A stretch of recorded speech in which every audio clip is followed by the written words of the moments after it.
Okay, Thanks very much. and that won't give you the Wawas. Appreciate it. Actually, I'll hang on to this.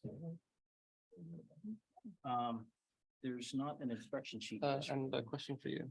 At the end of the workshop, can I just leave this here? Yeah, just you put get it them? You on gave them that shelf stuff? there and we'll collect it. Fantastic. I think the next guy was already in here and wanted No, that means that they to didn't come borrow here. one too, so. I can make more. Thank you. I All right. appreciate it. Thank you very much. Thank you, guys.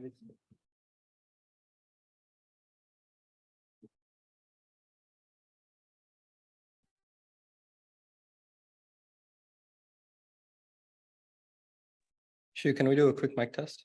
We've got everything set up. Yes, Yes, we can hear you in the room. Fantastic. We're awesome. good to go.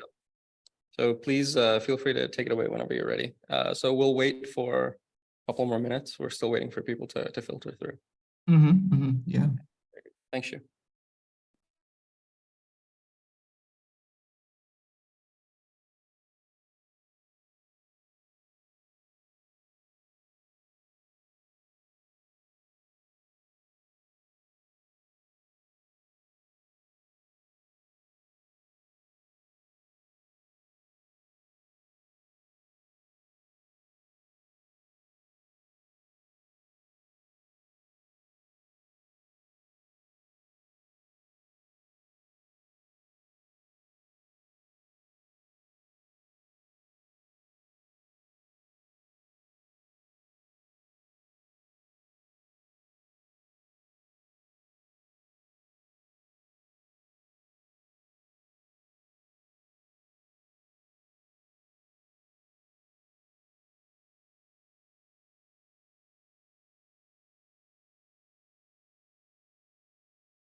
Hey, Nihar, I think we can get started.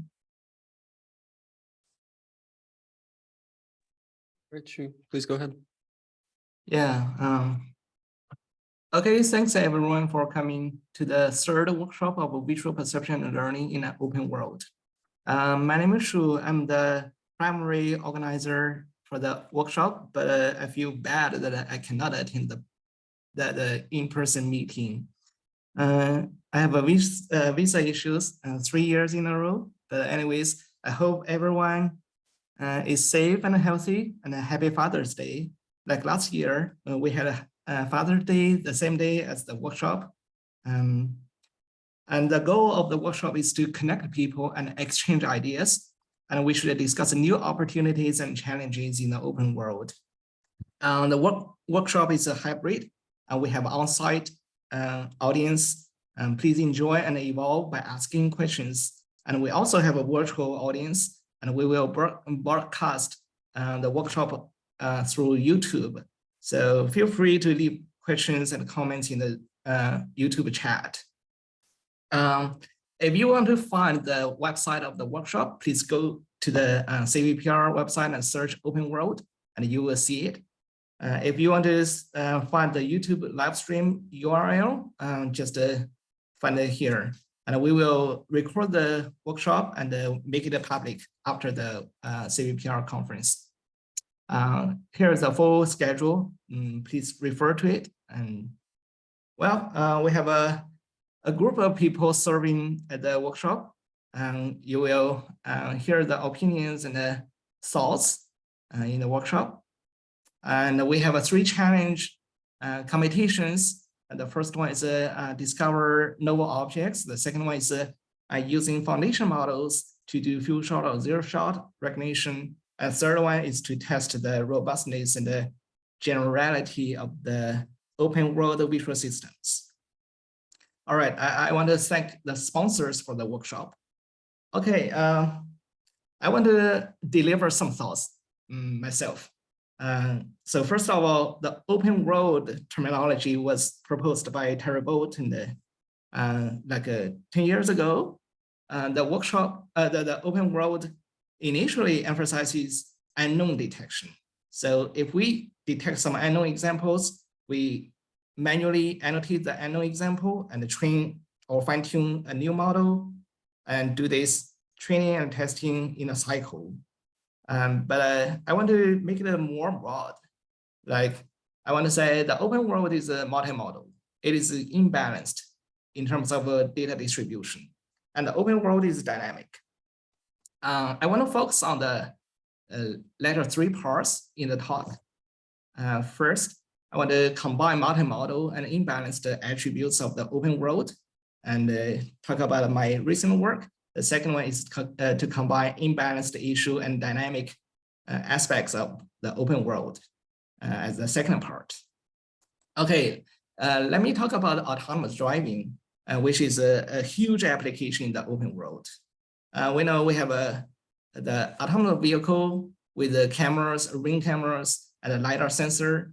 And importantly, the data in the open world for autonomous driving follows a long-tailed distribution. I want to use the well-known nuisance dataset, and the dataset annotates 18 classes, which follows a long-tailed distribution. But I want to say, for safety, autonomous vehicles must detect a common and rare classes. In the nuisance benchmark, it focuses on common classes like car, adult, bicycle, motorcycles, so on and so forth. But I want to say we must also detect the rare classes like personal mobility, wheelchairs, so on and so forth. But the official nuisance benchmark just focus on some standard classes. It even ignores some rare classes. And interestingly, it groups some classes into super classes, like it groups child, adult, police officer, so on and so forth into pedestrian superclass. But for the long tail or for the open world detection, we want to use all the classes to do 3D detection benchmarking. Okay, the metric is, of course, the mean average precision, and the dataset is nuisance. I want to focus on nuisance for now. To solve the long tail 3D detection, of course, the naive method is using RGB frames only. We call this RGB only 3D detector. It trains on RGB only and predicts the 3D locations of the objects and recognize the detected objects. But you know, if we rely on RGB only, we kind of cannot make good predictions for the 3D geometry of the detections. So we have large errors on the 3D or the depths, right? Then the next baseline or method is a LiDAR only 3D detector, like center point. The input is the LiDAR sweep, and the output is directly the 3D predictions on the BEV view. Actually, by only using LiDAR as input cannot give us strong signals to do a good recognition. Like on the left, if I show you the points, you might not be able to recognize the objects here. But of course, if I show you the picture, you can see, oh, those are the two persons, right? So this is the limitation of using LiDAR only as input. Now, some methods propose to use multimodal signals, like using RGB and LiDAR altogether to train a 3D detector. One representative method is a transfusion. The input is both modalities and train two towers or two streams. And many papers innovate here, like how to combine the features of from the two streams, how to do a better prediction on the BEV view. But we want to do something different. Our proposed method is late fusion by fusing RGB only detections and LiDAR only detections. We think there are three main advantages. First, if we do late fusion, we can train unimodal detectors which do not need annotated multimodal data. Second, by doing so, we can exploit available annotated RGB images and some pre-trained RGB detectors. And third, in the real world, it provides some resilience. For example, if one camera fails, we can still rely on LiDAR detections. Okay, our simple approach of late fusion is called multimodal filtering. We find that LiDAR-only detectors can detect very good 3D geometry of the objects, but the bad thing is that it also predicts many false positives. On the other hand, if we train RGB-based detectors, we can do a good recognition, but we cannot predict the 3D geometry of the objects. But here, we want to combine the two in a very simple way. So here, the green part is the ground truth points. The blue one are the predictions. You can see RGB detectors predict very few objects, but all around the ground truth object. So if we draw a circle around the RGB detection, we can filter out many false positives. Then this simple method can combine the strength of RGB detections and the LiDAR detections, and we end up with the final filtered detection. This is a very simple method, and I want to show you this method is the best among some compared methods. In the paper, we have more methods, but here I just list some representative ones. the metric is still MAP, the higher the better. The data set is a nuisance. Here is the MAP over all the 18 classes. And the bottom is the breakdown analysis on some rare classes and common classes. We can see the very simple late fusion method, multimodal filtering, can achieve very good, way better performance on the rare classes. Okay, so I want to show you some takeaway. First, don't ignore rare classes, but live with the long tail in the open world applications, such as autonomous driving. Second, for long tail 3D detection, the simple late fusion method is a strong baseline, and we should try the late fusion when we do multimodal learning. Okay, I want to dive into the late fusion method a little bit. Remember that we propose to fuse detections in a very late stage. We have a LiDAR detection, we have a RGB detection, and how to fuse them. This is something we want to consider here. And we see the devil is in the details.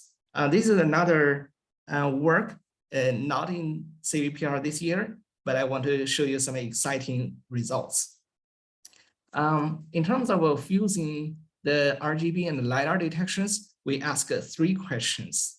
First, in terms of a RGB detector, should we train 2D RGB detector or 3D RGB detector?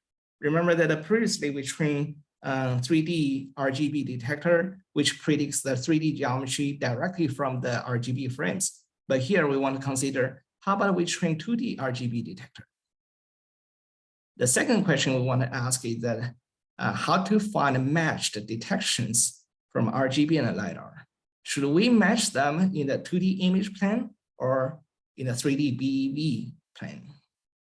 The third question is how to fuse spatially matched detections. For example, if we train an RGB detector which predicts this one as a truck, but the LiDAR detector predicts this one as a bus, how to fuse the predicted labels? So those are the 3 questions I want to talk a little bit. Okay, first, should we train 2D RGB detector or 3D RGB detector? The 2D RGB detector is well known, well studied, and we achieve a great progress over the years. But 3D detector is a kind of a harder because we train 3D RGB detector to predict the depths and the cuboid from for every single detections. Here, I want to show that when we train 3D RGB detector, we kind of introduce some depth errors because if we have a monocular depth, monocular RGB frame, it is hard to estimate the depths. But for RGB 2D detector, we can simply draw a bounding box, right? So that's why we think perhaps it's better to train 2D RGB detector to make use of the RGB modality. Okay, once we have a 2D RGB detector, how to match the detections from the RGB and LiDAR modalities? The first strategy that we can inflate the RGB detection to BEV plane by using the LiDAR points on the box or make some predictions of the 3D depths and to inflate the bounding boxes. The second strategy is to map the LiDAR 3D detection to image plane and do the matching on the image plane. But which one is better? We find that matching in 2D image plane is better. Intuitively, if we inflate the RGB bounding box to 3D, we don't know the depths. We cannot estimate the depths reliably, right? But if we do the inverse or do the matching in 2D image plane, we kind of zero out the depth error, and we can do a much better job in terms of matching the 3D LiDAR prediction and 2D RGB detections. So for the second question, we have the answer. Let's do matching in 2D image plane. Okay, the third question is how to resolve the recognition disagreement. For example, your RGB detector says this is a truck, but your LiDAR detector says this is a bus. But which one is better? Which one we should trust? Our thought is that let's trust the RGB recognition or RGB predicted labels, because when we recognize something, we can easily recognize the person from the RGB image, but we cannot recognize the person from the sparse LiDAR points, right? So that's why the RGB is a reliable, rich signal for recognition, but the LiDAR points alone are not. Okay, by answering the three questions, we end up with a rather simple late fusion method. And here are some visual examples. Of course, I talked about how to fuse the prediction disagreement between bus and truck. And here we also show some fused example on the stroller. So from the LiDAR only, the LiDAR only detector says this is a dot.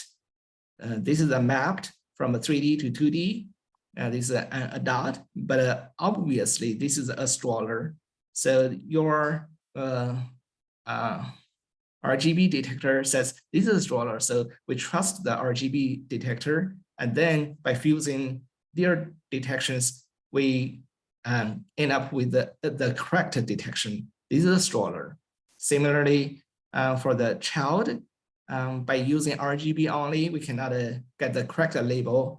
But by using the RGB, we can say, oh, this is a child. So fusing the detections and trusting the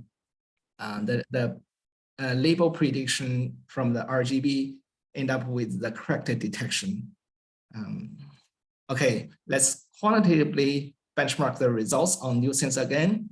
Remember, this is our previous multimodal filtering, which is already the best for long-tailed 3D detection, and our simple, our better ones is here, and we significantly boost the performance on the rare classes, which we can see here. But hold on, even though our method can boost the performance on rare classes, it still achieves very bad result on the child, which is crucial for the safe autonomous driving vehicle. So the question we want to ask here is, how should we evaluate the detectors? If our detector can achieve very bad performance on child, should we stop using autonomous driving vehicle? The answer is no, because we just don't have a more scientific method to measure the performance.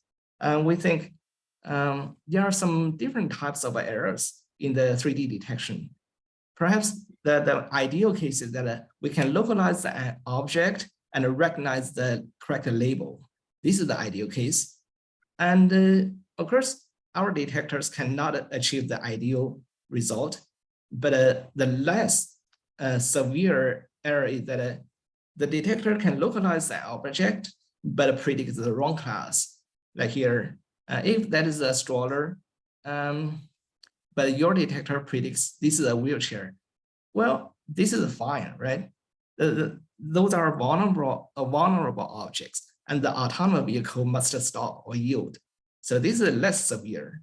But perhaps the catastrophic one is that if there's nothing, we predict a stroller, then you end up with an uncomfortable stop. Or in other case, if that is a stroller, but your detector misdetected this stroller, then this is dangerous. So this is another kind of error that is a catastrophic error. Okay, now we think we should design a hierarchical average precision. Remember that nuisance organized the 18 classes hierarchically.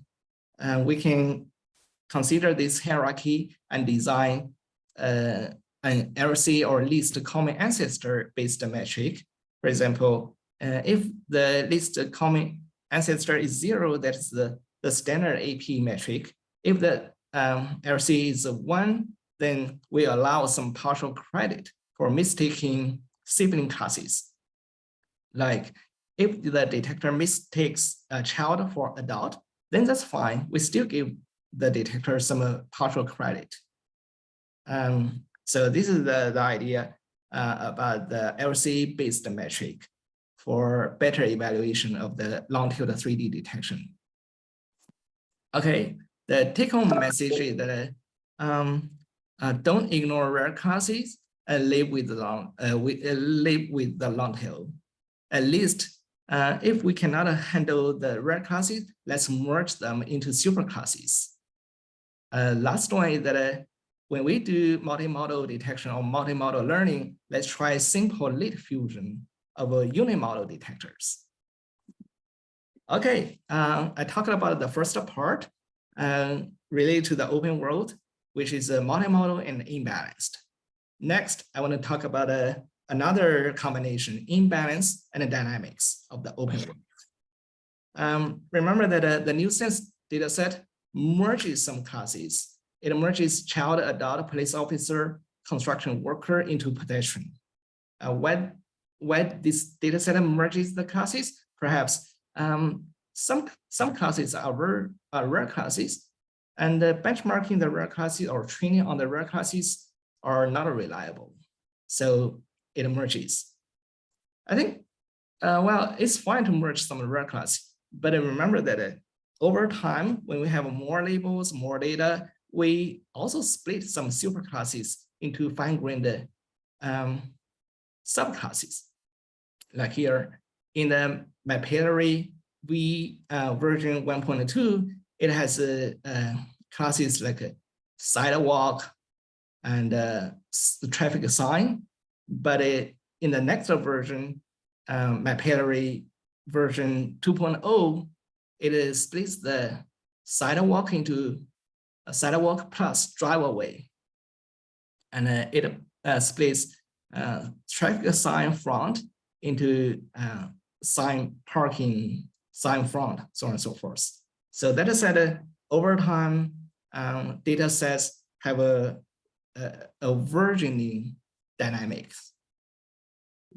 Actually, there are way more data sets that have a class ontology evolving, like algorithms. Algorithms 1.0 has some classes, but it's a 2.0 version has more classes, which are some fine-grained classes of the previous super classes. We call this scenario continual learning with evolving class ontology, or LECO for short. For example, when we build autonomous vehicles, we first train a detector to detect a bus and a pedestrian, but later on, we think some pedestrians have a different motion, require different motion plans, like a police officer has high priority, we should yield or stop. But for kids, we should be careful. Similarly for school bus, we should be careful, more careful than normal bus. I want to say we humans also learn knowledge like a LECO. We continually learn new knowledge, like we first recognize a dog or a bear, but later on, when we gain more knowledge, we recognize the species of the dog breeds and the different species of bear. Okay, I want to compare class incremental learning and LECO. Class incremental learning requires learning classes that are disjoint across time periods. But LECO learns new classes which are refined from previous time periods ontology. And some other details like class incremental learning measures the performance over all the tasks from all the time periods. But LECO emphasizes the performance in the current time period. And another is that class incremental learning disencourage saving history data from previous time periods. But we think for in the real world, for safety critical applications like autonomous driving, we should keep all the history data. And we argue that storage is cheaper than annotation. So let's use all the data available to build a safer vision systems. Okay, we build LECO benchmarks using mapillary datasets and unattributed datasets. The mapillary dataset is a real-world dataset for autonomous driving research. Okay, first, the research question is that should we label new data or relabel old data? Remember that mapillary relabels all the data, but differently, algorithms collects and label new data. So which one is better? Both strategies exist in the real world. And we do experiments on our benchmarks, and perhaps naively we think we will find label new data should be the way to go, because when we label new data, we have more data. The new data has the fine-grained labels, and plus the history data, which has the old ontology classes. So we can combine the two to have more data to train better models.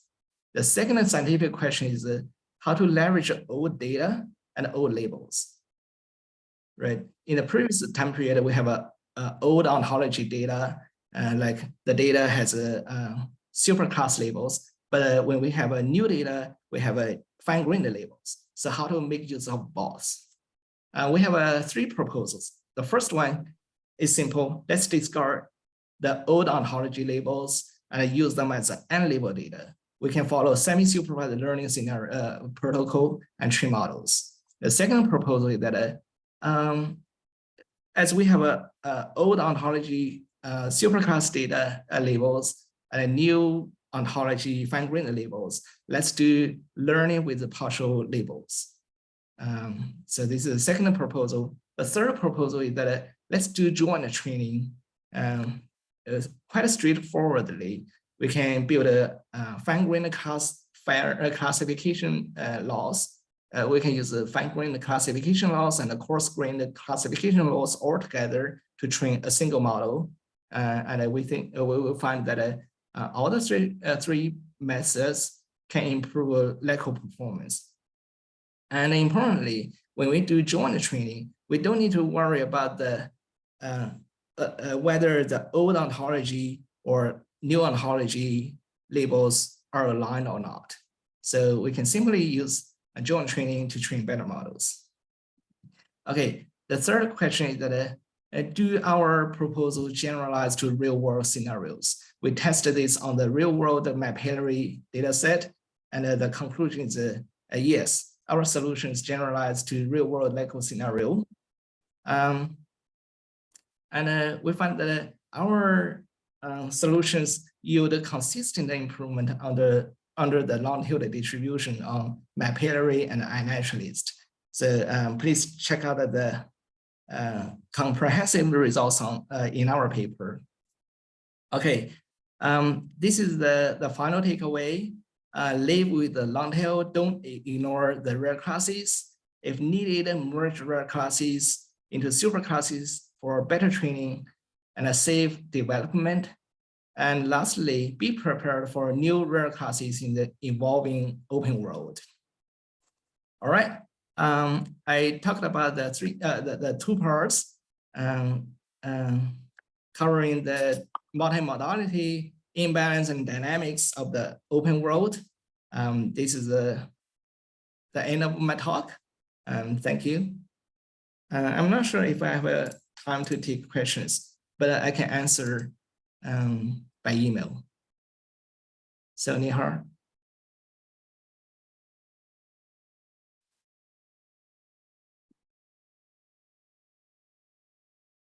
Hello, Nihar. Hello? Yeah. Okay, fantastic. So we'll start with the first speaker, Zainab Akada. Is she here? Hello. Oh, hi. Thank you. So I'll just give a quick introduction here. So Zeynep Akara is a professor of computer science at the University of Tübingen and a senior researcher at Max Planck Institute for Informatics. She's done influential work on zero-shot, few-shot, and multimodal learning. For her contributions to the community, she's received a Lise Meitner Award for Excellent Women in Computer Science from the Max Planck Society in 2014, a Young Scientist honor from the Werner von Siemens Ring Foundation in 2019, an ERC 2019 starting grant from the European Commission, the DAGM German Pattern Recognition Award in 2021, and the ECVA Young Researcher Award in 2022. Please join me in welcoming Zeynep. Thank you. Please take it away.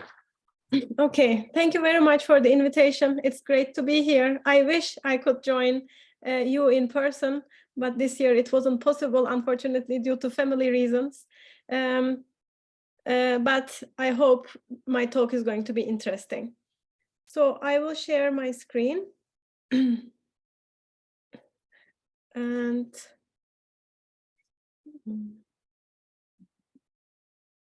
okay, do you see my slides as full screen? Okay, great. So I will talk about explainability in deep learning through communication. And the outline of my talk is as follows.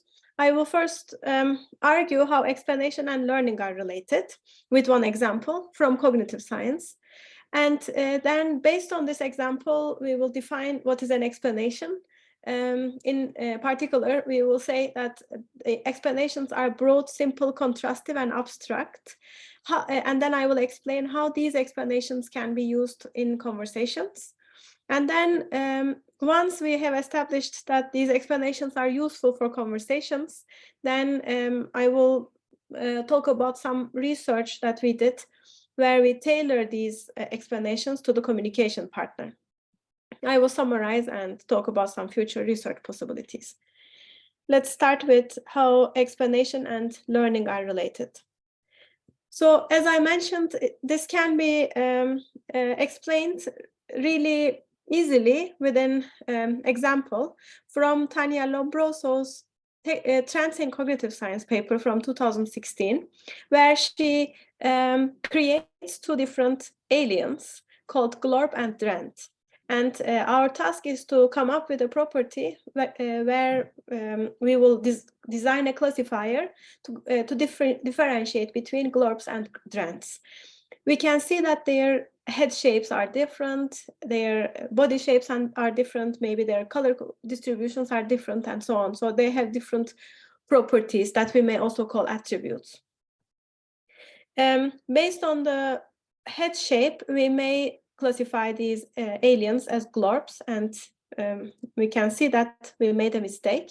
In this case, the classifier accuracy is 75%, which is not so bad, but we have made the decision based on wrong reasons. This is problematic because it's going to be difficult to generalize this classifier to unseen data.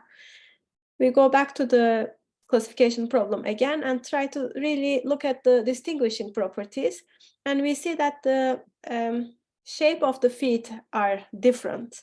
Glorps have pointy feet and Drents have flat feet. So if we have created our classifier based on the feet shapes, then we have both created a better classifier and a classifier that makes the decision based on the right reasons. These are the kind of explanations that we are looking for. According to Tanya, these explanations, the properties of these explanations are broad, that they are broad, simple, and contrastive. They are broad. This means they justify a broad range of observations. They are simple. They provide a concise description for the communication partner. So the communication becomes important in this case. And then they are also contrastive, which means if we have an attribute, we can use that to differentiate between two different classes, for example. When it comes to computer vision and language, we can use our, so this data set is a data set that we had collected back in 2016. The two data sets were based on the Caltech UCSD and Oxford Flowers datasets. We used those images and we asked Amazon Mechanical Turk users to come up with these kind of sentences. We asked them to talk about 3 different properties. And we asked them to say at least 10 words. And we saw that these sentences are quite descriptive, actually. These sentences then were used in many, many other applications like GAN training and so on. So, but now, based on this, I would like to differentiate between what is a description, what's an explanation, and what's the definition based on image and class relevance properties. Let's look at 2 birds. One of them is called Western Grebe. The other one is called Lysan albatross. The description talks about image relevant properties like this is a large bird. It has a white neck and a black back, and in the water. It talks about the water as well, because this is what the image shows. Similarly for this image. Then the class definition talks about properties of Western Grebe, and these properties may not be present in the image because this is not, this definition is not related to an image, but that is related to a class. An explanation is a combination of the 2, where we talk about properties that are specific to this class, Western Grebe, and also these properties that are visible in the image.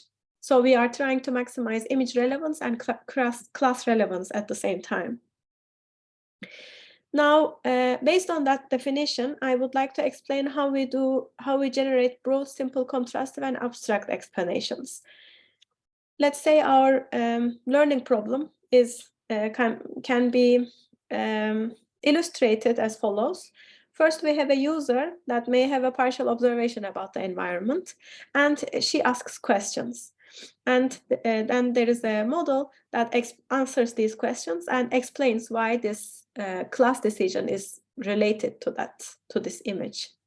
It says it's a cardinal because it's the red bird with a red beak and a black face. Now, to improve image relevance, we go back to the image and we ask the model to point to the evidence for these properties. I said classification decision also, or an explanation, needs to be contrastive. So if the user asks why not a vermilion flycatcher, and the model needs to think about how a vermilion flycatcher looks like, and then come up with the properties that are specific to this image or this class, and search for those properties that are not visible in this image. So it's not a vermilion flycatcher because it doesn't have black wings. In this model, we took an image and a deep neural network that gave us image features and class decisions. And then we attached a language model that takes these image features and class definitions or class predictions and conditions the generated sentence with them. Then we generate a sentence, we take that sentence and we divide it into noun phrases with that part of speech tagger. So there is no learning in this case. And then we ask an explanation grounder that was trained on a different task because we don't have bounding boxes for this data set. The correspondence between bounding boxes that it finds and the noun phrases. We do this for multiple alternative sentences, and then we rank these sentences using a phrase critic model, which computes the score between a bounding box and a noun phrase and computes a cumulative score for every sentence. And based on the cumulative score, we can rank the sentences and choose the one that has the highest score. If when we do that, we both generate more class-specific sentences. They have been preferred by the users. And also we can point to the evidence of those properties, like red spot on the wing bars is very important for this species, and it is pointed correctly. I mentioned that we are also aiming for generating contrastive explanations. In this framework, we can do it with a little bit of manual intervention. This is the image that the model is looking at.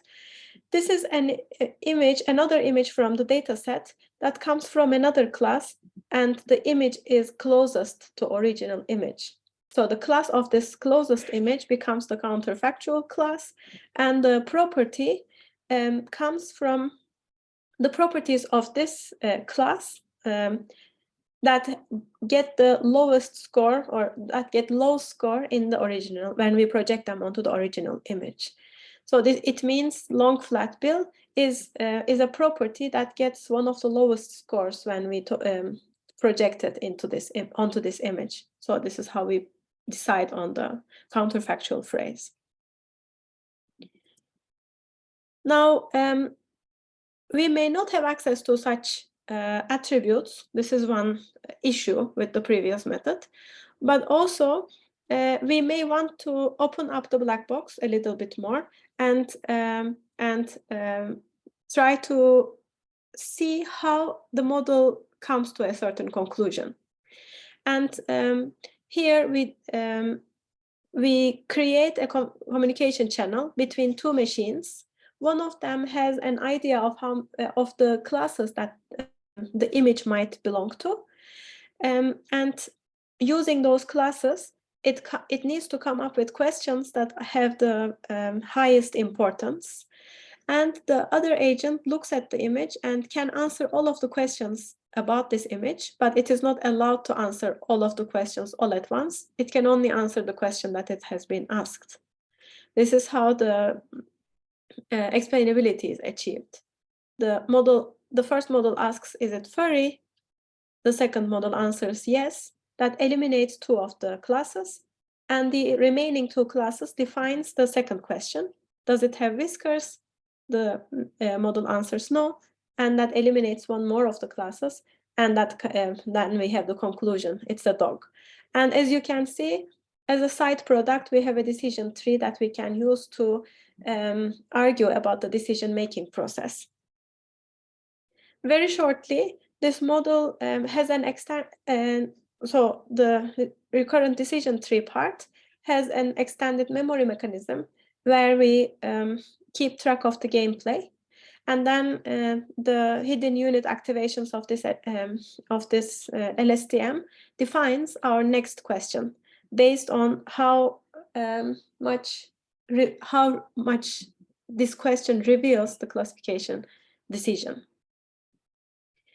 And then the second model is called attribute-based learner agent that takes the image, extracts features from it, and predicts attributes. But it is not allowed to reveal all the answers, but only the answer of the question that it has been asked. If we don't have access to attributes here, then we are going to still have multiple decisions, but the question will be determined by the first agent, and the answer will be revealed by the second one. And in this case, the decision tree concludes, and we can move to the next question, the next sample. In which cases would this kind of decision-making mechanism be useful?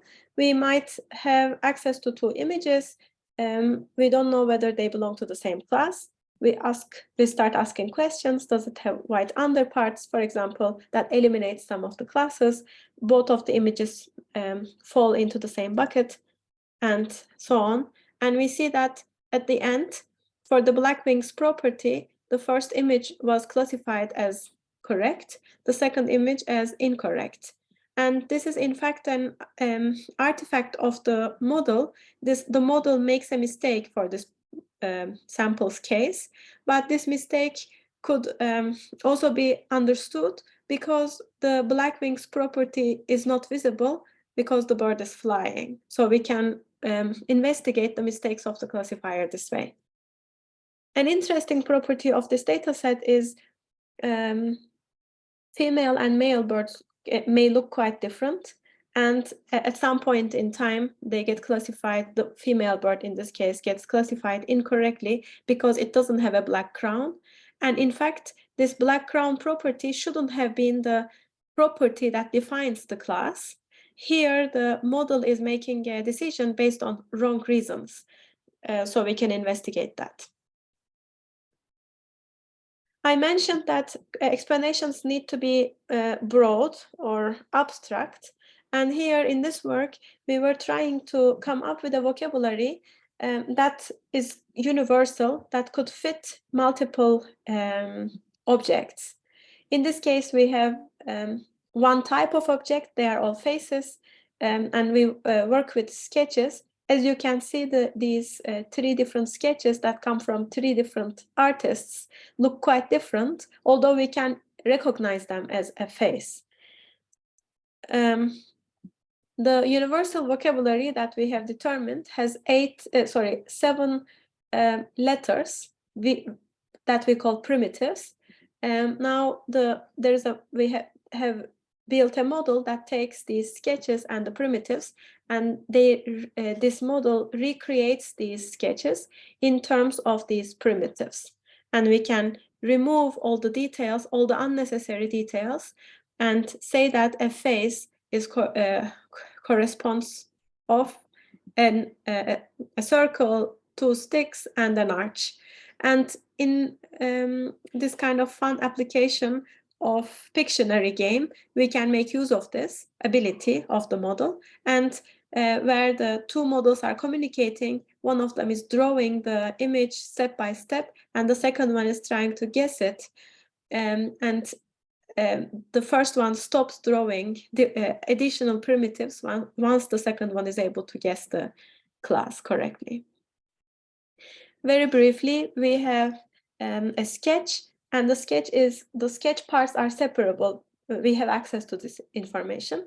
This sketch part and drawing primitives, our vocabulary of 7 primitives, enter a stroke encoder, and this encoder learns a feature representation for the sketch and for all the primitives. And then we also try to learn affine transformations of these drawing primitives, because they need to be sometimes resized or tilted and so on. So we have the transformed primitives. And then we have a rendering process where we take the transformed primitives, we project them on a coordinate grid, we take the sketch part, we also project that onto the same grid or render it, and then we can compute the distance between every primitive and the sketch part easily now, because they are both represented in the same coordinate grid.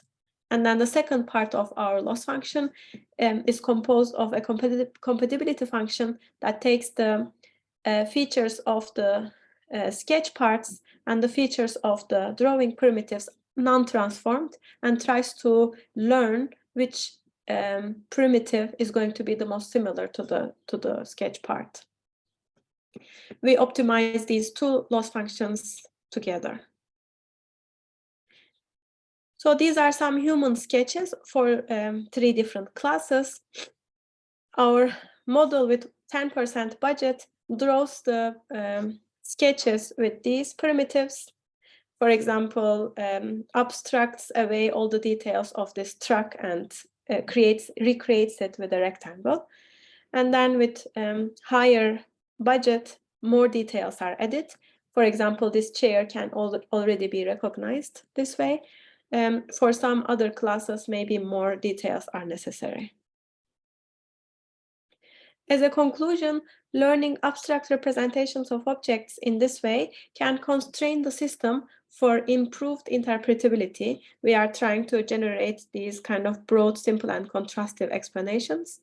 This way of doing explanations is an effective means for evaluating the conceptual understanding of the model.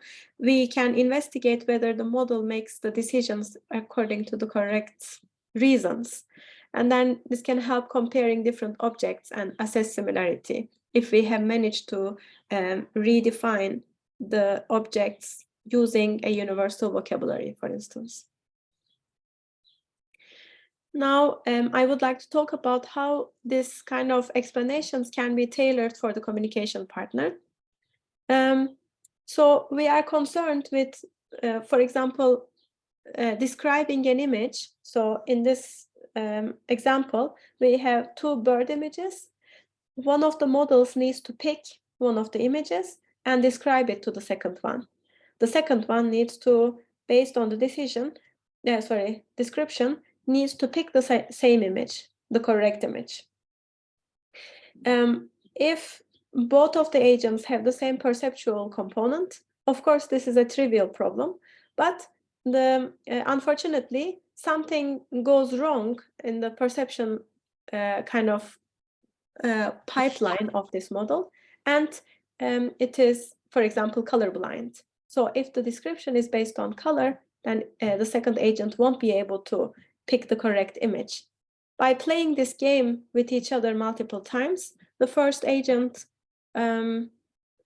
figures out that the second agent has some form of disability and it can't recognize colors. So even though the color property might be the most discriminative, it starts talking about shapes. This way, the second one picks the correct image. Very briefly, how this model works. We have a speaker and a listener.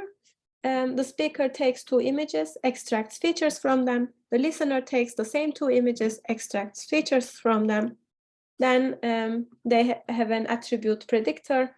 At this point in time, they might have different predictions, for example. And then we contrast these predictions and decide, for instance, for this case, red beak is the most discriminative property. In the beginning of the gameplay, this property gets communicated to the second agent, to the listener, and the listener gives a -1 reward because while predicting these color-related properties, there is some noise, there is some randomness. So uniformly randomly, it gives it picks the wrong image, and -1 reward gets communicated to the speaker. The speaker updates its agent embedding based on this information and starts picking other properties like cone beak to communicate to the second agent. And this property leads to positive reward, and there the gameplay concludes. In the first game, in this example, we have the most discriminative property at the top, brown back. The chosen property is in the second row, brown back, and that leads to the wrong decision. With more games played, the first agent figures out that the second agent is not able to pick colors correctly, so it starts talking about patterns. And then in game 100, the communication has converged. Although the most discriminative property is colors, the model talks about shapes. We evaluated also other types of disabilities like astigmatism, where the model has to talk with colors instead of shapes, and that worked quite well as well. This brings me to my last work that I would like to talk about, where we ask a large language model to impersonate different characters in describing different classes. For instance, we ask, if you were a 4-year-old, how would you describe a black-footed albatross? And the large language model gives us this kind of a description. A big bird lives on the water. We do this for multiple classes, and we get descriptions for these different classes, and we feed these descriptions together with the images into a vision language model that can infer the class of an unseen image. Sometimes it's correct and sometimes it's not. We looked at different vision language models, like different versions of CLIP, OpenCLIP, and we saw that these observations where increasing age leads to an increasing accuracy is observed in all of the cases.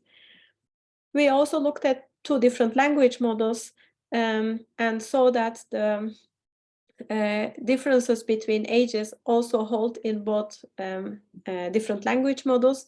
ChatGPT working better than Vicuna, but the advantage of this model is that it's free, and we can get more out of it than just the result, basically.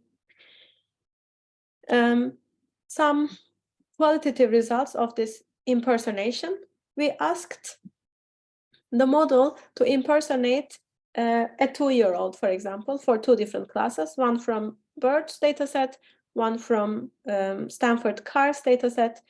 This is just one example, but it shows that, for example, a 2-year-old says, a bird that chirps and flies in the sky, it has feathers and little wings. I like to watch it. We found this very interesting, that it really can impersonate a 2-year-old this way, and this generalizes to other classes too, other data sets too. A 4-year-old talks a little bit more about the bird itself, and then or the car. And then a 7-year-old talks a little bit more about the surrounding. For example, a 13-year-old has a more complicated vocabulary, and finally a 20-year-old character talks about things like, this bird is found in North America.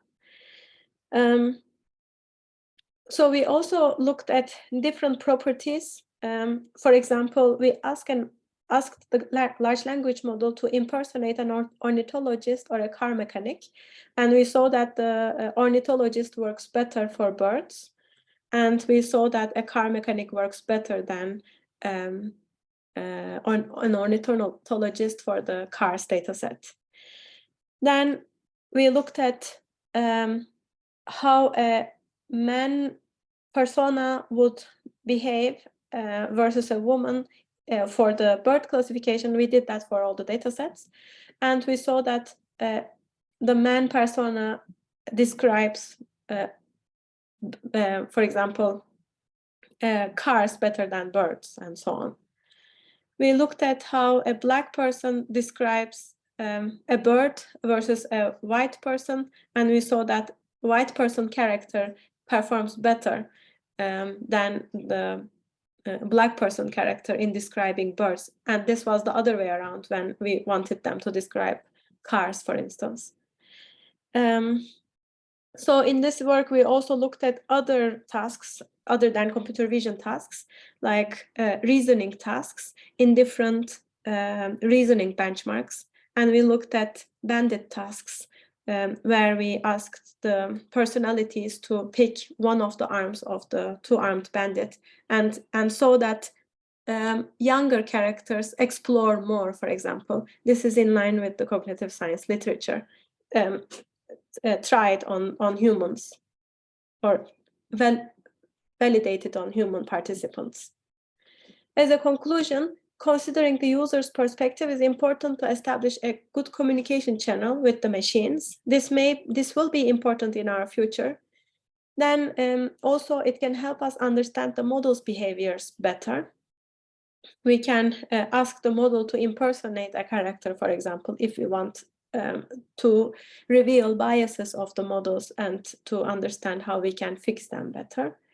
Then it also allows us to improve in context learning abilities of the LLMs. So if we consider the decision maker to have different personalities, we can use that to improve the large language models themselves.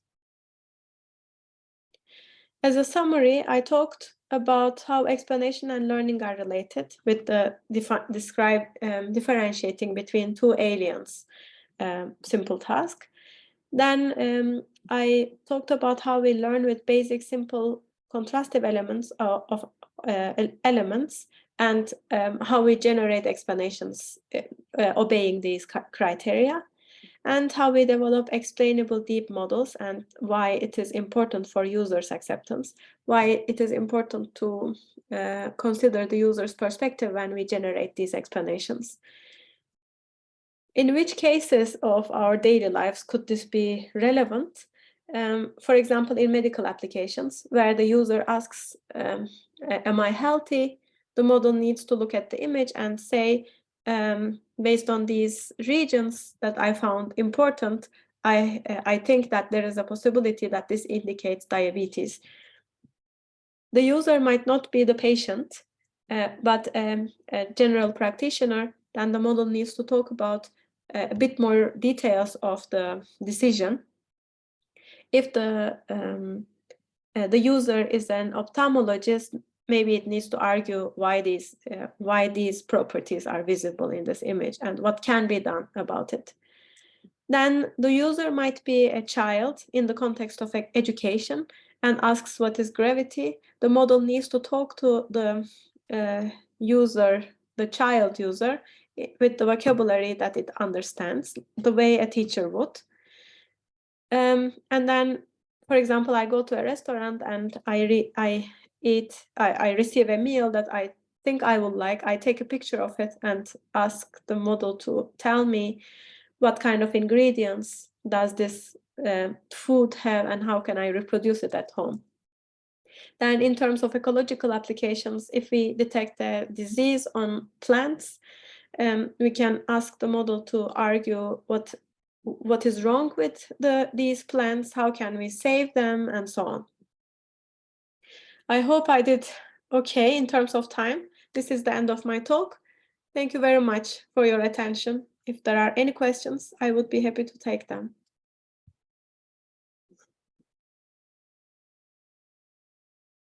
Thank you very much. So we're going to go to the audience for questions. If you have any questions, please line up at the mic. And I can start with a question. First, I'd like to thank you for the really interesting talk. I want to kind of take a philosophical approach here and reimagine some of your earlier work through the lens of ChatGPT and things of this nature. So one thing we notice with these large language models is they tend to have a lot of hallucinating properties. And in my experience, it's very difficult to get good performance on very fine-grained categories, especially in cases where the model doesn't know about the fine-grained categories. Do you have any thoughts on how to address these problems with large language models? Yes, actually, this was our starting point. Then we realized exactly what you have described, that these models, when we ask them to, for example, impersonate an ornithologist, they still cannot describe these fine-grained data classes as well as a human ornithologist would. And this may be because when we ask it to kind of eliminate some of the information that, or some of the knowledge that it has, it eliminates too much and then reveals only a little bit of it. That is not enough to generate explanation or generate descriptions as good as a human observer would. So one, maybe the most obvious answer to this question is to have more data, but of course, this comes with its own problems, and there is the issue of resources that is being put to it, and then we may already have enough information, so better find ways to get, like, eliminate the unnecessary information and already bring forward only the kind of the necessary parts and so on. So it's certainly an interesting open problem. I don't think current large language models are able to answer such questions, but in the last work that I mentioned, our kind of objective was a little bit more different, where we were trying to in the first place, see if the large language models already have abilities of impersonation, where we were wondering if, for example, with the increasing age, will they be able to reveal more and more information? The next step would be to see if a, I don't know, 20-year-old ornithologist character is going to behave or work better than a human ornithologist. At the moment, it looks like the answer to this question is no. But I think this is a very interesting research direction that I would kind of invite other people to spend a bit more time. And together we figure it out, basically. Thank you. We have a question from Terry Bolt. Please go ahead. Hey, Zeynep, very nice talk. Interesting work. Your title talked about it from a deep learning point of view, but really most of your talk is not at the deep level. It's looking at the higher level outputs of the network. So I have two Yes. related questions. One, have you seen what your network does when you give it an input that the system, that the base system, the communicator gets wrong, right? Because most of these systems are not very accurate, 80% or whatever on Cub or whatever. So what does it do when it gets it wrong? And then the related but slightly different question is, what does it do if you give it adversarial inputs, where you've Right. made adversarial perturbations to the image? Mhm, mhm. Yes, thank you very much for attending my talk and also for these questions. They are both very interesting and difficult to answer. So I think when it comes to explainability, it is not very clear how explanation of a negative decision, of the wrong decision would look like. We thought about that quite a bit. So when the decision is wrong, clearly the explanation is also going to be wrong. The question is whether we can use the explanation to reveal that the classification decision is wrong.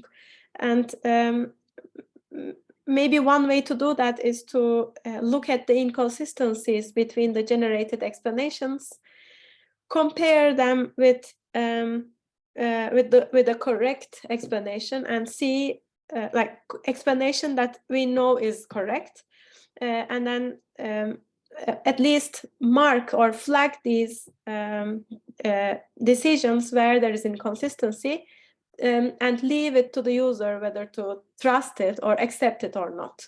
This could be one way to use explanations in the context of negative decisions. You are right, we are not really going into the depth of the decision-making mechanism and try to reveal the thought process of the decision maker itself. We are, in a way, doing post-hoc explanations where the decision maker is trying, or a secondary decision maker is trying to justify the decision of the first decision maker. I find this not ideal, but still useful, because this may have similarities with the way people justify their own decisions, although we can't really look into the thought process. Based on the explanation, we can say, okay, I'm going to trust this person or not. This could be one analogy, basically. And the adversarial examples, I don't have any first-hand experience in that. Unfortunately, we didn't really look at the adversarial examples in the context of the works that I have talked about today. So I would rather not say too much about it. But what I would expect is that, again, with the adversarial examples, as the decision is going to be wrong, this is a conditioning variable to the language model that will make the generated explanation inconsistent or incoherent. This could reveal that these examples are adversarial examples, but we should look into that more. Thank you. Thank you very much. Let's thank the speaker once again. Thank you. And while he gets set up, our next speaker is Alex Berg, an associate professor of computer science at UC Irvine.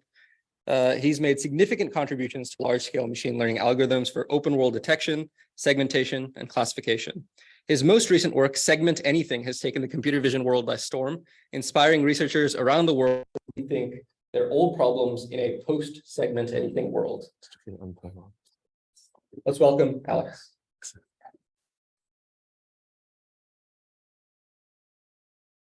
Thanks. I'll just set up for a second.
Shu, checking you can hear us. Yes. Hey, Alex. Okay. Fantastic. Please take it away.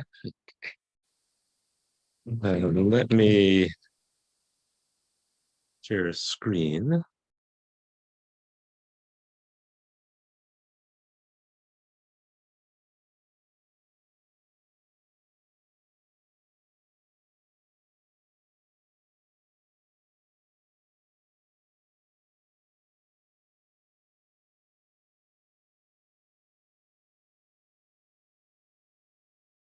Set this to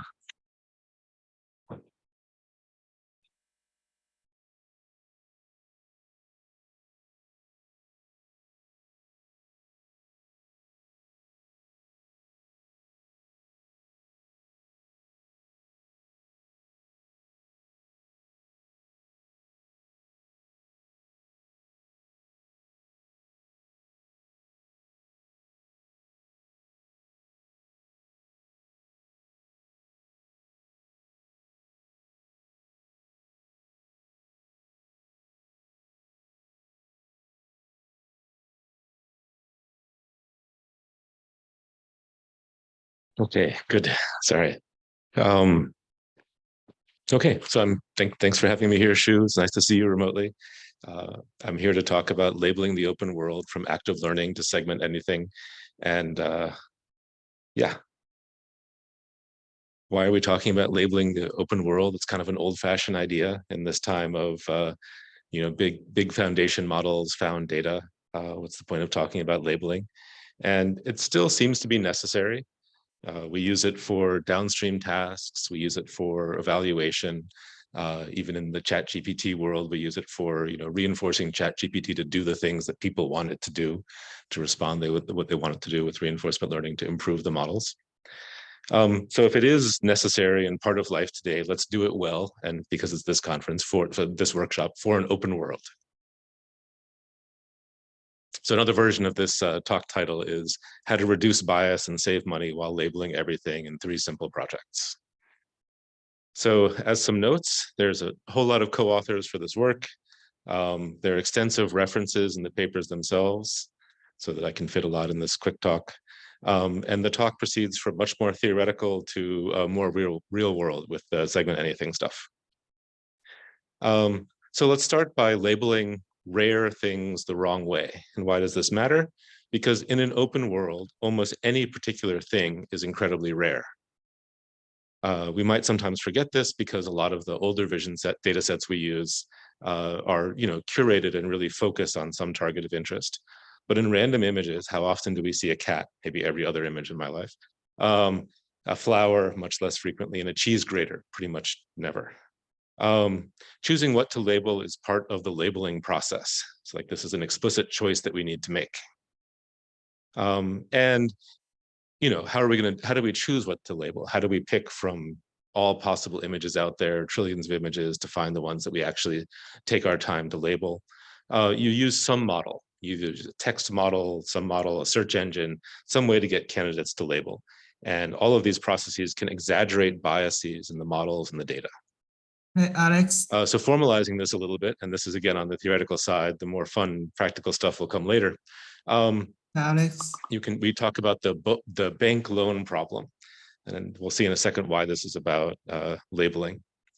So this is an online learning or a sequential decision process where a learner chooses whether to label an item and then pays a cost or gets a reward depending on the label of that item. Then you retrain the model and consider the next item and decide whether to label it or not. And you can think about this for bank loans. So when someone applies for a loan, the bank only gets to find out if the loan was a good risk if they give the loan. If they don't give the loan, they don't know if you pay it back. If they give the loan, they find out if you pay it back. And there's some payment depending on how much money you give them. In a simple version, you can just say like they get 1 credit when the loan's paid back and -1 credit or 0 credits when the loan's not paid. The obvious problem in this is potentially reinforcing bias. And, for the bank loan problem, this is a real world thing. But you could imagine that if your model only can, your model initialized in a bad way and only gave loans to dark-haired people, right? Then it would build a good model for whether a dark-haired person was a good risk or not. But if it saw a blonde-haired person, it might never give them a loan because it's like, hey, I've never seen a blonde person. I don't have a good model for that, low probability of repayment. So there are real social implications, but you can also see how that reinforcing bias loop could be a problem. So how can you reduce bias when using models to select data? Well, starting with the greedy algorithm, just like the model says, is this person a good credit risk? Give them a loan, otherwise don't. That's obviously going to get stuck with bias. The easy fix is to say, hey, I know that my model might be biased. So every once in a while, I'm just going to pick some random data and label it, right? So every once in a while, I'm going to give a loan to someone who looks like a bad credit risk on my current model. And this slowly fits the data. It's guaranteed to converge eventually, but it can be very slow. And then the recent paper I want to talk about, pseudo-label optimization, it's a surprisingly simple approach that significantly improves on the efficiency of epsilon greedy and other state-of-the-art work for this problem. You just pretend that the label is positive. Pretend that that person is going to be a good loan risk, and then retrain your model. And then you see if under that new model, do you still think that this person is a good loan risk? And if so, then give them the loan and see what happens. Label the data, right? So be optimistic about the label of that data, pretend it's going to be positive, label it, see, and then see what happens. And so this retraining of the model has some neat properties. So if you had seen a lot of negative examples in the past for just this kind of data, when you retrain the model, you won't change the model and you still won't select it. So you won't want to label that data item because like, hey, it's not going to help even if it's a positive. And it's kind of neat that all of this is sort of folded into the model training. There are a few details under the rug, but that's the basic idea.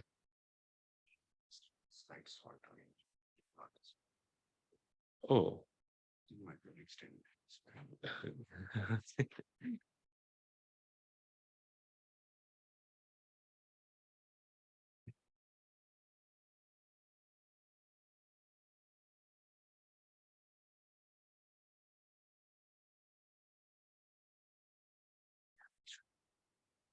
Is anybody on Zoom? Can you see it okay?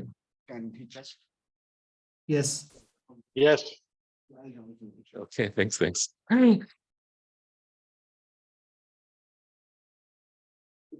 Okay. Thanks.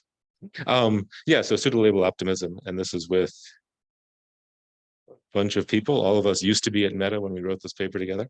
We're now all at different places. And so you can actually look at this. You look at the cumulative regret, which is how you analyze these online algorithms. As you increase time steps, you're like seeing more data, deciding whether to label it or not. And you can see that greedy sort of, has steadily increasing regret. It's worse than you would do if you could train on all of the data. And that slope doesn't stop, right? Epsilon greedy is even worse because you're taking the model that made some biased mistakes and you're adding random choices to it, which are going to cost it something. But eventually, even though it's more expensive, eventually it saturates and no longer increases its cumulative regret. The greedy algorithm will just keep going forever and eventually cross this and keep going. So this is a paper about bounded regret. It's a relatively theoretical NeurIPS paper. But here we can see with plot, we're doing significantly better, taking less time for excursions into bad data and saturating relatively quickly compared to state-of-the-art results. All right, but remember, this is an approach you might actually use for a vision problem. Like, hey, I'm going to sample with some bias. I know it's a biased model. Occasionally, I'll take something random. You can be paying a lot for doing that. And if you never consider that random data, you can also sort of like pay infinitely over time. So these are both lessons that we could actually use for real world data annotation. Of course, this is on MNIST, so take it with a grain of salt. This is on the theory side.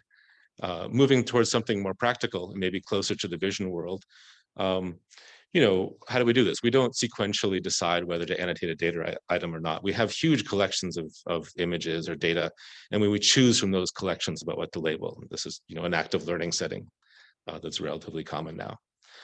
So it's relatively simple. You look at your model, pick an item that your model has the most uncertainty about, or pick some other selection rule, go label it, retrain the model and repeat. Maybe you batch this to make it go faster. For billions of data items, even evaluating a model can be expensive, certainly a high-end model. And then even for billions of data items, like just evaluating the selection rule can be slow.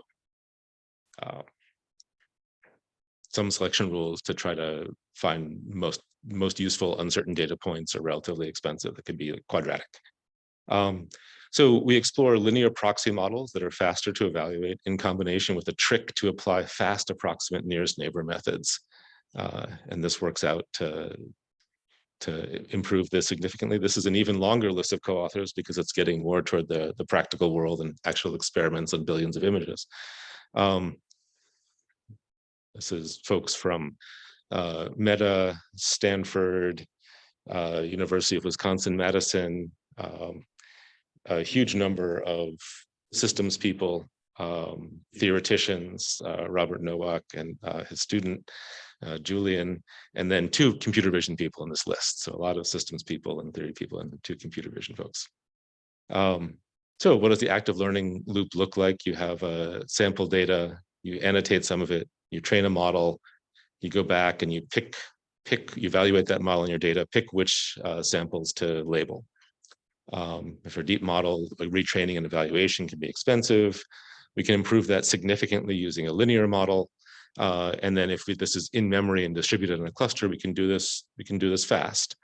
We can go faster than this, you know, if we, oh yeah, so I should say the first part of this talk was talking about bias and applying that sampling rule and retraining the model. We can go even faster than linearizing your model by using this efficient trick with nearest neighbors to pre-filter the candidates before you evaluate the model. And it's sort of surprising to me that this worked, but this can make that evaluation and selection process sublinear in the data size, which is kind of neat. And so this trick is simple, and it's kind of a neat thing that it works. It's sort of a testament to good quality embeddings and vision, and you know, maybe some other things. But if I have some positive examples for whatever classifier I'm trying to train, they're embedded in some feature space. It turns out that it's enough to look at their k-nearest neighbors and consider whether to label them, and then update your model. So again, look at their k-nearest neighbors, label some of them, update your model, look at some of their k-nearest neighbors. And this is a fixed embedding space. So this is dependent on having a good enough fixed embedding, even if our model is updating. And we use the updated model to select from that frontier about what to actually label. And it requires a k-n path through the positives. So like the positives have to be close enough together that you can discover them in this incremental fashion. But it turns out that this is true for reasonable values of k, like 10,000, and reasonably good embeddings, like you could use a recent Dino embedding or something like that.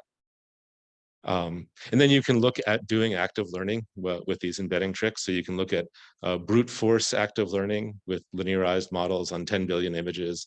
And you can show that this frontier trick, that next curve down, is almost the same for the scale of annotation. You can also see the advantages.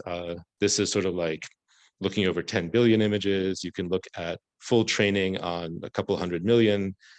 So like brute force, active learning on a couple 100 million. And active learning is improving as you increase this, like as you go to an open world. I mean, like 10 billion is really a pretty random sample of the world at this point. Yeah, huge savings in the size of the frontier that you have to consider.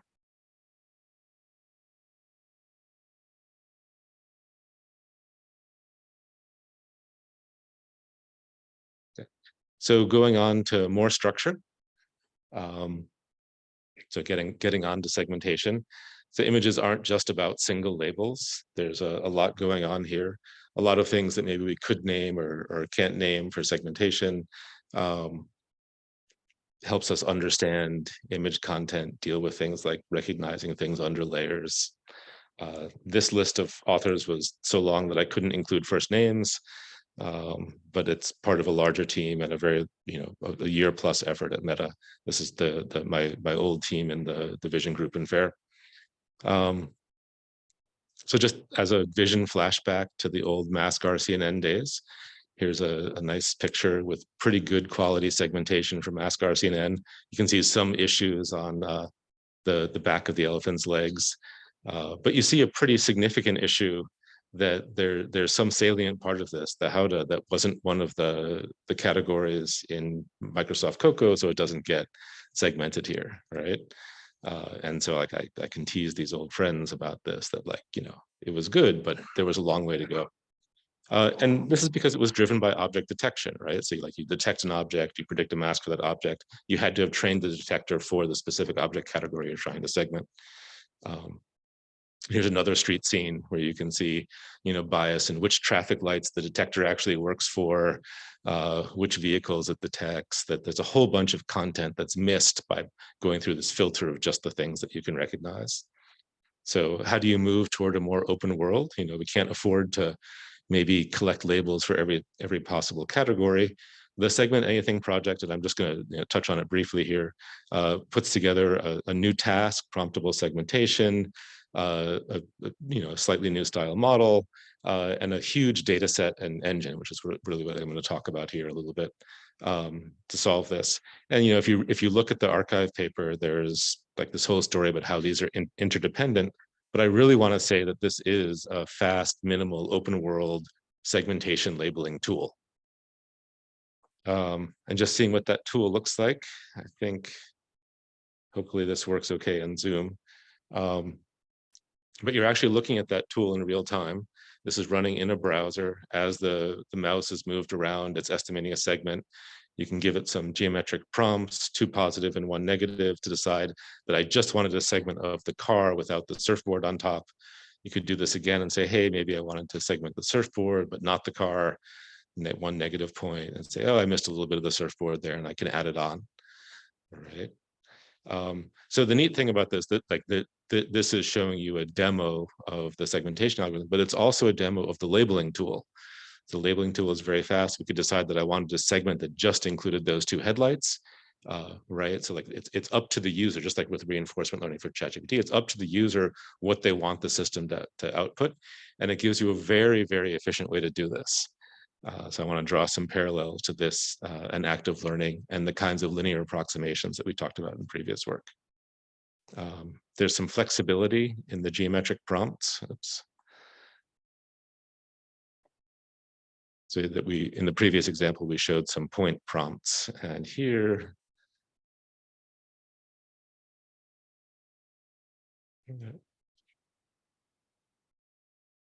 there we go. You can see a rectangle prompt segmenting a cat.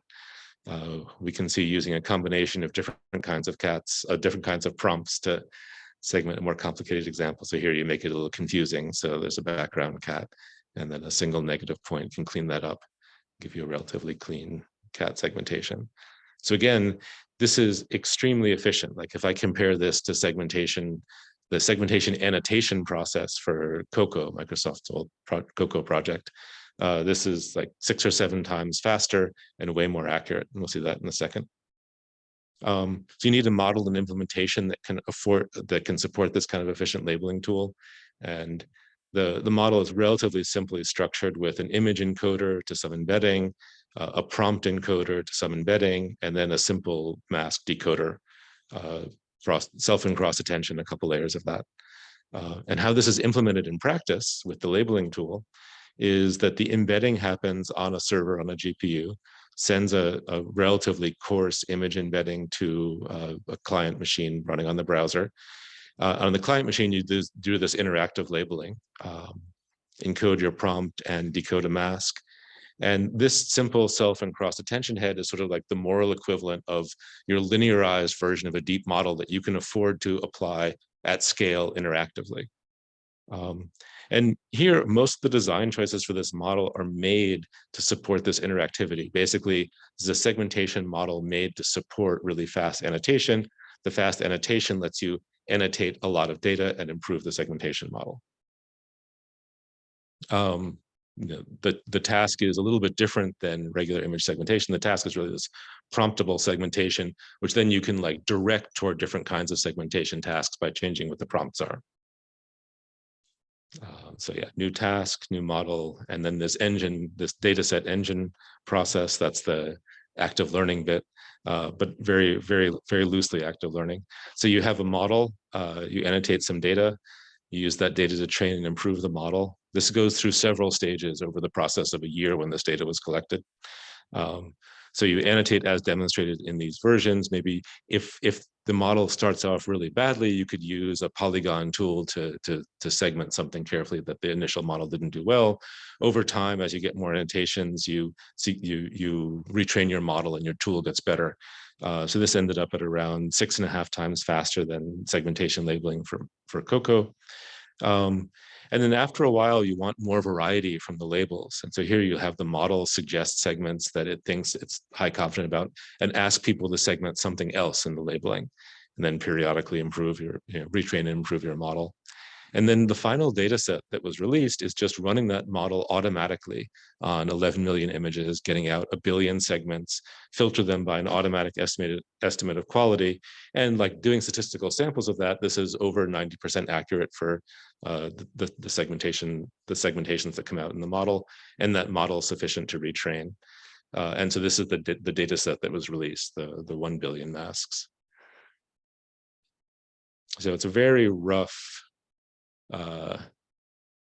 active learning procedure. And this is a sample of how, actually using this in the real world for open data. So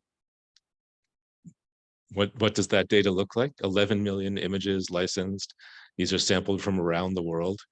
The green countries have more than 100,000 images.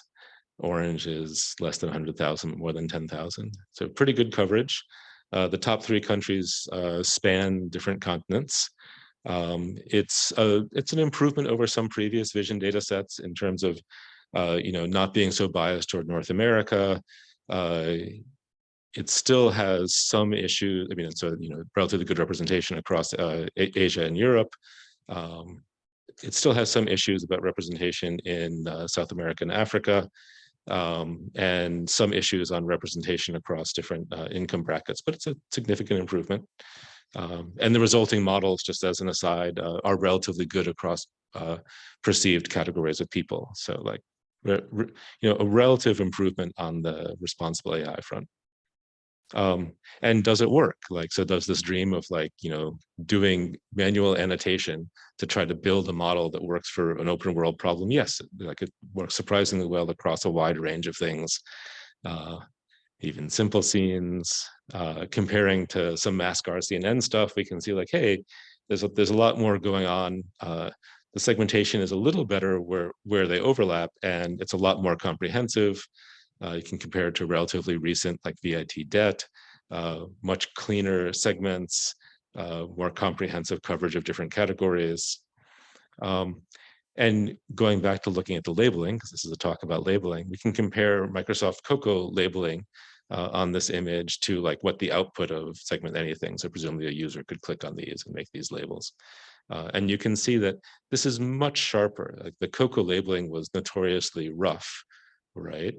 And yeah, so 6.5 times faster and much sharper labeling from this. And that's part of driving like why you can build this big annotated data set.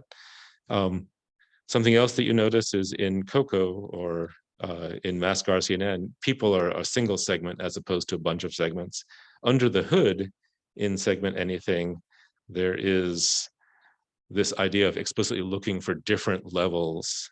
So with a single click, I can look at the entire person or just their shirt, and different segmentation heads in segment anything are actually outputting these. This is a relatively simple solution to this kind of ambiguity, right? So you train 3 heads in parallel, you update whichever one had the best result on your current training data, and they naturally span the space of a specific part of an object, whole object, and like a conglomerate of objects.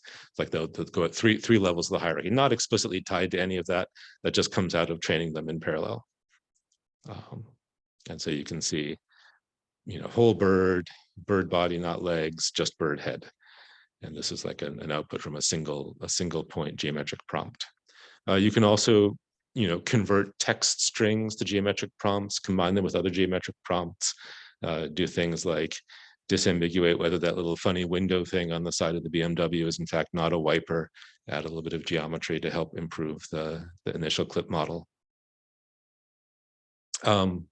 again, on the open world front, generalizing across to do zero shot on 23 data sets, huge variety that's not in the training data. This works relatively well, better than most state of the art, improves with the number of clicks. One of my friends likes to point out that a simple click, which came from the medical imaging community, actually with a whole bunch of input is on average better. And that's showing that you're paying something for being so accurate with that first click so much of the time.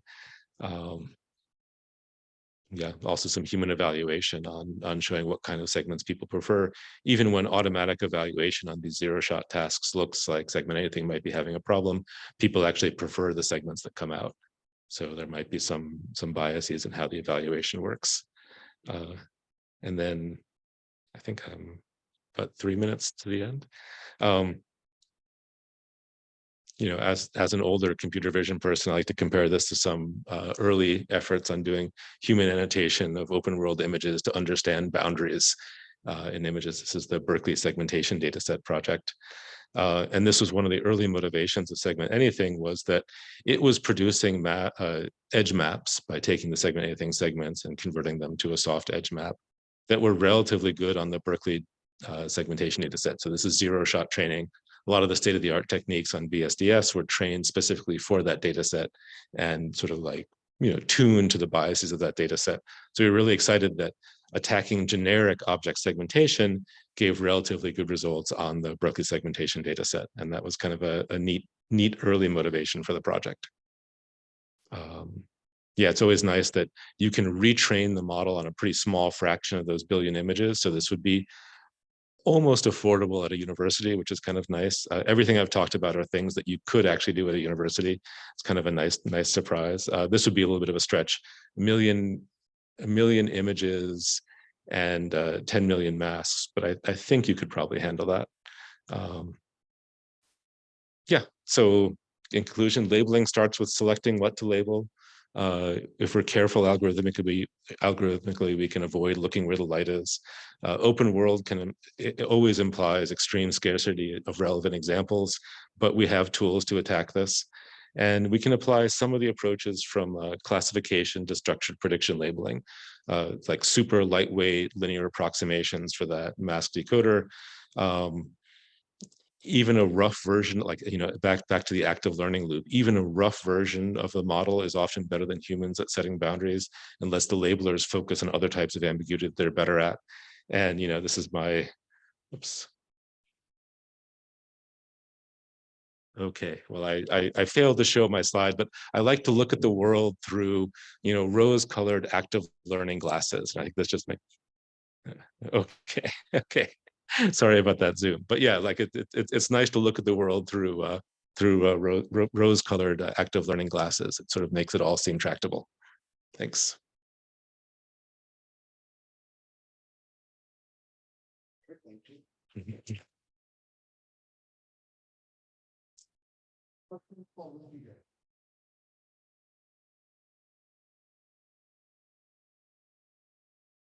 I'll have two minor questions. So, first one was, so there was this, for low number of classes, like 100, 200, 300, the performance was not that high for that nearest neighbor project that you have. Do you have the intuition of why around 1,000 it starts working, but before that it's, why is there this sort of, like, is it because you have for a number of classes? Is it just because it gets too noisy, or? Oh, so what? There was a plot which showed the number of classes, what the performance changes. Oh, I think it should be the number of labels. Yeah. So like it needs enough labels to actually get some progress. And if we're going back to the very first theoretical paper or the second one. The second one. Okay, yeah. So that's looking at the number of labels as the model starts saturating. It needs to like get started. Terry has a question on Zoom. Terry, go ahead.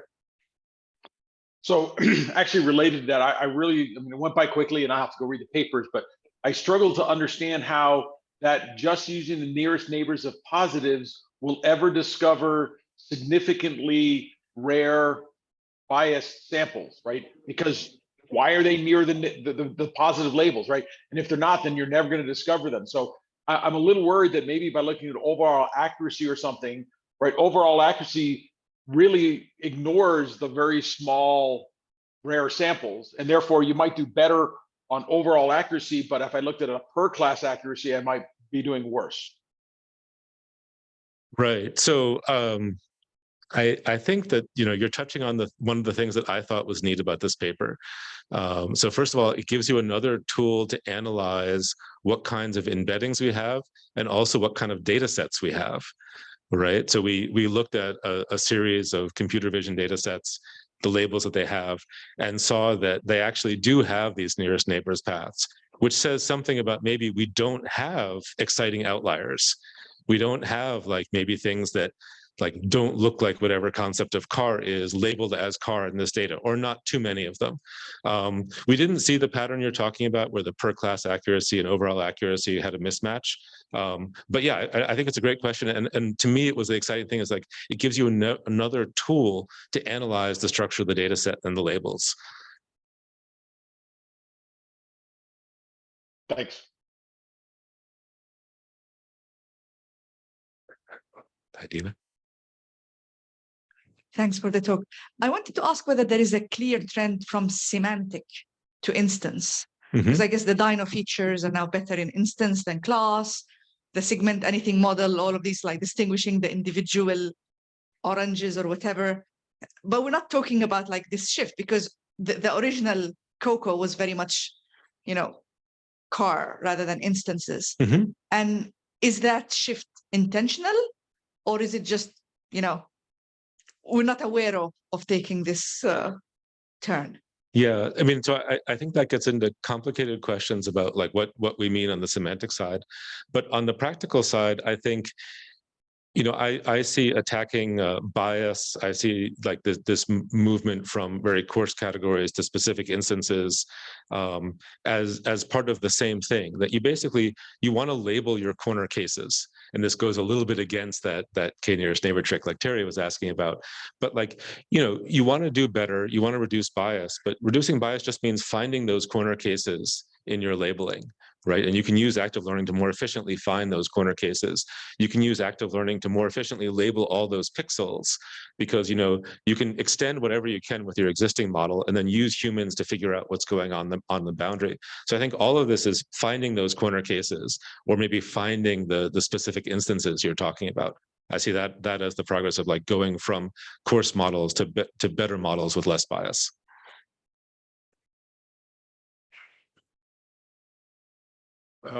Thank you. I come very end of your free, so I don't know very many about your content, but I have a question. When you're using the SAM, or the segmentation dataset content typically are long tail datasets. Many tail classes may not be not segmented well. So do you find that SAM can deal with them well, or still requires many good prompts or something? Yeah, so looking across the variety of those 23 data sets for the zero-shot evaluation, you can see that it is working well on like a huge variety of things. If you look in the paper, you can see really careful analysis of how performance looks across scale and size and things like that. I think it's okay. I don't think it's like magic. Thank you. Okay. All right, so last question related to Sam. Would you classify it more as a very large scale semantic segmentation or instance segmentation model, or a more foundation model for object proposals? I mean, yeah, I'm glad you said that because that's how I think about it. I mean, I think of it as like a real version of superpixels. Like, sure, it's trained, it has all the biases of the semantic objects it's trained on, but it generalizes really well. It gives you an operational thing that's, really high quality superpixel-like segmentation. Yeah, it's easy to adapt. I think of it that way. It doesn't come with semantic labels, so I don't think about it as semantic segmentation. Maybe it's a tool you could use to improve semantic segmentation. Yeah. That's how I interpret it, but right. Okay. All right. Thanks.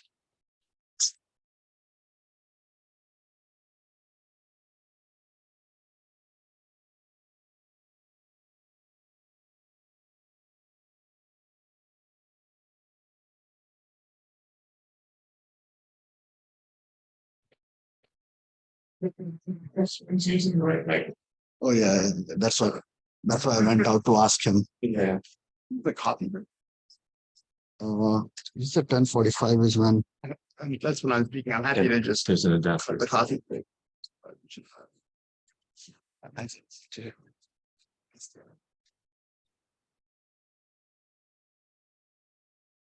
Oh, there it is. Okay.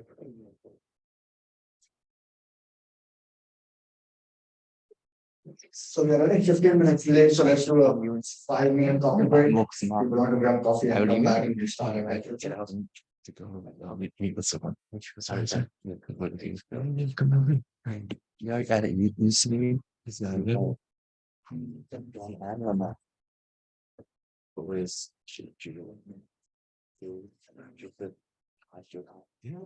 yeah, I enjoyed Joe's team, but you laughed. Okay, I'll do the post up.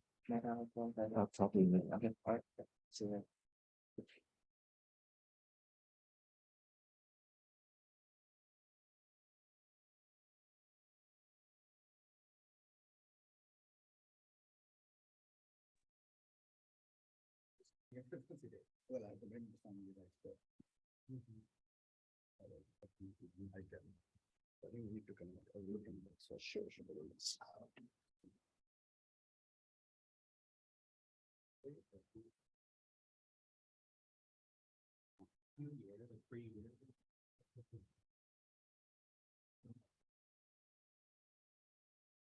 Evan, Andrew.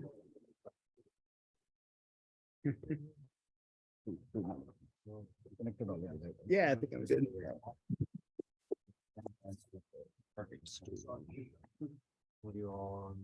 Okay, let me just test my screen, if you don't mind.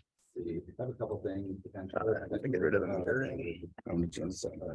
Yeah. But so much stuff. Which is not in on.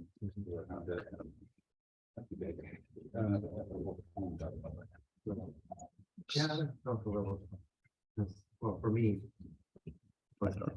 Here. Able to use this. Yeah. Yeah, that was sad. That was a good fun. Oh, here. Enjoyed that. Well run, I think. I'm the whole care of the. Well, so I kicked it there. So we're glad for it. Nothing, usually mine is on top of it. Oh. So I was on the, I was being. You don't want to mirror, right? Oh, right. Actually, how do I fix that? Let's see. Oh, turn off mirror. Yeah. Okay. I'm like unable to Getting out of. find the new Yeah, I mean. changes. Okay. Great. I think That's actually, yeah, there's a bunch of stuff like, long time with models. I think, they seem. you just do desktop too. Oh, is it this? Okay, that's right. Thank you. That basically every.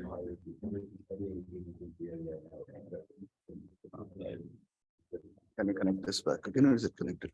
Oh, I think it's already connected. Okay. Sure, can you hear us? Yes, yes. Great, All right, great. starting for me.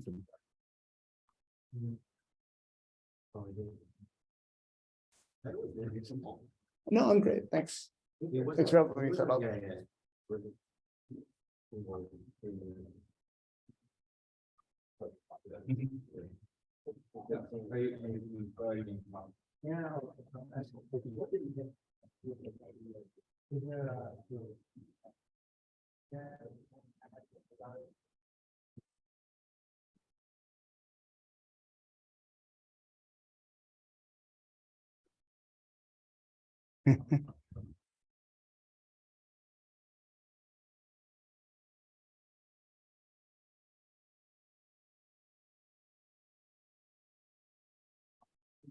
You've actually seen in Korea. Yes. How's your trip in Korea? Good. That was fun. That was fun. Yeah. You have a nice time, nice.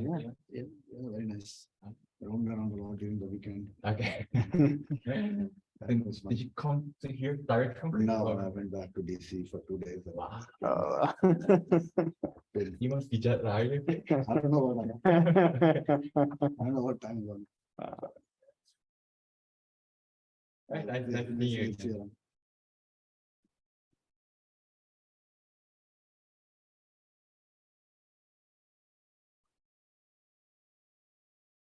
All right, everyone. So we'll resume. We have the pleasure of having Andrew Owens, who is an assistant professor at University of Michigan, and he has done some very influential work on image forensics, multimodal learning, and today we'll talk about image forensics for open world perception. Thanks so much. And it's very great to see you, Shu, even if it's over Zoom. So you've probably been hearing a lot about how fake images are a big problem. More and more, you no longer need a team of skilled artists to make fake images. The image generation methods that are out there now are maybe good enough now that you can make images that, at least at a glance, you might not be able to tell are fake. And one of the really negative effects of this is that it blurs the line between real and fake, including making people think that real images are fake. There are many cases where videos that you might have thought were real a few years ago, there's now questions raised about whether they're real or fake, and that has the potential to have a lot of to cause a lot of instability in the coming years. Now, one of the things that I think makes this forensics problem challenging is that there's a lot of distribution shift. And it's not really possible to just create a data set of all the fake images out there, use supervised learning, and train a really effective classifier. It's hard to make the analog of ImageNet for fake images. The space is just so vast. And one of the core issues is that new image manipulation methods are emerging every day. Over the past few years, you've seen a rise of various different types of GAN-based methods, followed by new diffusion methods, and even some very polished products like DALL-E and Midjourney that likely have many different components behind them. And one of the things that's challenging about this is whatever you train your method on will quickly become outdated. If you're going to detect fake images, you're going to need to be able to deal with future generators that you've never seen before. And including methods, I think, especially nowadays, that might be very small or idiosyncratic. Who knows? There might be some GitHub repository out there, or somebody's forked an image synthesis method and made some minor change. You need to be able to deal with all of these types of issues with whatever methods you create. And so today I'm going to talk about our efforts to frame this problem as an open world perception problem and create techniques that avoid the need to rely so much on this labeled data. But before that, I want to talk about one property about image forensics that I think is really interesting. And that's that if you do know the methods that were used to create the fake images, it becomes much easier. And as an example of this is some work we did a few years ago. It was led by Xingyu Wang, who's now a PhD student at CMU, along with some folks at Adobe and Berkeley, Oliver Wong, and Richard Zhang, and Alyosha Efros. And we've tried to focus on one very specific type of image manipulation, namely face warps. For example, in this image on the left, there's this Russian diplomat that's meeting with Kim Jong-un, and he seems very excited to be there. The image appeared on Russian state TV, but if you looked at the actual image that was shot in person, it looked very different. And maybe he wasn't so happy to be there. So someone clearly edited his face to give him an expression that looked better. And we wanted to see if we could just create a model that was really good at classifying this one type of manipulation made by one particular tool, Photoshop. And Photoshop has features for somewhat creepily manipulating faces built into it. And we wanted to see if we could just create a whole bunch of fake images that use this tool. You take images from the internet, we'll just apply random manipulations to them and create a big data set. And we just literally scripted Photoshop. We just created a script where you crop a face, you can open Photoshop, open up this tool, move the little key points around in random ways, and then we'd save the warped image. And we trained this classifier to distinguish between these fake images and real fake images. I found that it worked very, very well. It could get very, very high accuracy. And you could even do things like detect the parts of the image that are likely to have been manipulated, and then also to have a suggested undo to try to estimate what moved where, to try to figure out what the underlying warp is.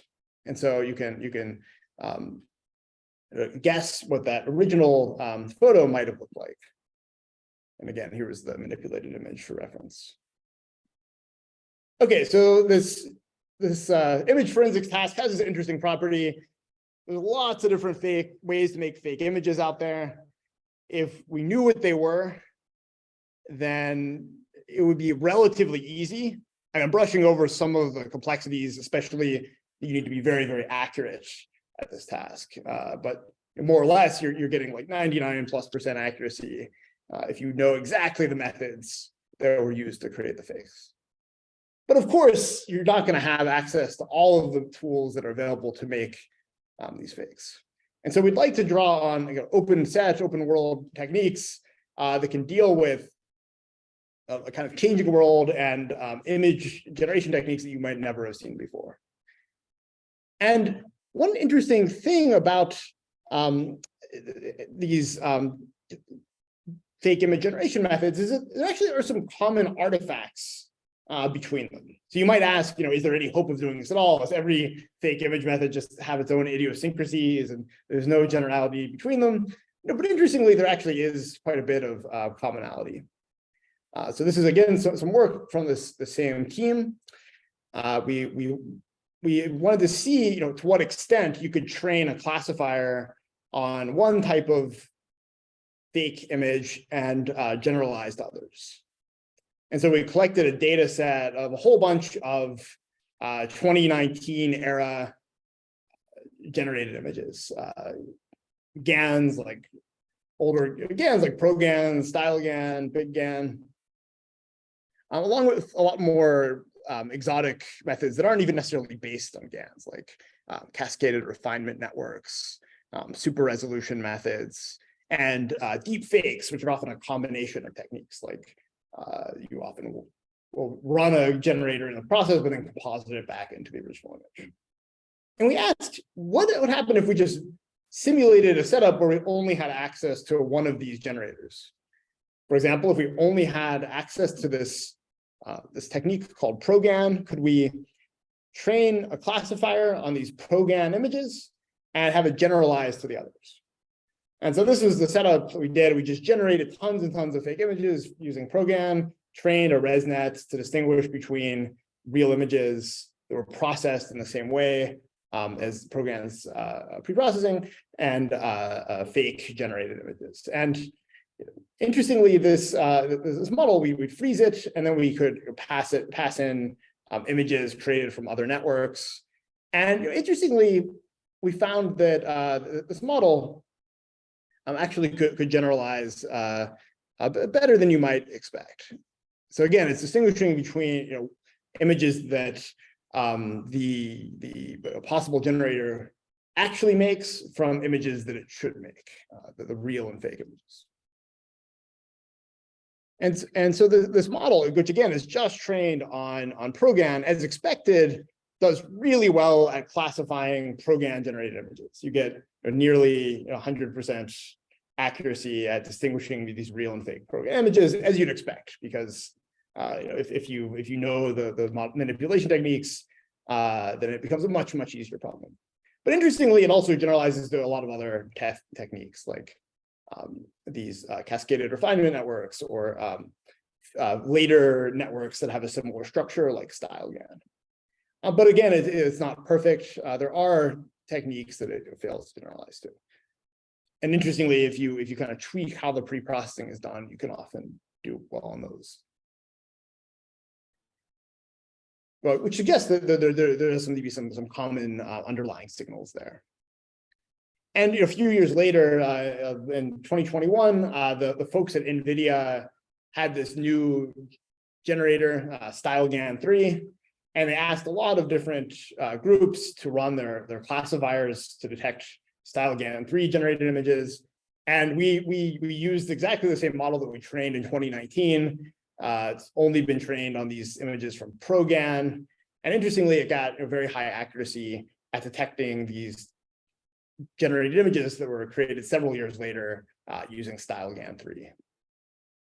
There's similar networks that are created by the same NVIDIA teams.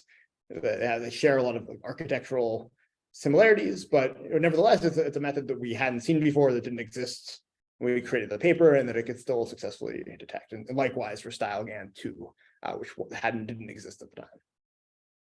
Okay, so this does suggest that overall, I think there's some hope.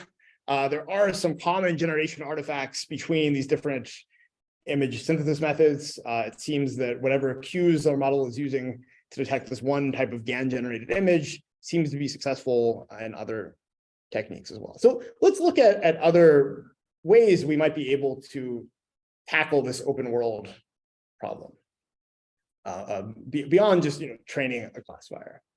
So one idea that is kind of widely used in open world techniques is to just learn really good representations and use them for these downstream tasks, because if you have a good representation, it probably knows enough about the world that this will suddenly become an easier problem. And you might ask, what kind of representation would be well suited to this task? And we could look at all of the existing ways that people learn features, like labeling objects or adding natural language descriptions and combining them with images. But this really is not capturing that much information that would be useful for all types of forensics. I mean, it's a very high level information. And I think when we typically think about these multimodal learning methods, foundation models, pre-training, we're always very, very focused on the high level. We want to learn representations that convey objects or that tell you what kind of scene you're in. There's relatively less attention devoted to the low level details, like what kind of camera was this? What kind of compression was used? What kind of focal length or aperture was used to take the photo? And those details are really important for a lot of tasks, like forensics, but also more broadly tasks like 3D perception. And interestingly, there actually is a source of multimodal data we can use. Hidden within most images is this extra information, the camera metadata. So when a camera takes a photo, it inserts this metadata that contains information like the camera model, the color space, the focal length, whether the flash was used, and so on. And if we could just use this source of information to learn a representation, then maybe we'd have a representation that would capture these low-level details that would be useful for downstream tasks like forensics that would allow us to get by with this data. And so this is work that's appearing at CVPR as a highlight, but it's led by an undergrad at University of Michigan, Chen Hao. I think I saw him somewhere around here. There he is. And also my PhD student, Ayush Shrivastava. And we were kind of following some previous work that we did a few years ago, which showed that this camera metadata was a useful signal for learning about image manipulation. The techniques in that previous work, though, were very, very complicated. So we wanted to see if we could draw on more recent advances to create representation learning methods that could detect fake images in a simpler way. And so here's what we did. We just took this camera metadata and we learned a joint embedding between image patches and metadata. So we're going to take the metadata and just convert it to a big string. It's all mostly human readable, so you can convert all of the different what are called tags in the metadata into a readable description and text, and then you can just concatenate all of those tags together. And so we end up with a representation like this, That's just a big string that has the name of the tag, like the camera make, followed by the value, which could be something like Nikon. And then we're going to just learn a joint embedding between these between image patches and these EXIF derived or these the camera meta derived piece of text. So the model is almost identical to CLIP. You're learning a joint embedding between image patches and this text-like modality. There's a few subtle differences, like we have to deal with the fact that this can often be a very, very long piece of text, but otherwise they're essentially the same. You have a big transformer processing lots and lots of text, but it comes from metadata instead of language. And once you have this representation, there's a lot of things you can do with it. For example, there's tasks that, as we discussed, that require this low-level understanding of images. For example, beyond image manipulation detection, you can also identify the radial distortion in images. And so if we train a linear classifier to distinguish between real and fake images in a splice detection data set, we get much more accurate predictions if we use our learned embeddings than if we use ImageNet features or CLIP features. And it makes sense. Those typically capture like very, very high level concepts.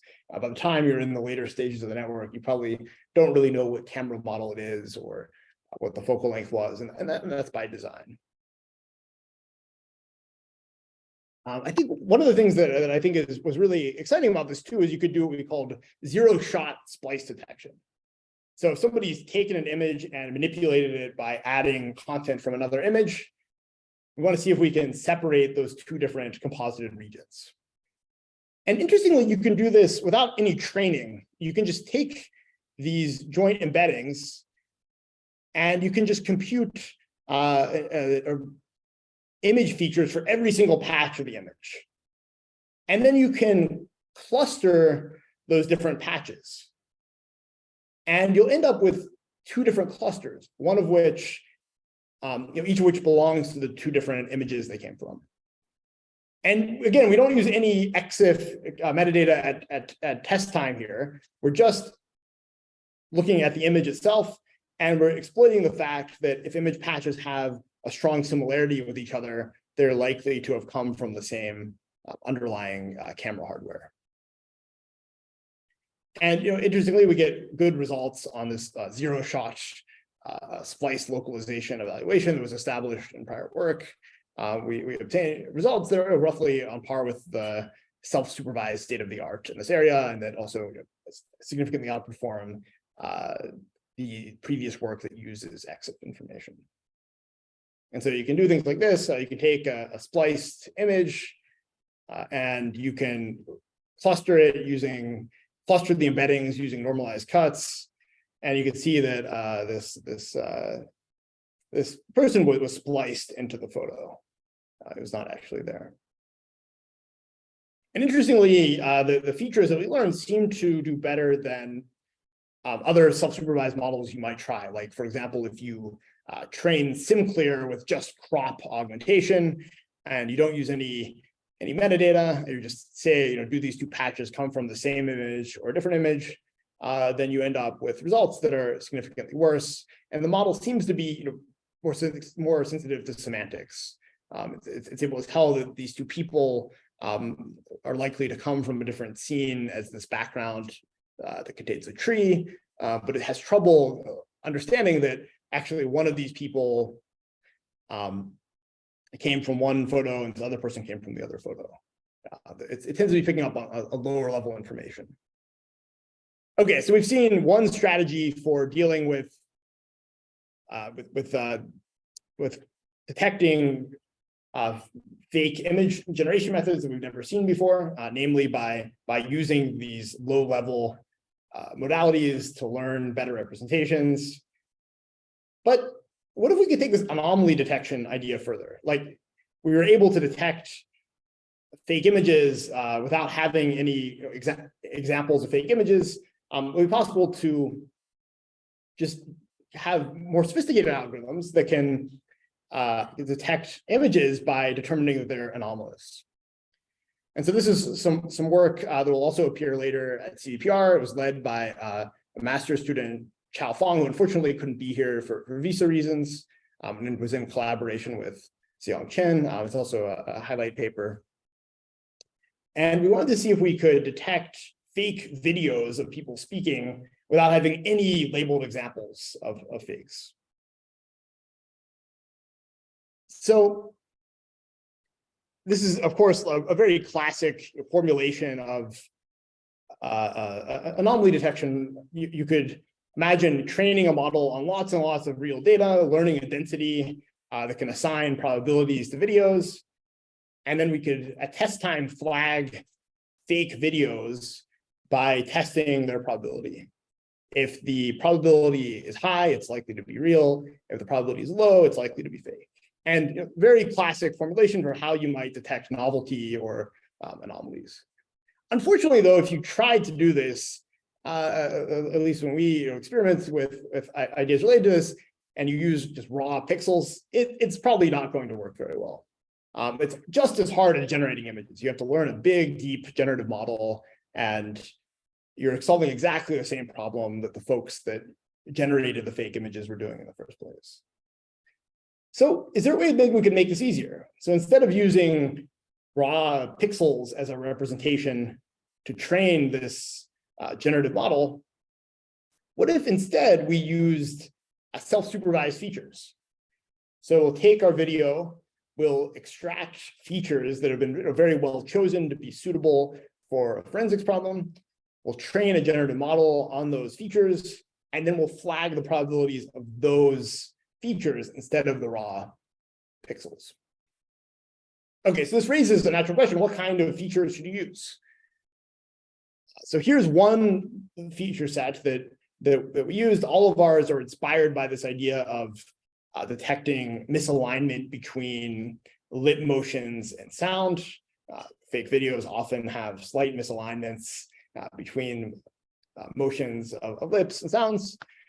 And in particular, one really interpretable representation is what we call a time delay between the images and the audio. So for every video frame, we'll measure how temporally aligned it is with the audio. And we'll measure how many frames offset the video frame appears to be from the sound. And so you can plot this time delay prediction. The x-axis is time, that corresponds to different video frames. The y-axis is how temporally shifted the video seems to be. And you'd expect real videos to mostly have a shift of 0. The video actually is aligned with the audio. But in practice, often you'll get some predictions that are incorrect, because it's very hard to tell whether the video is actually aligned with the audio correctly. And in other places where it's just genuinely ambiguous. So we'll create a generative model that's trained on these sequences of time delays rather than the raw image or audio data, under the assumption that this time delay will convey useful information for detecting manipulation. And so you could also try other feature sets. One really appealing feature set is just to use the feature activations of a network that's used to solve this synchronization problem. So you can train a model to synchronize vision and sound, and then you can just use the activations of one of its layers as your representation of the features. But whichever feature set you use, we're just going to train a big generative model on that sequence of features. And we'll just train a GPT-like transformer model that predicts the next feature given all of the previous features and all of the previous frames of the video. And so essentially our training has 2 stages. The first stage is you learn a good self-supervised feature set, which in our case involves training this temporal synchronization model. And then the second stage, which involves learning the distribution of the features on real videos, which is very similar to just training a GPT. It's just a transformer that's predicting these features. And once trained, the model can then detect unusual time delay sequences. For example, in these two videos, one video is real, the other is fake. The time delays are shown in the middle, and you can see that the real video is more aligned with the audio on average, and it just has a different pattern of time delays. The ups and downs of the time delays are a little bit different than they are in the fake video. And correspondingly, our predictions of how anomalous the video are much higher for the fake video. That sequence of time delays is much less likely to appear in real videos. And we found, interestingly, this model, which again is trained only on real data, just speech videos from the LRS2 dataset, performs quite well on fake video detection task called fake AV celeb. That combines a suite of different evaluations that some that have fake video, some that have fake audio, some that have both. And we do actually on par with a lot of methods that were trained using supervised learning. We're still not as good as the best methods that are based on semi-supervised learning, but it's surprisingly good performance there. We also found our model generalized to Korean speech using the Korean deepfake dataset, even though it was trained only on real videos from this English language LRS dataset. And interestingly, it has pretty good robustness to different kinds of post-processing you might do, like blurring, compressing, adding noise, and so on. Again, we're not as good as the best supervised methods, but they're often very competitive. And of course, there's a limitation here, which is that the feature set itself has to capture the kinds of manipulations you're looking to find. And in particular here, we can find lip motions that are out of sync with audio. But if someone has replaced the entire face, then we're much less likely to flag that as a fake. And in particular, we're not very good at face swaps, where someone keeps the lips intact, but changes the identity of the speaker.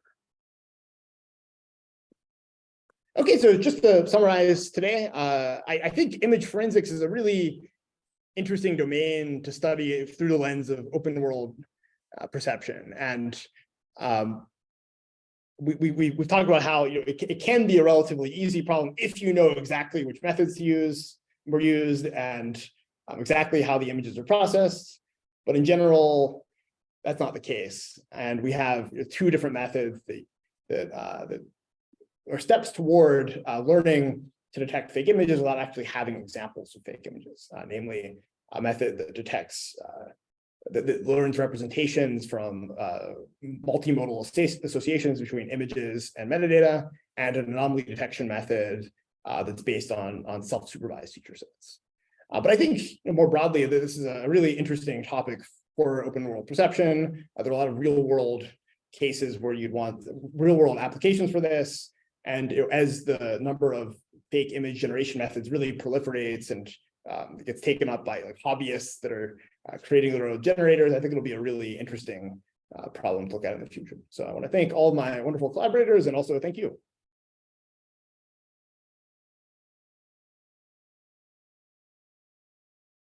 Any questions from the audience? First of all, thank you for the talk. Image forensic as an open world perception is very interesting. I actually have two questions. My first question is, you've shown that your classifier generalizes really well for the many generative models. But from your slides, I only saw GANs. And my question is, does it also work well for the diffusion models? Or I don't think it does. I don't think it generalizes to some of the latest methods. So to be clear, I think so.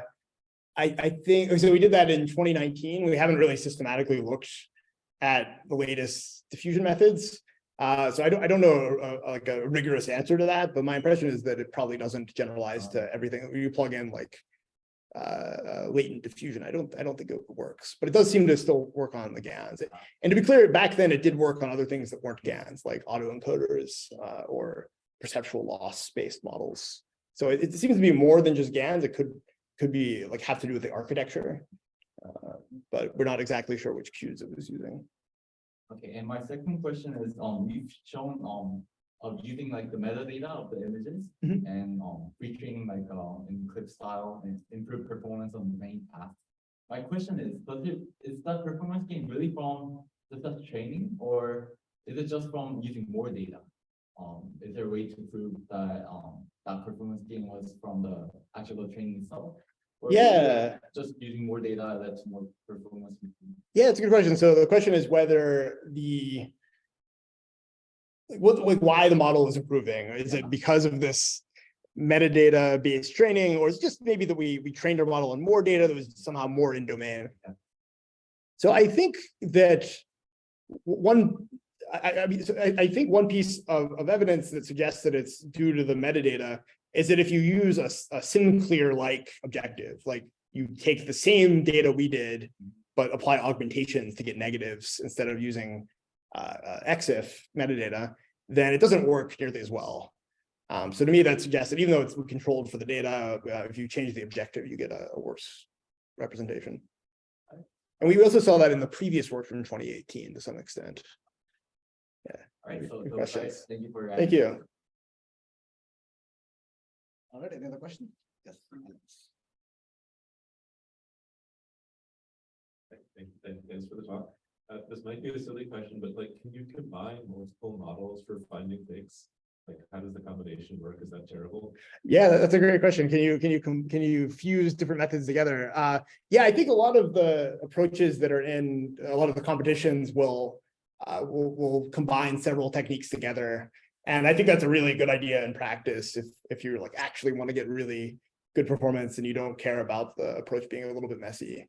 I also think a really good strategy is you just train on every generator out there and just train a big neural net on all the dozens of generation methods that have been out there. And people have shown you can get a boost in performance from that as well. All right, any other questions? Yep, let's thank the speaker again. Thank you.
Hey, Abhinav.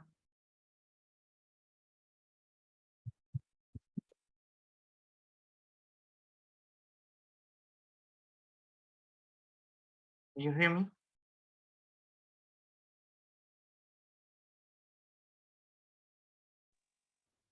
I can hear you. I'm not sure if Abhinav can. Abhinav, can you hear us?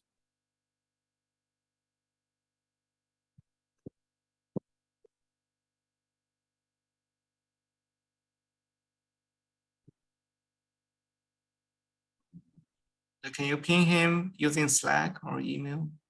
Yeah, I'll just ping him.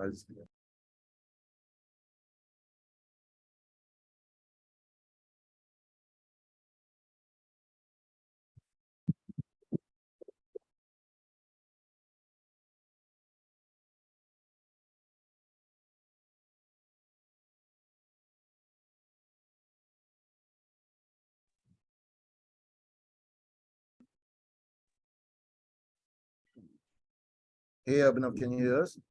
Yep. All right. And I'm guessing you're connected to the audio. Yeah, all connected. all right. Anubhav, or Shu, why don't you have to say something first? No, I don't think so. Abhinav, you can take over because that is your workshop, your challenge, right? Yeah, Anubhav, why don't you start it? Okay, let me just share my screen.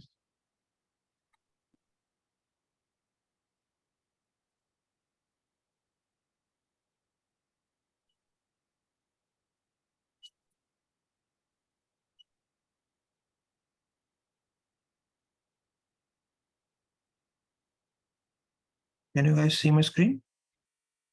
Yes. Okay, so hello everyone. I'm Anubhav, and I'll be presenting the object class discovery challenge that we held in conjunction with the VPLOW workshop. And my co-organizers are Sonal, Pulkit, Dr. Saket Rambatla, who is now associated with Meta, and Professor Abhinav Srivastava. So how I'll proceed is that I'll explain the problem statement first, and then we'll discuss the benchmark. And then I'll introduce the teams who participated in the challenge, and they will discuss their results. Okay, so what is the problem statement? So if we have a trained object detection model which is trained on some particular classes, we see that if we pass new objects or out of domain images to that model again still predicts objects in those images, though they are completely wrong predictions. In this particular slide, you see that the labels of the boxes, they are the classes on which this particular model has been trained on, and it's firing very confidently. Like these are the predictions which are above the threshold points of scores of that model, and it is firing very confidently on the object and saying a giraffe to be a horse or a dog, or saying a fire hose in the bottom right image to be a bottle. So this is a problem which is persistent with these models, that they are very confident on unknown classes. So what do we mean by object discovery? So suppose you have these kind of varied images. So what is our expectation from an object detection model on these kind of images? Our basic expectation is that it should be able to detect these particular instances, like these cats or cars or the traffic lights or the persons or the umbrellas in these images as objects. And the expectation is not just in terms of our region proposals. We also want such a model to somehow associate different instances of one particular kind of object into a same class. So we want some kind of grouping. So as you see, like we have color coded the groupings that we want. And in this case, such a model, since it has not been trained on any particular class, so it has no notion of what this class is, but it should still be able to associate the instances of the class into the same group. So for this instance, for this problem statement, we can just have them as numbered groups.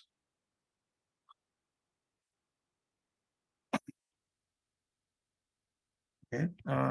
So how did people approach this problem in the earlier days? So people started with the completely bottom up unsupervised grouping, and going forward, people started doing some sort of knowledge discovery, and then associating the concepts associated with that knowledge together. And then in the deep learning era, and with the availability of large scale data on the internet, people started posing the discovery problem as a co-localization or co-segmentation problem. And most recent works on discovery, they continue to use solve discovery as a co-localization problem by computing exhaustive pair similarities between the concepts and forming a huge graph. And the problem reduces to reducing the complexity of this graph and doing some efficient graph clustering.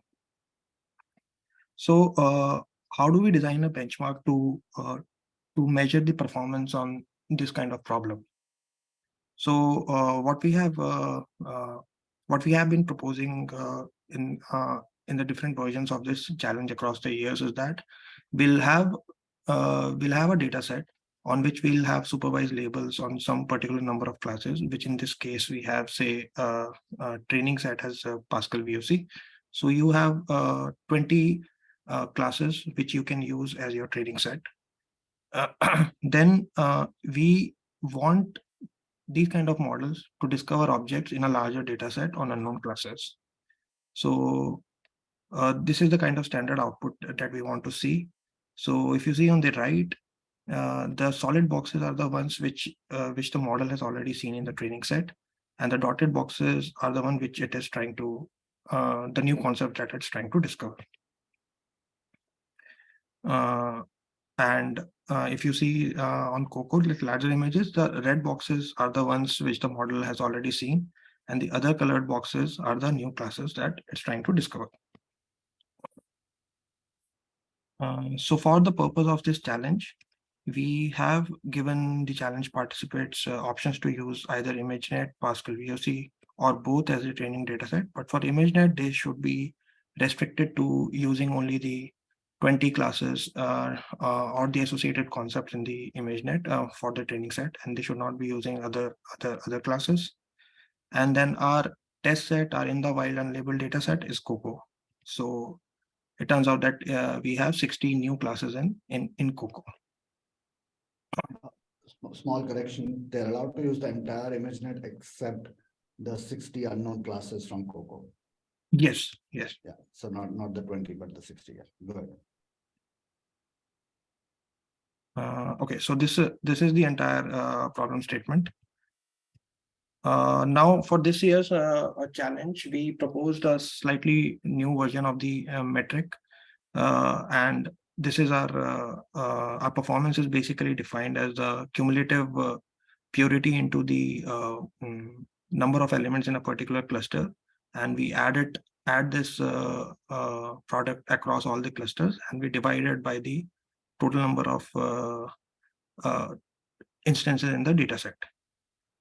We hope that the clusters which are highly pure, which have high purity, and since we are multiplying it with the number of elements in the clusters, so they'll get though the teams which have highly pure clusters and which have larger clusters, they'll get higher weightage, versus the teams which still have pure clusters but their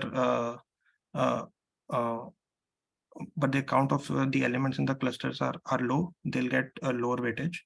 We'll see how teams performed on this metric, and what if there is still a problem with this metric.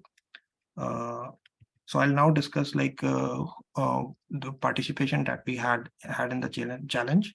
We had a total of 3 teams who participated, and they submitted 8 submissions. We had participation from Lab of Machine Learning and Data Mining at Tianjin University in China. Then we had submissions from Knowledge Discovery and Artificial Intelligence Lab at Yonsei University in Korea. And we had submissions from Beijing University of Post and Telecommunications in China.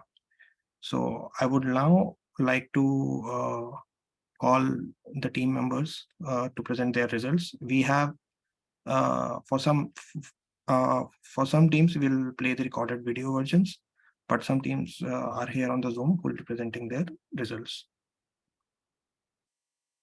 I'll just stop sharing my screen now.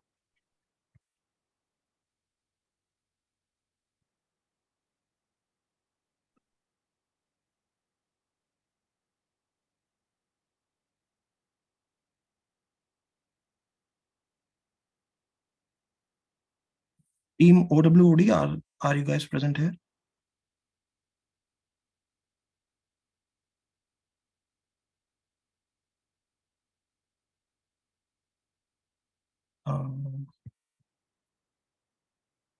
I think whichever team is present, they can start presenting. Okay, team YS ODD, are you present here, Eugen? Oh, yeah. Can take over. Should I share my? Sure. Oh yeah. Okay. Wait.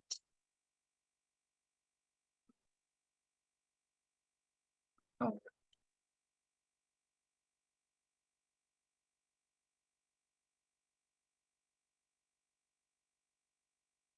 I'll just present the recorded version. So, yep.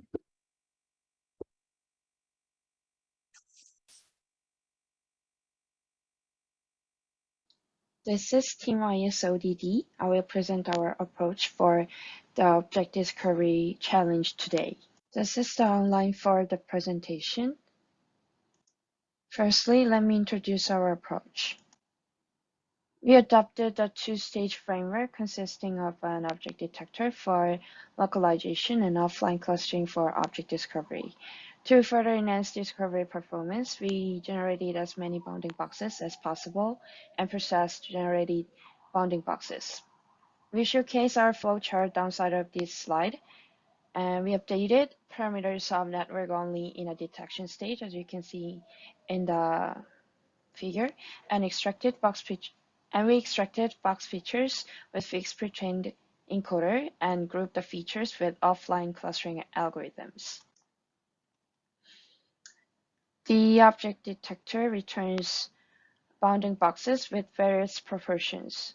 Merely resizing these bounding boxes is simple, but sometimes lowers the quality and visibility of boxes, especially when bounding boxes are far from the square shape. So rather than resize, we padded bounding boxes, and this minimizes a perspective distortion that could arise from resizing the original box and may aid the model in recognizing instances better. For object discovery, since we are not accessible to discovery set for training networks, we are leveraged on offline clustering algorithms, which is k-means here, based on off-the-shelf representations from the self-supervised varieties. We conjecture that the self-supervised networks that shows high KNN accuracy is effective on offline clustering. We tried 3 different pre-training methods, Dino, iBot, and MOUX. To enhance the discovery of objects, we implemented an over-clustering strategy that generates a large number of clusters. Here we set number of clusters to 10,000. Next is experimental results. We present our experimental results in this slide.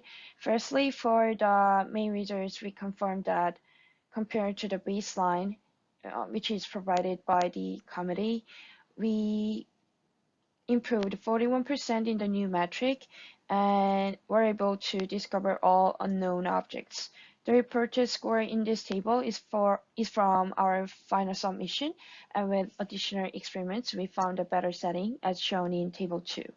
We have conducted evaluations on self-supervised pre-training methods, NMS threshold, and the number of clusters.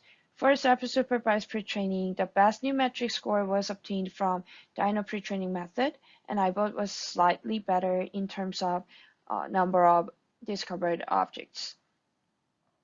For the NMS threshold, the higher NMS threshold provides better results. Lastly, for the number of clusters, we just confirmed that over-clustering is highly effective.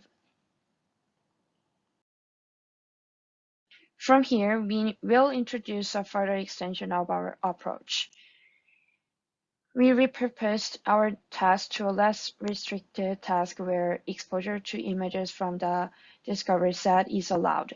In the competition rules, image supervision was unacceptable because it assumed no information exposure for the discovery set. This setting limits the design of the training strategy. So in the real world, there may be situations where test images exist. This setting can accept various training strategies, and performance improvement can be obtained through image supervision. So one possible solution for the extension of our approach is shown in this figure. Both using detector and novel classification head, supervised learning and self-supervised learning method can be used. During training time, we can obtain known and discovered class predictions by self-pseudo-labeling in an online clustering manner. The specific process is as follows. Following the all-NCDR paper, this method learns to categorize all region proposers jointly on both labeled source data and unlabeled target data in an end-to-end manner. First, we train class agnostic modules of our detector on the source domain.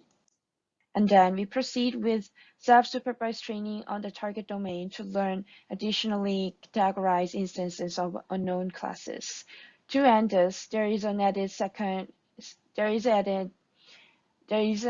secondary classification head to the known classifier head and train both jointly. We transfer knowledge from the source to the target domain by retaining weights for class agnostic modules. During inference procedure, we perform factorization and forepass using classification heads of both known and novel categories to predict both known and novel object classes. It does not require running clustering algorithms during the inference.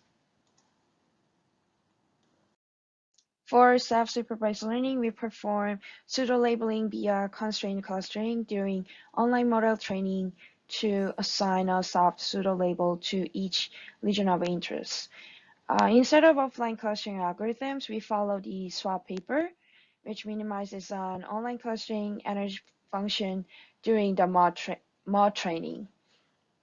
To generate class pseudo-labels, we use non-symmetrical log-normal distribution, then generate such soft pseudo-labels that closely match the marginers and minimizes entropy for the given probabilities. So our experimental setting for the extensions, we use the Pascal VOC half dataset for labeled data for fully supervised training. And for self-supervised training, we use the remaining Pascal VOC half dataset for labeled data and used COCO 2017 trained dataset for unlabeled data.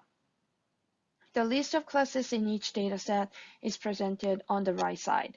We could not present results for this approach at this time, as it takes at least several days for fully supervised and self-supervised training for good performance.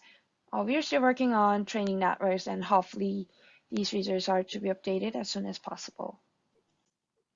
And thank you for listening. And if you have any questions on the presentation, feel free to ask. And thanks for giving us a chance to participate in this challenge and provide presentations. Are there any questions from the?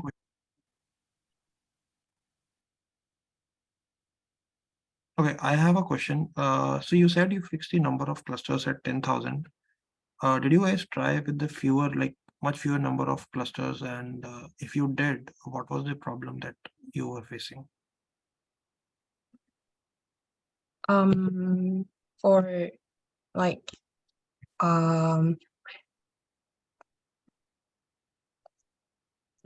you mean like less than 10,000 clusters? Yes, maybe say 1,000 clusters or less than 500 clusters. We've tried 5,000 clusters, but for a new metric, it was like around 0.11, I guess. So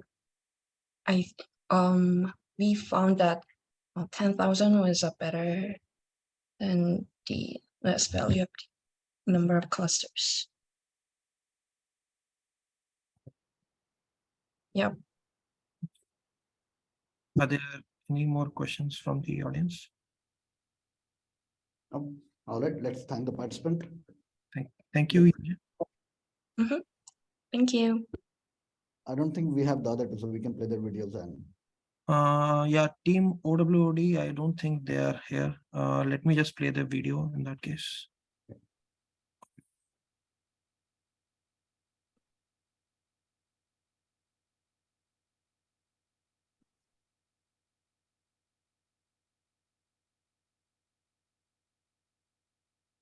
It's an honor to participate in object discovery at CVPR 2023 workshop, representing the OWOD SSL team from the Lab of Machine Learning and Data Mining at Tianjin University.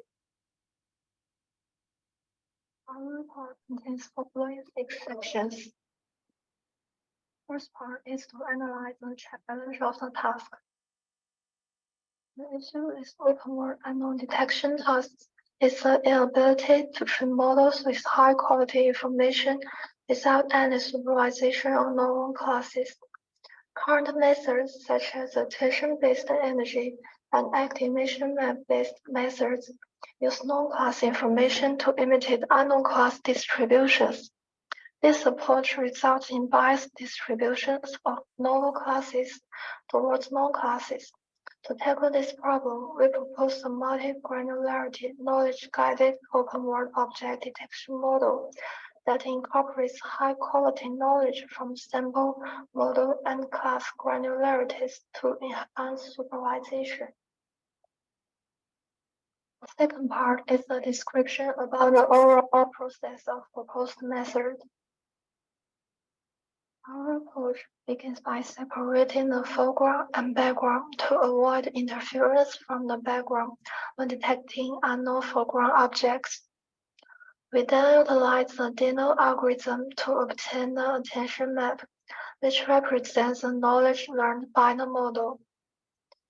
These attention maps serve as supervisory signals for salience detection, aiding the model in accurately distinguishing the edges of the foreground and background. To enhance the integrity of the foreground object frame, we introduce a superpixel segmentation module that utilizes the local semantic fusion to incorporate pixel-level knowledge information into the model. This module acts like a trainable selective search, computing each image in real time to enrich features and distinguish different foreground objects. Additionally, to address the issue of missing select, we introduce category knowledge by clustering and use them as pseudo-labels for new categories. Missing bounding boxes can be further supplemented and calibrated through the training of sub-detectors with non-labeled sample and pseudo-labeled unknown samples. Overall, our proposed model effectively detects and discovers novel objects by integrating multi-granularity knowledge and effectively tackles this challenging unsupervised task. The third part describes how we separate the foreground and background. The Dino's attention-based encoder, which is self-supervised trained on ImageNet, can extract features that provide explicit information about the semantic segmentation of images. However, regions with high attention activation values only distributed in certain parts of the object. By utilizing edge-sensitive salience detection, we can discover complete objects. The fourth part explains how we can achieve semantic fusion to discover entire objects. After separating the foreground and background, the foreground still contains multiple objects. To separate them, we use superpixel segmentation to divide the image. Since segments with similar semantic information, such as texture and color, can be considered the same objects, we perform multiple iterations of merging between regions and assign the same label to pixels with similar semantics. This approach allows us to learn more representative features of the object and ensure they cover the entire outer surface. The fifth part describes the design of clustering and discriminator. When obtaining a candidate box for an object, it may contain both known and unknown objects. After performing initial clustering, we select a certain proportion of predictions from each cluster to serve as pseudo-labels for new class. Additionally, we introduce oversampled work as negative samples to ensure a balanced capability distribution in detection model. The trained sum detector is then capable of distinguishing objects and making additional discoveries of unknown objects. The sixth part is to illustrate the experiment settings and results. For the task of forward and backward separation, we employ the Dino algorithm to train a variety small model using the ImageNet dataset. When it comes to clustering and discriminator stage, we experienced with various cluster numbers ranging from 8,000 to 10,000. Here we present our best results, which demonstrate that our proposed method is able to detect both known and unknown objects while maintaining good separation capabilities. That's all. Thanks for your time. Today, esteemed guys, it's an honor to participate in object discovery at CVPR 2023 workshop, representing the OW. Yeah, thanks team OWOD. And if any of the audiences have any questions with regarding their submission, they can submit the questions to me at my email ID, which is linked on the workshop page, and I will post the questions to the team. Thank update the team names on the website as well. Yes. Yeah. Our next team was called PRIS-CV, which is Beijing University of Post and Telecommunications, and I will be playing their video now.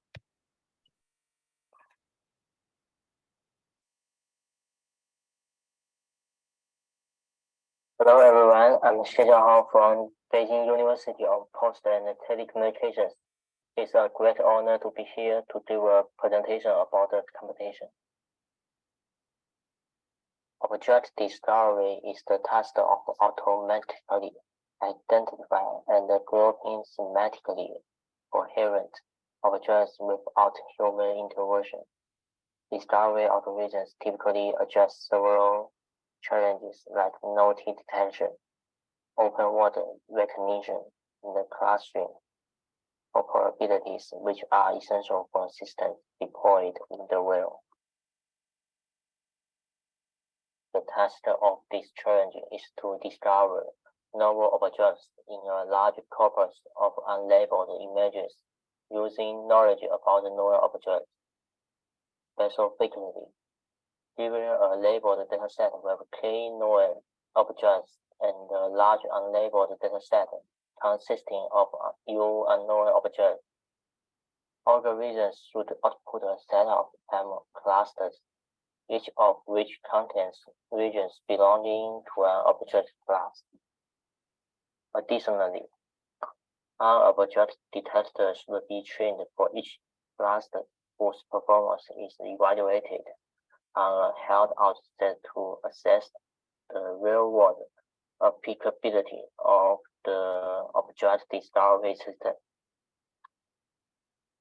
We chose the algorithm of an article in SSV 2021, The Pursuit of Knowledge, Discovery and Localizing Novel Categories Using Dual Memory.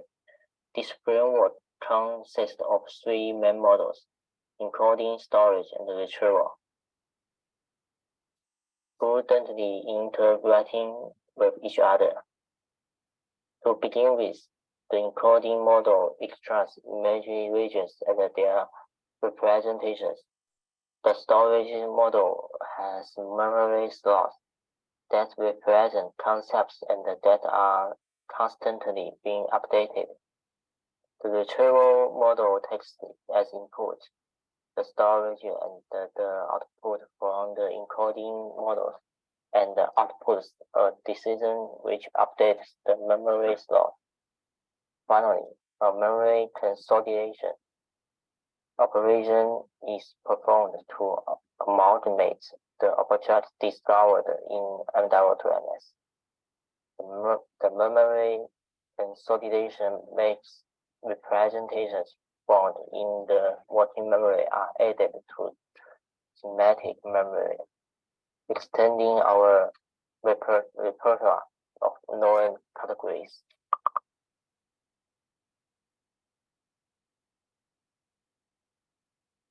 Proposed algorithms for this challenge will operate on widely used object detection datasets, such as Pascal World 2007 and Total 2014, and report results on two speeds. The primary evaluation metric is the area under the curve of purity coverage plots, and the Pascal World scale mean average precision at an RLU threshold of 0.5. Additionally, we also report the number of clusters, number of objects discovered, correct localization. We first run a version of the training and testing using pipelines, and then added the data augmentation and the fine-tune parameters to improve the performance of the model. Due to the computational resource and the time constraints, we only run 2 runs of experiments. The test results are shown in the table. From the leaderboard point of view, our team ranks 3rd. That's all. Thank you for listening.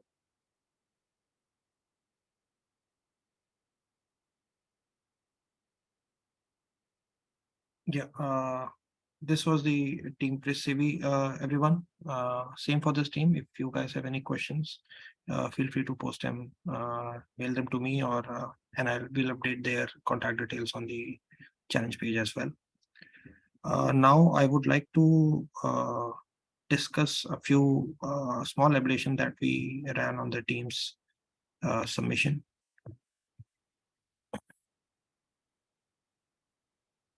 Okay. So while we designed the metric, we were trying to be sure that teams should not be playing only for the high performance on the metric, but discovering. I mean, the metric should point guide them towards discovering the actual like object clusters, which cover a lot of like most of the instances of that object. But as you see in this graph, if we increase the minimum number of images per cluster while evaluation, like that are required to be present in a cluster, so the performance for OWOD, SSL, and YSODD, it drops drastically. But for pre-CV, it remains constant. Another thing is pre-CV had a hard-coded number of clusters, which was 80. Let me take a step back here. We don't know if it was hard-coded, but they have mentioned that they just used 80 clusters. We believe that whatever coverage that pre-CV is getting, it is not high, but it is consistent. Like there are just 80 clusters in their output. But other two teams, they turned out having very small clusters, probably 5-10 elements only, and those clusters would have been very pure, and that it turns out that they achieve a higher performance on the metric. So we have some thoughts on improving the metric for the next iteration of the challenge. So this kind of optimization on the metric could be avoided, and we could steer the challenge towards discovering the solving the actual problem statement. Yeah, so this is what we wanted to discuss on the ablation. If there are any questions from the audience, I'm happy to take them now. Otherwise, I would like to thank all my co-organizers and Professor Shu Kong for organizing, and the entire committee for organizing the VPLOW workshop. Thank you. Thank you, everyone. All right, thank you. So with that, we'll adjourn for, let's thank the organizers. With that, we'll adjourn for lunch, and then we'll resume at 1:15, where either Andrew or Neha will resume with some fantastic talks. And then towards the end of the day, we'll have two more challenges that will wrap up the workshop. All right, thank you everyone for being here.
Hey, Shu, shall we get started in a minute?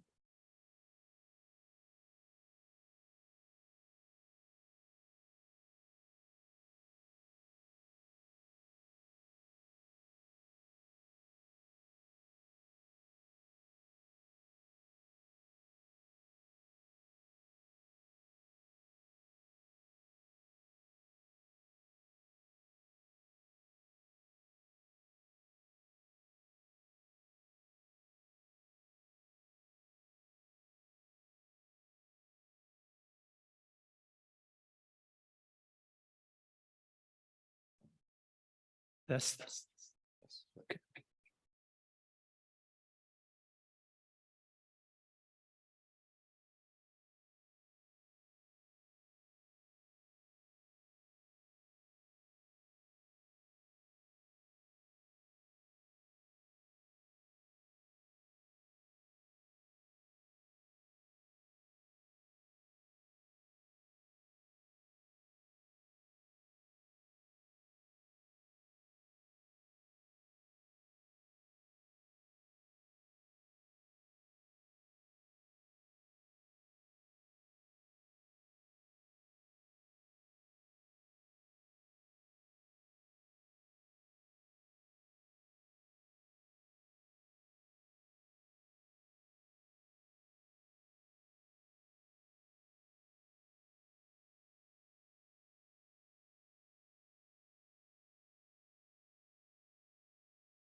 Hi, Shu, can you hear me?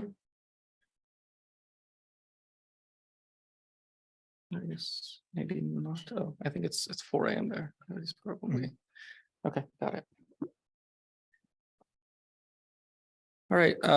Thank you everyone for joining us for this afternoon session of our workshop. I'm very pleased to introduce Mr. Alyosha Osip and his advisor, Laura Leal Tesche. So I'll give a brief introduction here. So Laura Leal Tesche is a senior research manager at NVIDIA and adjunct professor at the Technical University of Munich, leading the Dynamic Vision and Learning Group.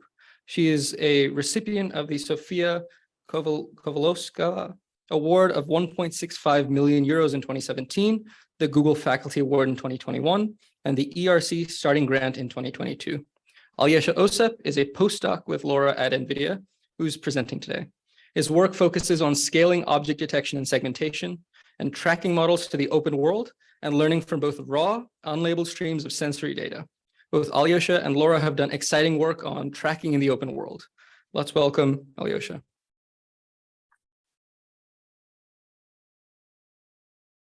Yes, thanks, Nehar, for the introduction. And hi, everyone, and thanks for having me here today. I'm very excited to be here and to have this opportunity to talk about our research on learning to understand the world from video. And I would like to start with some motivation for the kind of research that I'm going to talk about today. So what we really want to do in the long run is to enable mobile robots, such as those that you can see here, to navigate around in the open world and assist us with daily tasks.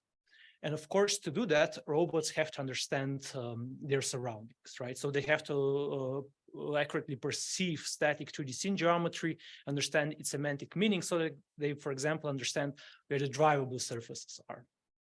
And just as important, they have to be able to localize individual object instances that they might want to interact with.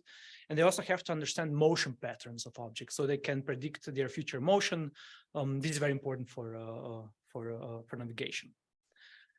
And just as important, robots have to be able to localize themselves in the world and localize their endpoints so that they can plan their trajectories. And this is a task of localization. Now, I'm actually really excited about all these research directions and fronts, and we've been working on all of them. But today, I really want to focus on the question of what is around me and how do these things move. And I want to talk about this. Mm-hmm. Mm-hmm.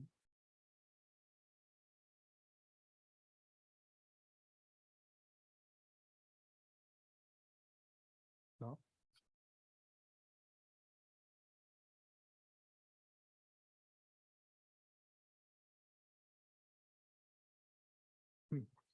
Should I restart Zoom? Okay, okay, fantastic. Sorry about this, folks. Yeah, where was I? Yeah, so I was just saying that I want to talk about what is about the question of what is around me and how to do things smooth, and I actually want to talk about those from open world perception perspective. I have to say that compared to other problems, this is the one where I'm least certain what is the right way to approach this, and this is also what makes for me this line of research so exciting. And I'm happy that I can present today my point of view, and I'll be very curious what folks think. All right, so what we really want to achieve in the long goal is to obtain a fine-grained and functional understanding of any concept in the visual world, right? And in computer vision, our successes have so far largely been driven by the supervised learning paradigm. But I think this is not really going to cut it for robotics. And to illustrate why, I'm visualizing here 30,000 semantic classes that, according to this study of Biderman, us humans can recognize or distinguish. And if you then just look at our data sets, such as ImageNet, we actually have image level labels for quite a large number of classes already. But this is not really kind of data we need in robotics. In robotics, we need to understand 3D structure of objects. We need to understand how objects move and how we can physically interact with them to achieve a certain goal. And if we actually then look at robotics data sets, such as Kitty, that is very widely used in autonomous driving, we have in Kitty labels that come in form of 3D trajectories with bounding boxes for only a few semantic classes. I mean, sure, nowadays we have new data sets out there, but the point remains that we have labels for quite low number of semantic classes in these data sets. All right, so I don't think that manual labeling is going to cut it. I really think that robots should learn to model objects by simply observing streams of sensory data, such as video. This is essentially also what us humans are doing. And I'm also going to argue in this talk that image-based object localization and tracking are going to be central for achieving this goal. And one can then really set up this problem of learning from video in an open world as follows. So we are going to assume that we can collect image level labels for frequently observed objects, right? So we observe many of them. We can definitely label those, and we are also going to assume that we have a large number of videos available. Now our goal is going to be to learn to model all objects that appear in this video, right? And the way that you can think about this is, using these labels for frequently observed classes, you can train object detector for frequently observed classes, or at least for some of them. And then you might want to adapt your detector to new deployment scenarios, such as new city, airport scenario, factory, and so forth. And in this talk, I'm really going to focus on learning to detect objects from video supervision. But in the long run, we also, of course, need to understand 3D structure of objects, their motion patterns, and so forth. I'm going to touch this at the very end. So I was already thinking about this problem as a PhD student. I was very fascinated with this notion that we can actually localize and discover objects from images by hypothesizing different plausible segmentations. And back then, folks obtained these segmentations using bottom-up methods. And another highly inspiring work for me is this one on the right, where the main idea is that if you have short video clips where you have where in the clips you have object is roughly centered in the video and exhibits some dominant motion, you can actually localize these objects, and then you can use crops that or bounding boxes that localize your objects to train object detectors for these objects that appear in these videos. So I think this is very fascinating line of work, but Of course, this is not how the world that is observed by embodied agents looks like, right? It really looks like more like this, right? You will have multiple objects that are going to be occluding each other. And of course, ourselves or robots is also moving around this world. And if you want to train detectors for these objects, you're going to have to localize and track multiple objects through occlusions and through time. And yeah, this is exactly what we did in early versions of the general line of work that I'm presenting today. So we were starting off with stereo video, and then we would use data-driven methods for object proposal generation in images to start object tracks. We then relied on stereo to derive cues needed to associate these proposals over time and to localize objects in 3D. And also this way we generated a large number of object tracks using these proposals that would overlap in 4D space-time, right? So we did at the end optimization step that picks a subset of these objects so that you have unique assignment of object instance to each pixel in the video. And yeah, so this is a high-level overview, and here I have example of how this would look like in practice. So here at the top, we have object proposals. Those come from region proposal network. And here at the bottom, you can see a synth flow derived from stereo video that we used to associate proposals. And then here you can see tracked objects. So 2D and 3D bounding boxes at the bottom. And this was all trained using only COCO labels, right? So for labels for 80 classes in COCO. Here at the top, you can see stereo video, on the bottom corresponding images. All right, so this is early work on general object tracking. And then what you can do then is, of course, you can use this tracker to mine objects from video, right? So we just apply this tracker to large stereo video collections. We obtained a large number of object tracks, and then we performed discovery. And in this case, or at least in early versions, we just simply clustered these video proposals using k-means based on appearance features.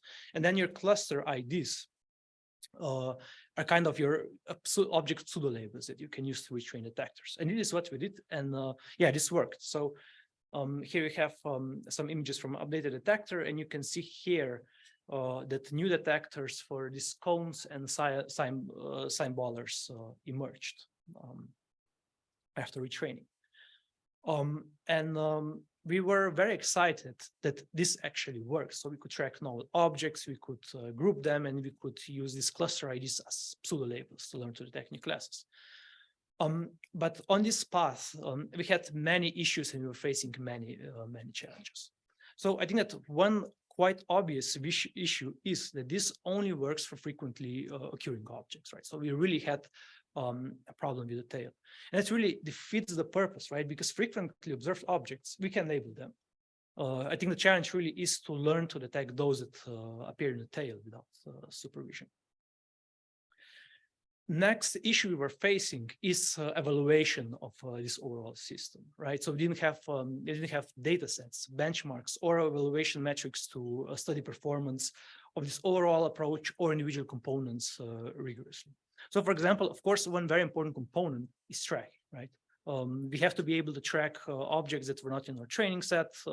So we have to be able to localize them and also consistently track, right? And it was just very difficult to measure performance on how well we can do that, right?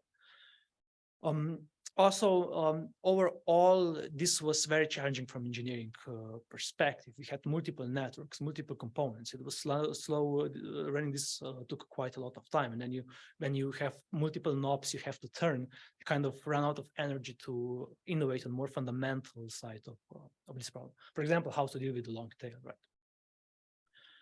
And yeah, now I'd like to talk a bit on how we address many of these issues recently. I would like to first lean into this issue that we had with the long tail. In the context of that, I want to talk now about how we can actually train networks for joint object discovery and detection in end-to-end manner, while at the same time we are actually ensuring that we can also learn to detect rare classes via self-supervision. And here, in context of this, I'm going to talk about this work that we presented at NeurIPS last year. But here there is a slight plot twist. So in general, I'm talking about learning to understand the world from video, but now we are actually going to look at image collections rather than videos. And this was just the purpose of that was to simplify this problem a bit, right? So now we are going to talk about the long tail problem, and we are going to constrain ourselves to image collections. And I'm going to get back to video later. All right, so first, just quick reminder on two-stage detections. I'm sure that all folks here know about this, but I would just like to make sure that we are all on the same page. So just as a reminder, I'm going to talk now about FASTER and Maskar CNN. We have region proposal network that is going to give us a list of ranked regions of interest, right? Object proposals. And then we have the second stage network that is going to regress our bounding boxes, segment instances in these boxes if necessary. And then we also have this classification branch, right? Proposal classification branch that does K+1 classification. And what does that mean? That means that we are going to classify each proposal as one of the K objects that were labeled in a data set or the background, which means that if you have objects that weren't labeled and are covered by your proposals, they're going to be classified as background.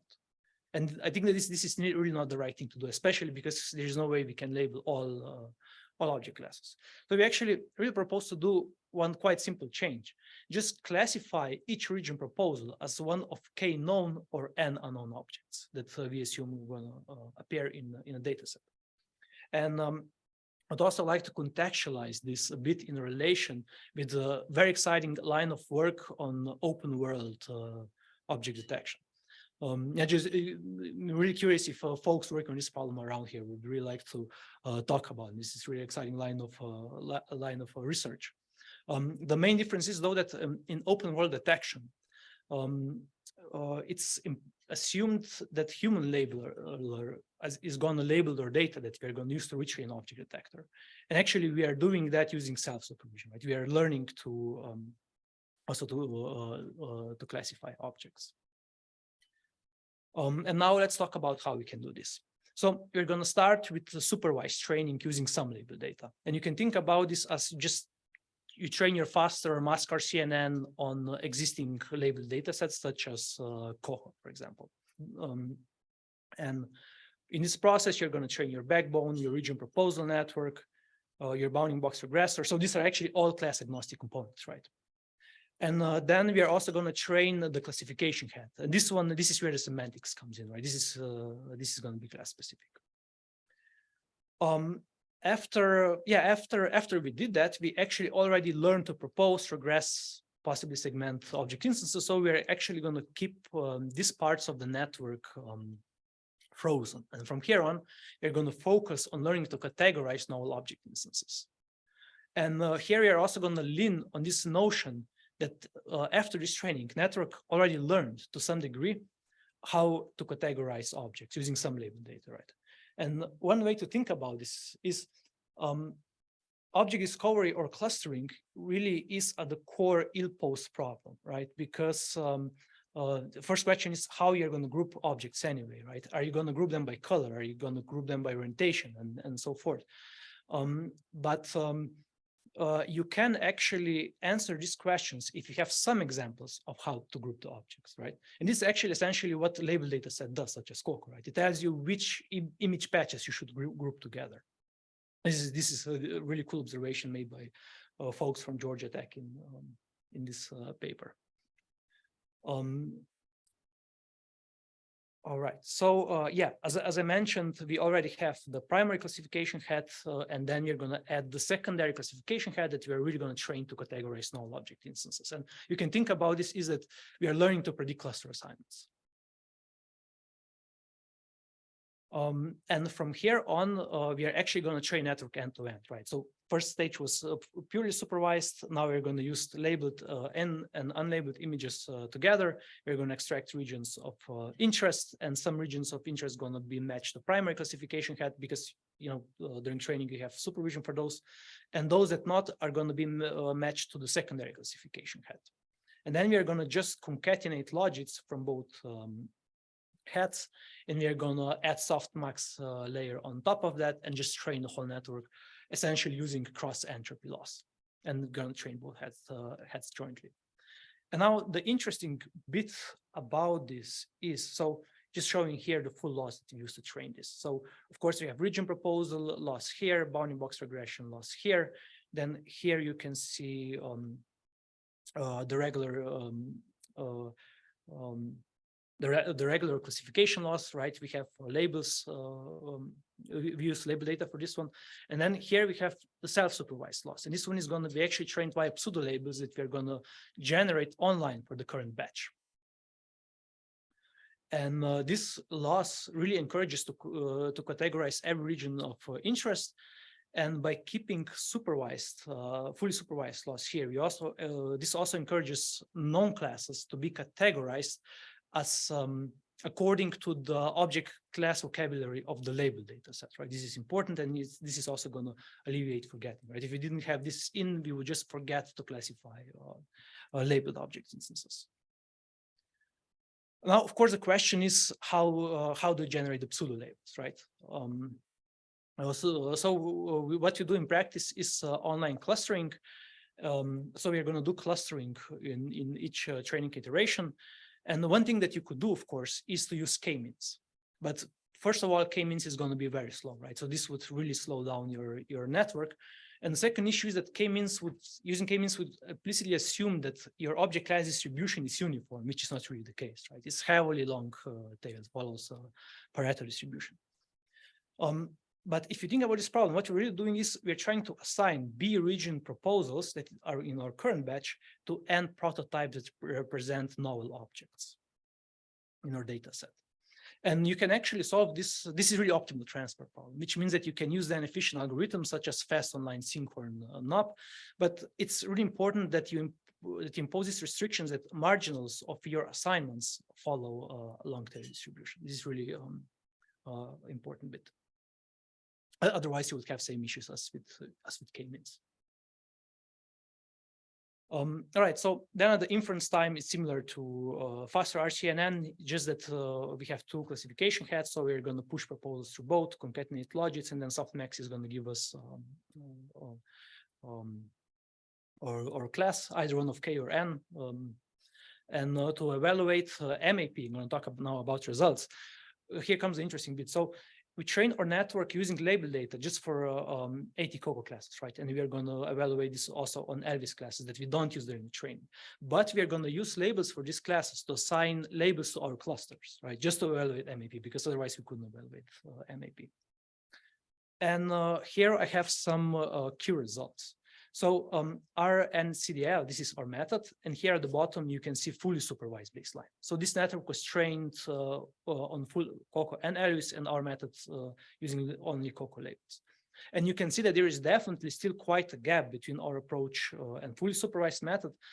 But our method is definitely substantially better than all prior work on this front. And I think quite a big step forward in terms of performance. And about this baseline, so those are actually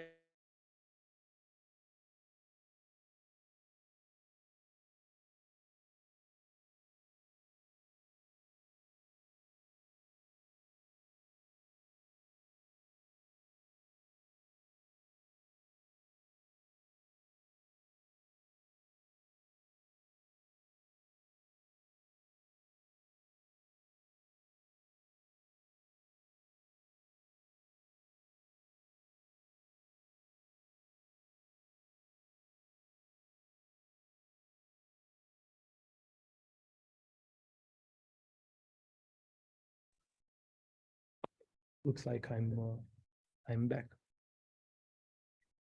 Yeah, I'm not sure where folks on Zoom lost me, but I was just saying that our baselines are adapted from all class discovery community and trained on the same set of proposals that our method is based on. So it's really helpful to share this. Right.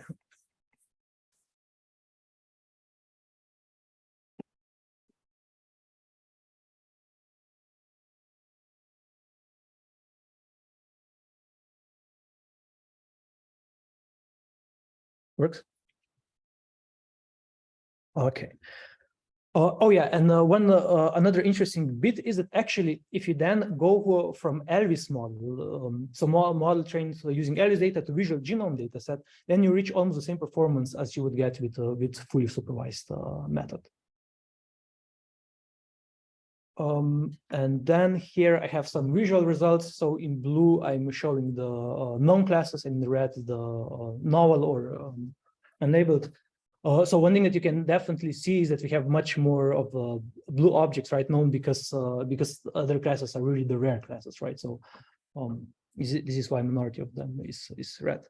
And here you can see some discovered classes when you go from Coco to Elvis or from Elvis to visual genome. Here you can see some so-called unmatched clusters, right? So I was just saying that our clusters, when we do evaluation, are matched to Elvis labels, right? And those that were not matched to any of those, and still represent actual objects. Okay, so this was on the long tail front, and now I want to get back to video, and I want to talk a little bit about object tracking.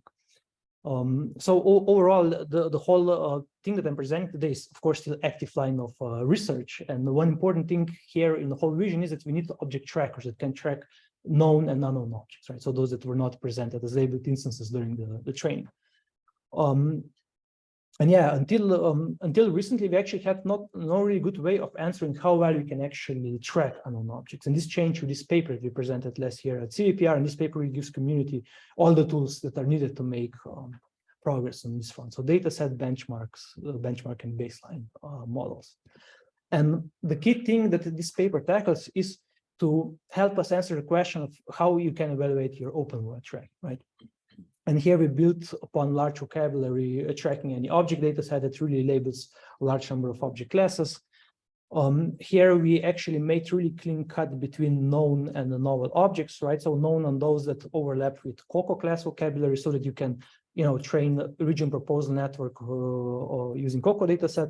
And then we're going to evaluate tracking on both known and unknown objects. And one comment we really have to make here, and I said that we made a clean cut, right? So in practice, it can easily happen that you have among known objects, for example, class car, right? And among unknown, you could have ambulance vehicle or ambulance car and so forth. And this would really defeat the purpose, right? Because this is essentially the same object. So really ensure that these two sets are well separated. And yeah, we also propose this metric that consists of two terms. The first one tells you whether you're tracking the relevant objects, so those that were labeled in this data set, and the second, whether tracks are temporally coherent. Yeah, once you have such a setup, then you can actually talk about performance and how well we are doing on this problem. And we did a very thorough evaluation. I just want to point out a few key takeaways. So for the proposal generation, we used the region proposal network here. Turns out that you can actually do quite well with vanilla RPN. You can do quite well on large objects, but on small one, there is still quite a large gap between known and unknown objects. And we also very thoroughly studied what is the right way to associate these object proposals over time, right? And in most tracking community, folks are working with few very specific object classes, such as on Mod Challenge, you have only pedestrians, right? And this is really a very different setting because objects that they are associating here over time were not seen during the training or as labeled instances, of course. And actually, with this, we really distilled down this in a very simple yet robust approach. Basically, in a nutshell, just consists of combination of bounding box intersection or union between the detected proposal and proposal representing your track that has to be motion compensated by optical flow. And this is used in combination with cost and distance between second stage features from your backbone detector to because you also need to rely on appearance in case your objects are occluded. And actually, this turned out to be much better than standard tracking baselines, such as sort and tractor that use the same inputs, particularly for unknown objects. And maybe even more interesting is that this also worked quite well on closed world benchmarks. So it was on par or slightly better with state-of-the-art methods. that were very fine-tuned for specific tracking challenges, such as Davis unsupervised and Kitty multi-object tracking segmentation. And these are actually very different tracking challenges. But before I continue, Nehar, how much time I have roughly left? Okay, so then I'm gonna wrap it up. All right, so we can also track objects that are outside of the Tau class vocabulary, so those that weren't labeled. So this was also what the purpose of this was about. Just wanted to mention that we are also running a workshop that is also very targeted on open world tracking an open world set. Not trying to get folks to the other room at all. I'm just saying those that are interested in this, you can afterwards check recordings of our talks. And just before I finish, I want to leave this thought with you. So of course, there is also a question of what is the right classification granularity or clustering granularity, right? So I think there is not a really good answer for this in general. But I think that it's maybe the right approach is that you talk to the end task. You look at what your end task wants, right? And this is actually a variant of this. I did quite some years ago with one of my master students. We were working on forecasting for any object, and we also collect number of tracks that we use then to predict tracks of novel objects, and we actually optimize clustering parameters for this with respect to the end task of trajectory forecasting. So this was one instance of that, and yeah, I think I should skip the last slide because it's running out of time. So yeah, that's all for today. Thank you for your attention, and I'm happy to take questions.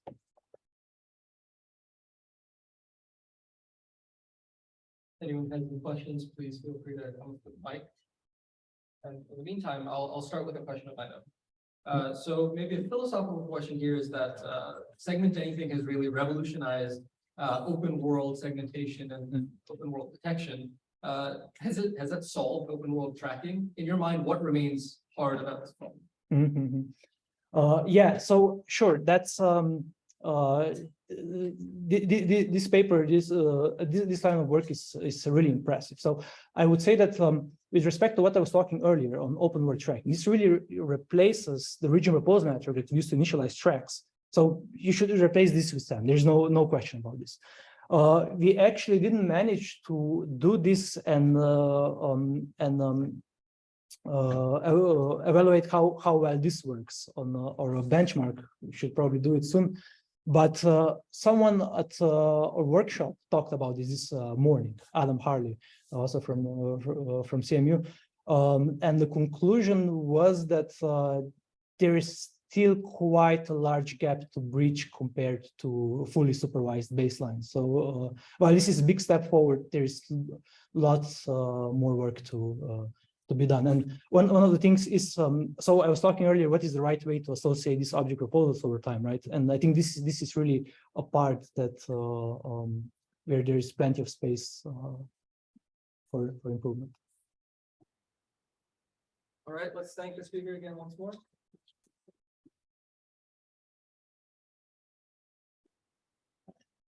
Anytime.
Yeah, sure.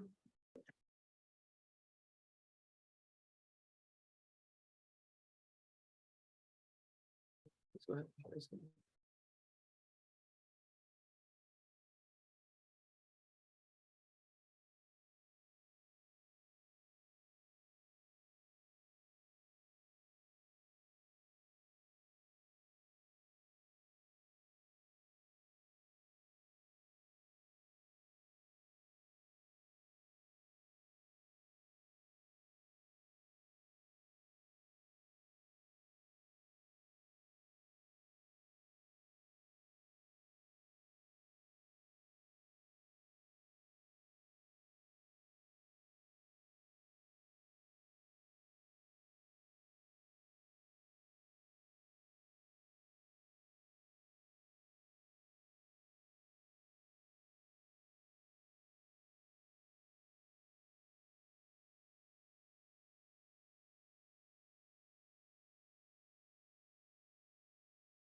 Hello, Tao. I cannot hear you.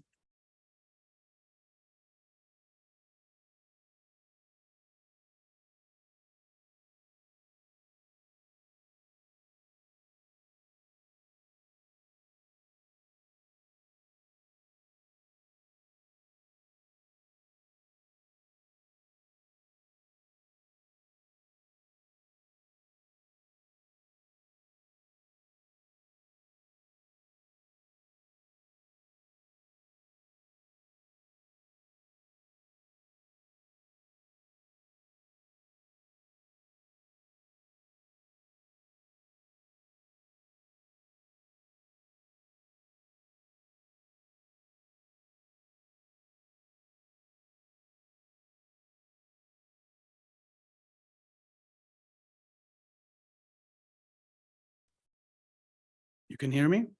Yes. In the Zoom? Yeah. So let me just share my screen.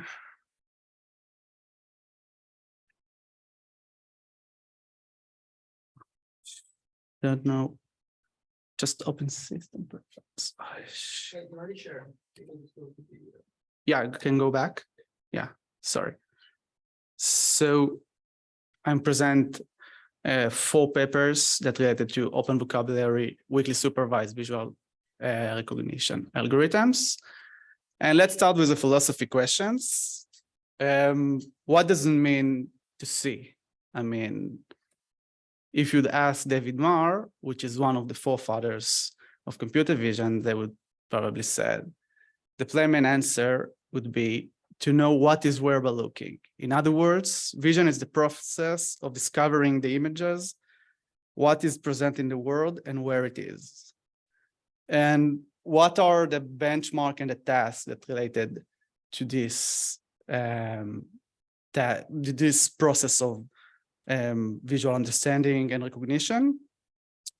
And we divide the landscape for 3 main features. Open world, which means that whether, actually this is the subject of this workshop. So open world, if we restrict it to a certain kind of categories, or we have open world dictionary, weakly supervised, whether we use local annotations or global annotations. And purely visual means we use only the image as an input signal, or we use a text or other input signals.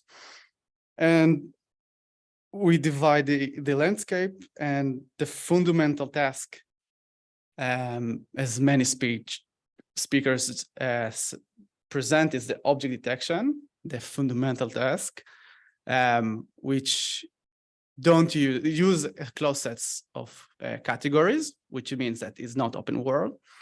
Usually object detection uses local annotations, right? And this is purely visual. Yes, and we know many algorithms that are related to object detection. It's faster CNN and YOLO and SSD. Another task is the phrase grounding, where you not restrict to certain kind of categories. We have open world. But you are using local annotation, but you are using text and image.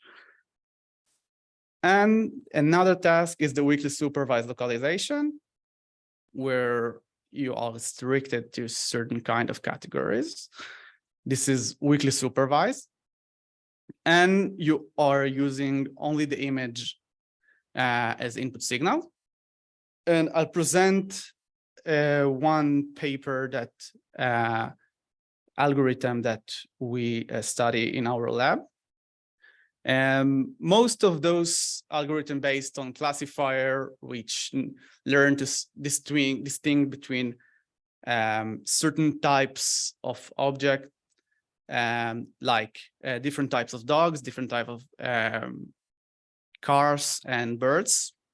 And those classifiers tend to focus on discriminative parts of this object instead of capture the whole shape of the object. Because if you want to distinguish between small dog and big dog or different types of dogs, you will focus on certain features.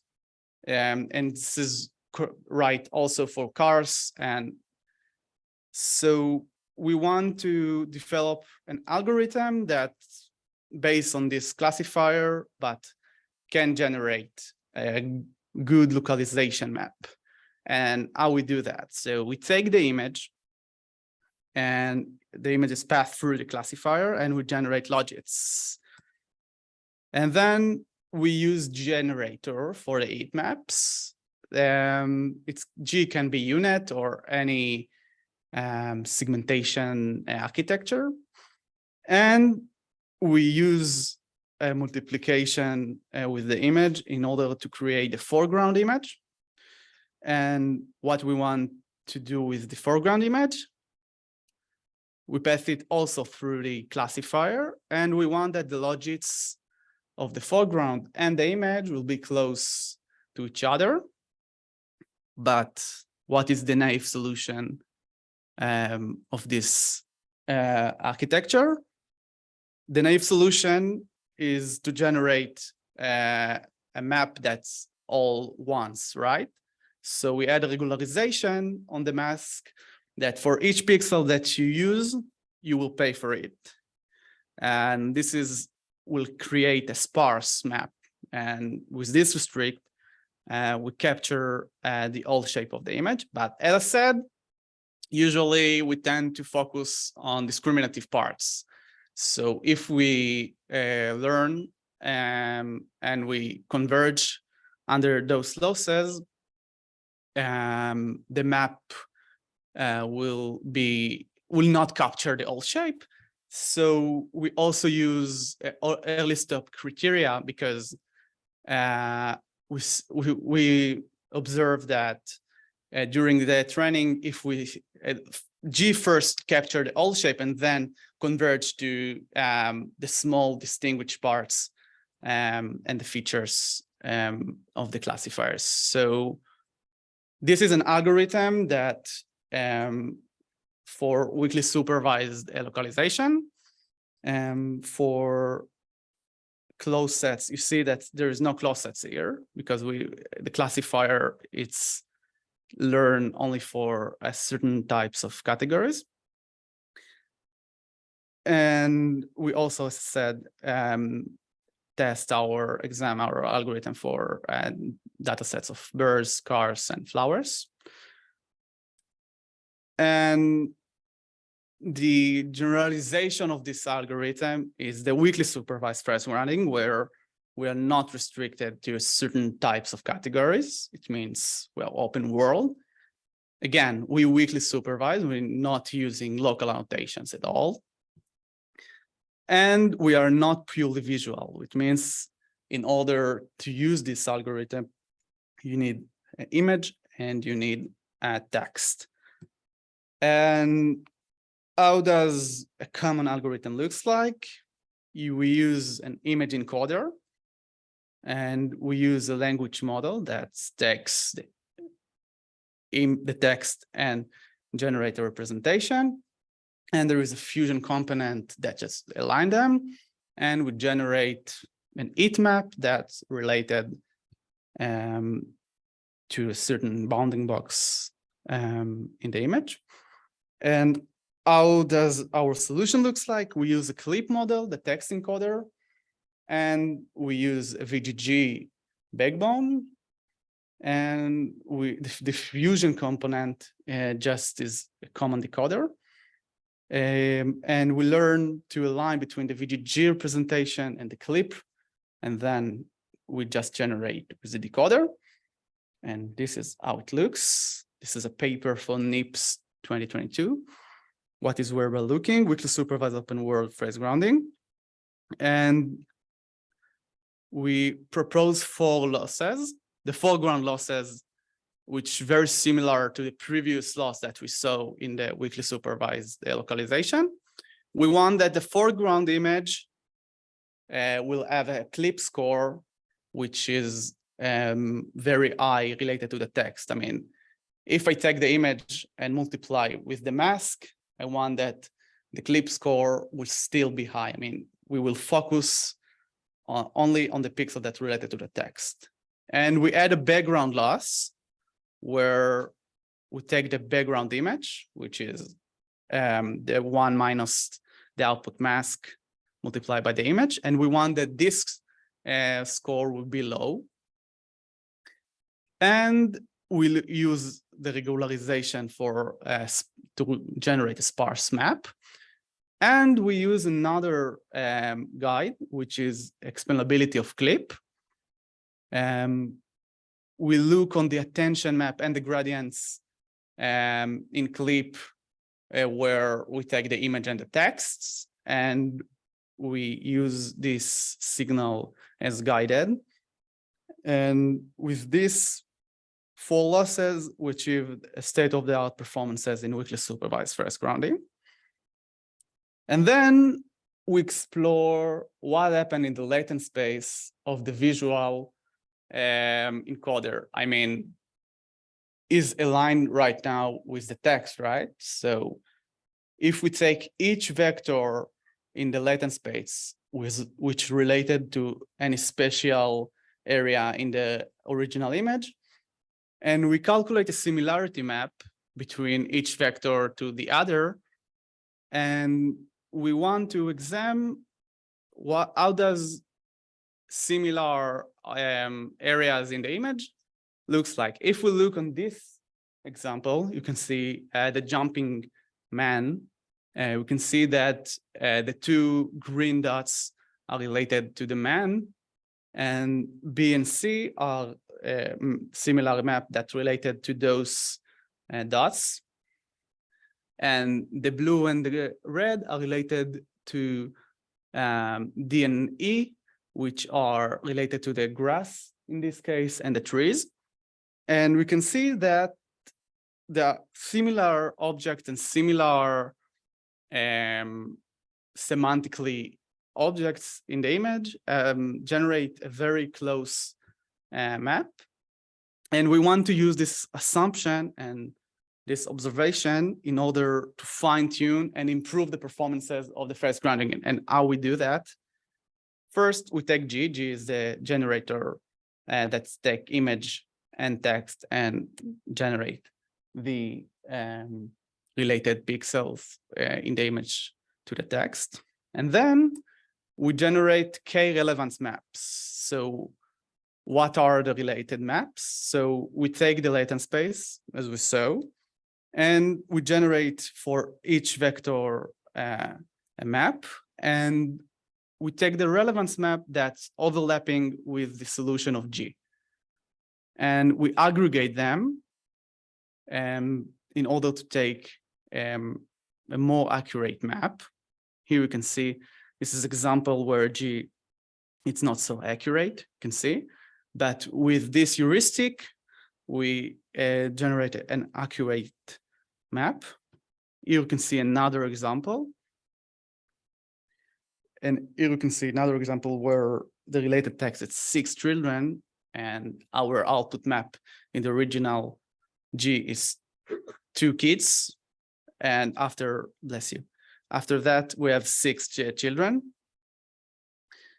And we also know that maybe we can fine tune G. Here we call it G++, without the explainability, but we also follow the aggregated similarity map. And if we fine tune a G, we get much better performances. Sorry. We use the same losses, but instead of the explainability of clip, we use the pseudo map, the pseudo labels from the relevance map from the latent space. Another work that we fine-tune and refinement of phrase grounding, we use H network as a surrogate network that just take the heat map and generate bounding boxes that related to the heat map. And we train H with fine contours algorithm, and we use Hungarian algorithm that just union and just sort the bounding boxes. And we train H such that it takes the heat map and will generate the objects in the image. But then if we use a frozen H, we want that G will get gradients from H such that we will get a refinement in the output will be more accurate. So after we train H to generate boxes, we train G in order to be more accurate and to maximize the overlap between the output boxes. And this is another sort of refinement that we use for phase grounding. And if we will go back to the landscape, we can see that there is a new line that this is a new benchmark that we proposed, which is an open world, weakly supervised, which means we don't use any local annotations. And this is a purely visual, which is different from weakly supervised phase grounding, where there we need a text and image. Here, you give me an image, and that's it. I will generate the captions, I will generate the object, and I will generate the heat maps. You can see example of Wonder Woman running in the Capitol. And we can see that the generated captions is a woman running in the street, a Capitol building in Washington, and a woman in a red dress, right? So let's look how those algorithm looks like. The naive solution would be take the image and then generate with region proposals algorithm. With here you can see, just move on the component before the solution. Region proposal algorithm for generating the optional objects. Then we use a captioning model for describing all those objects. And then we use a phrase grounding model in order to generate with the related text the heat maps. So the naive solution would be starting with a selective search, which is, we can call it unsupervised algorithm or traditional algorithm for extracting boxes in the image without any learning. Then we use a captioning model we based here on Blip. But then we use a clustering on the text because there are so many boxes that are overlapping and describing the same object. So we need to cluster out some of the text. And then we use those texts in order to generate, together with the image, the localization maps. And here you can see another examples from the recent news. It was recent on May and April. So you can see the election in France, US president, the Queen, and the International Space Station, which are description that usually the phrase grounding haven't seen before. I mean, we trained the phrase grounding for Coco, for visual genome, but on those images, those data sets, we don't have a caption for the Queen or for Biden, for the American flags or France. So this is some kind of out of distribution or unseen or for those examples. So you can see a pretty good examples and accurate solutions. So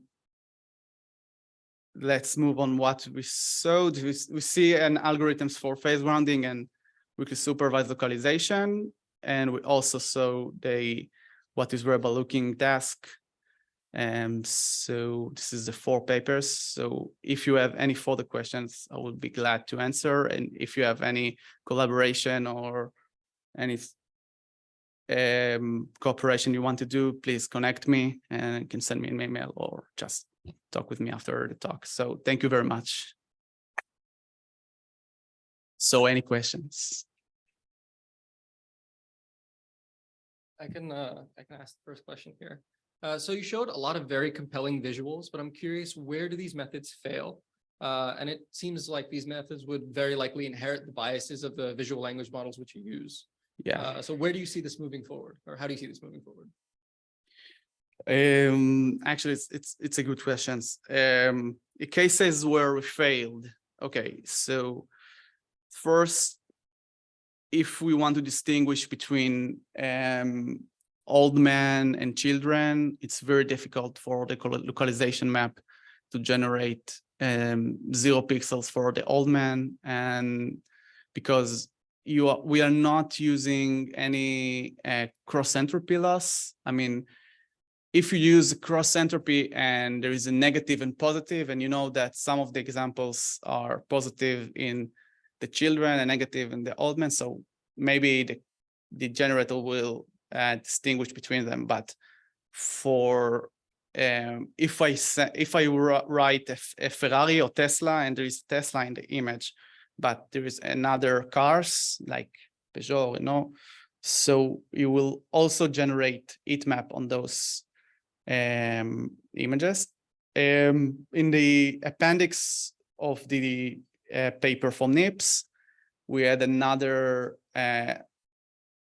experiments where we add red apples and single green apple. And you see that if we use a prompt of green apples, so it generates a very strong pixel on the green, but also a very small mid-range pixels on the red also. So for me, it's one challenge that we need to solve. Another thing, it's auto distribution. It's not working for, of course, for medical or for anomaly detection. If we use those data sets, it would be pretty difficult to solve this with the localization map. So hope this has answered the questions. Thank you very much. Let's thank the speaker again. Yeah, thank you.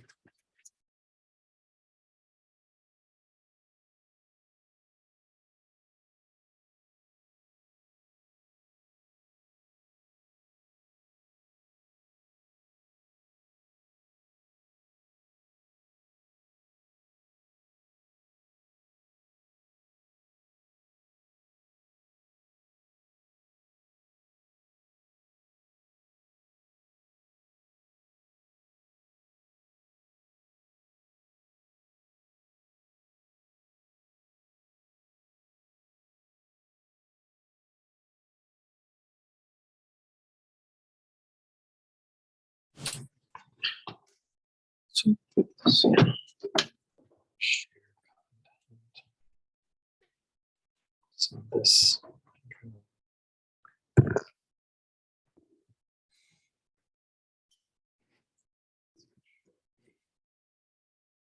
I think it's good. I'll have to check on the Zoom, but all right. We have here with us Serge Bilonji, and he is a professor of computer science at the University of Copenhagen, where he serves as the head of the Danish Pioneer Center of Artificial Intelligence. His research explores problem areas including fine-grained analysis of multimodal data, self-supervised learning, 2D, 3D generative models, and augmented reality.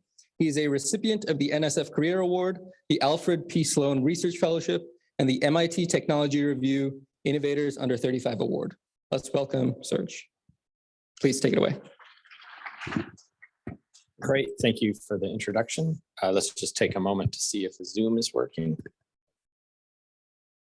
Yes, Zoom is working, but we can also see your note window.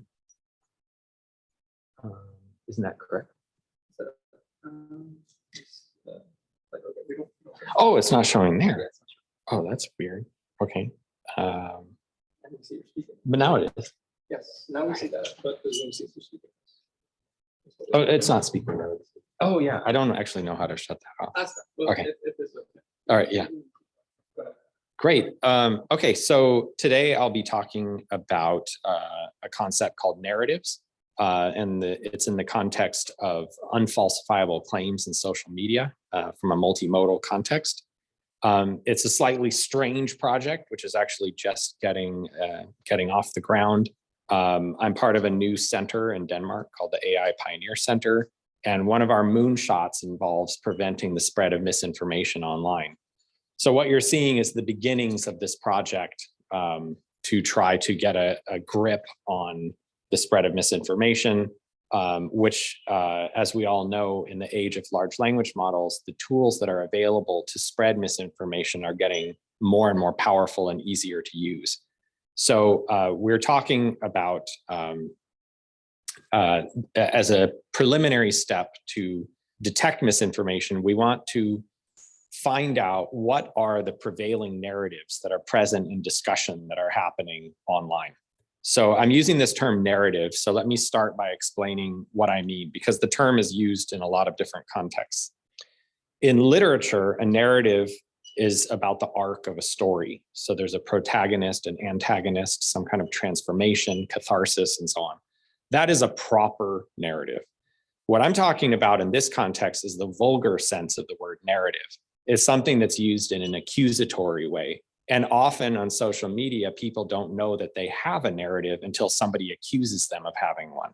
So you'll see these philosopher king types on Twitter that are slinging that term as an accusation. So somebody wants to challenge Silicon Valley's preeminence as the place for tech startups, and the data starts to get released, and someone says, "Well, that's a narrative violation." There's also these examples like, this is a machine learning person, and they're trying to explain about how the tech industry may think that it's data-driven, but it's actually driven more by gut feelings or personal worldviews, which are a kind of narrative. So if you search for narratives on Twitter, you get millions of hits, and almost all of them are people that are angry about something. So to distinguish between facts and narratives, take an example where this tweet actually is expressed in the form of a verifiable statement. So you can actually parse this for processing through a fact checker. There are geographical regions, there's numerical quantities that are expressed. So you can actually check this, but you could also say, Paul, what is your purpose in making this tweet? It is not to have us go on a wild goose chase to check these percentages. It is to advance a certain narrative about how plastic waste is processed. So this talk isn't about who's right or wrong. It's about detecting the narratives that are present, in this case in a tweet, but more generally, it can be in a multimodal context. So in that example, the kind of narratives that would be advanced by that tweet involve this idea that banning plastic straws is theater. It doesn't really address the problem, but you can also imagine narratives that are in opposition to that, where people would say, well, you're actually omitting some important information about how the plastic waste circumnavigates the globe before it gets processed. Or even if it's sustainability theater, it's something that's so important to keep in people's minds. So we're not talking about fact checking this statement. What we want to understand is what are the prevailing narratives that are present in a social media post, as well as the comments that are underneath it. The narratives are often the quiet part. So somebody will make a post like the one on the left, which is not explicitly racist, but it's kind of racist adjacent. So there's no actual statement in here that in itself is racist or controversial. But if you put them together, then you could say, well, this seems to be saying that Black Lives Matter is a hate group, but it actually doesn't say that. So if you were to process it just in terms of standard natural language processing type parsing, you wouldn't get that statement from it. It could be an entailment perhaps, but what we're looking for is if the person who posted this was actually in good faith trying to transmit values of racial unity, and then they end up getting a lot of angry comments that are saying that's racist and so on, how can that person understand what happened? Well, you could imagine in the future, once the system is working, that you could take pieces of multimedia content, transform them into a vector space so that you can actually understand where the content appears in some kind of narrative-oriented embedding.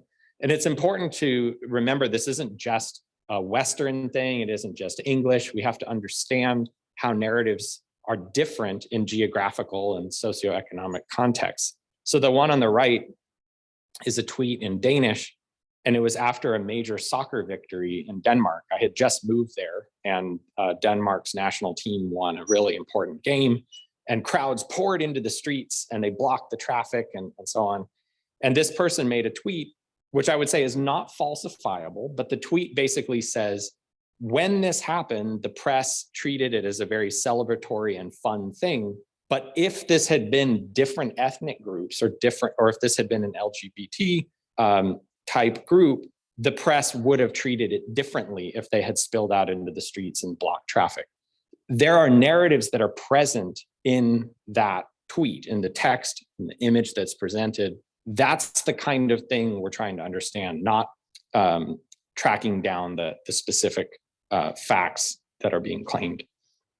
Now, in terms of how the images and the text are working together, when a major event happens, like a celebrity divorce, all the news agencies are kind of obligated to report on it, but there's only so many things they can say. So chances are when Bill and Melinda Gates divorced, that all the headlines and leads were almost exactly the same.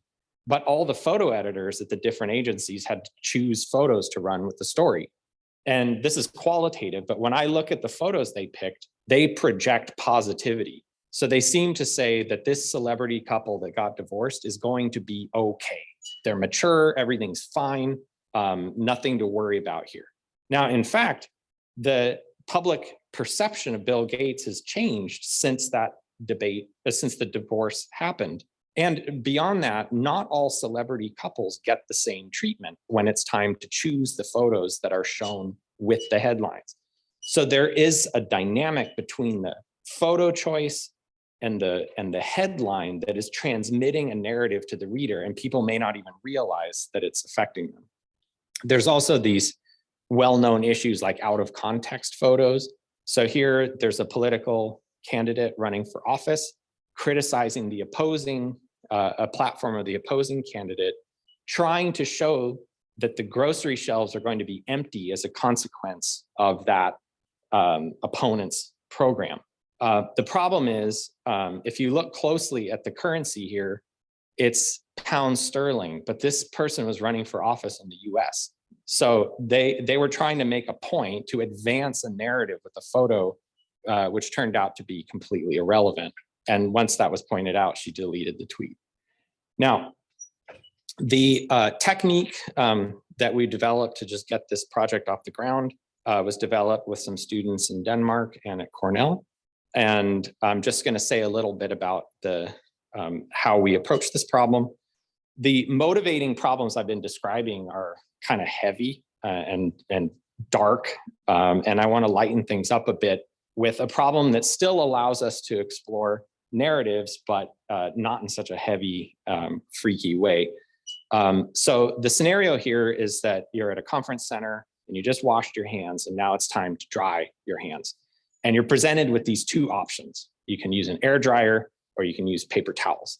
Now I look at this and I'm thinking, oh my gosh, it's so obvious which is the preferable solution. I mean, come on. I'm not going to say which, but like I have a strong opinion on this, but I'm not a public health expert. I'm not an epidemiologist. I don't think anyone here is either. Chances are you also have pretty strong opinions about which one of these you're going to use. And maybe you can go back and justify why that would be the case. But this is actually something where if you search online, again on Twitter, you find massive amounts of hits of people that have strong opinions of about this, particularly because of the pandemic and the way that germs were spreading during that time. And what I thought was kind of a cute toy problem turned out to be not so cute, because it turns out there's big money to be made in this battle between hand dryers and paper towels. And it includes all the usual suspects of paid shills on social media, misinformation campaigns, smear campaigns, and so on. But I didn't know that when we started to work on it. But just to jump to the kind of shallow hierarchy that we're trying to infer from, say, 100,000 tweets that you crawl that have to do with this topic, what we're looking for are these simple groupings that capture what people are talking about. It's not about the specific words that they're using.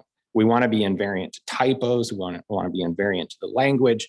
But basically what you get if you crawl 100,000 tweets that have to do with this debate topic, you don't get 100,000 worldviews out of it. You get basically 4. And it's either paper towels are better, air dryers are better, other narratives that are just didn't appear, like they dry their hands on their hair or dry their hands on their pants. And then there's stuff that's just irrelevant because it used those terms, but didn't, it didn't have anything to do with that particular debate topic. So this is a visualization of the kind of thing that we're trying to get by scraping large amounts of discussion on these different topics. There's a whole subtopic here that has to do with memes. This is even harder. We all know in NLP that nuance and sarcasm are really hard. Memes are filled with both. And these are funny in ways that are hard to explain to a machine. But that's something that's on our radar. When I say this is a moonshot, what I mean is this isn't just one conference paper. It's not just one PhD thesis. There's a massive amount of problems that we need to solve in order to make progress here. And many of you may know I've worked in the past on fine-grained visual categorization, things like bird recognition, plant recognition. And we're bringing the same kind of sensibility to this arena, where instead of talking about species of birds or handbags, clothing, and so forth, what we're talking about are different debate topics. And once again, there are different human communities that back these topics. So there's a huge amount of relevant work across computer vision, machine learning, and natural language processing that we can use. In terms of relevant work, unsurprisingly, most of it involves transformer architectures in some way. An example that some of you may have heard of is social chemistry.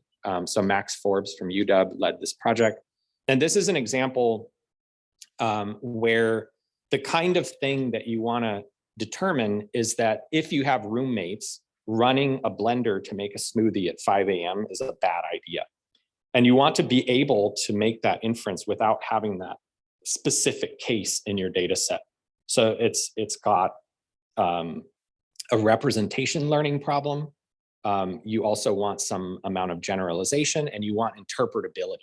So that was a huge effort in terms of curating these social norms and then also designing an architecture that's able to extrapolate to new cases. So that's some inspirational work. I'll skip over the details here, but there's a bunch of human computation work. There's work that my group has done together with Meta involving inference of human intent, which is basically why is it that people share what they share on social media? Not the content, but the intent. And that could be humble bragging, or that they got a new job, or that they're physically fit. There are all these reasons that are behind what is being transmitted in a literal sense on social media. In terms of the toolbox that we throw at this problem, we're making use of a triplet-based method for learning that combines both human and machine abilities. And it's a technique called SNAC. And SNAC was first applied in the context of food, understanding the flavor of food. So this we can think of as an embedding problem. And the way that it works is that you have a set of stimuli. In this case, it was pictures of food. And we process them in using triplets. And all the questions have the form is A more like B than C. So in this case, the users are presented with a picture of a meal, and then they're asked to imagine what it would taste like, and then make a selection between B and C to determine which one they think would taste more similar. And the idea is to get beyond things like cuisine labels or specific categories for food. And we set up these different user interfaces that allow people to represent this kind of similarity in flavor space. And we're able to enter these into a joint human-machine optimization framework. And it combines TSNE, which is the student t-distributed stochastic neighbor embedding, with TST, which is the sequel to that paper, which is the student t-distributed stochastic triplet embedding. So these are two pathways. In this case, it was applied to pictures of food, but we can apply the same pathway to tweets, to posts on Instagram and so forth. And the basic flow here is that you have a pathway which is completely automated on the bottom. That's the deep learning pathway. And in this case, you would take images of food, run it through a classifier that's been pre-trained on a task like cuisine classification, peel off the last layer, you've got 1,000-dimensional vector, and you want to find a low-dimensional embedding, which in this case would represent something like where it appears on a menu of food items. The human expertise pathway, which is the one that goes into the TST pipeline, that's the student t-distributed stochastic triplet embedding, that one has a set of human raters that are looking at a tiny percentage of the examples. And they're able to use their knowledge about the flavor of the food to influence how the embedding is computed. An example could be something like wasabi and guacamole. They both have similar visual appearance, but very different flavor. A scoop of vanilla ice cream and a scoop of mashed potatoes. They have very similar appearance, but they taste very different. Those are things that the automated deep learning pipeline, the automated features that you're extracting may not capture. But this other pathway that's coming into this loss function with the weight of lambda, the human observers are able to put that knowledge in there. Now, that was for the case of food. TST has also been applied to music genre discovery. So zooming in here, this is a case where instead of using explicitly human-created genres of music, you can show human volunteers names of musical artists and ask them to answer the same kind of triplet questions. Does Disturbed sound more like Mudvayne than it sounds like Linkin Park, for example? And you collect enough of these responses, and again, you're able to produce this kind of embedding. So in our case, we want to do the same basic thing, but arguably it's harder. So what you saw in the two examples before, one of them involved images of food, and the users were not asked to look at the colors or the textures of the picture of the food.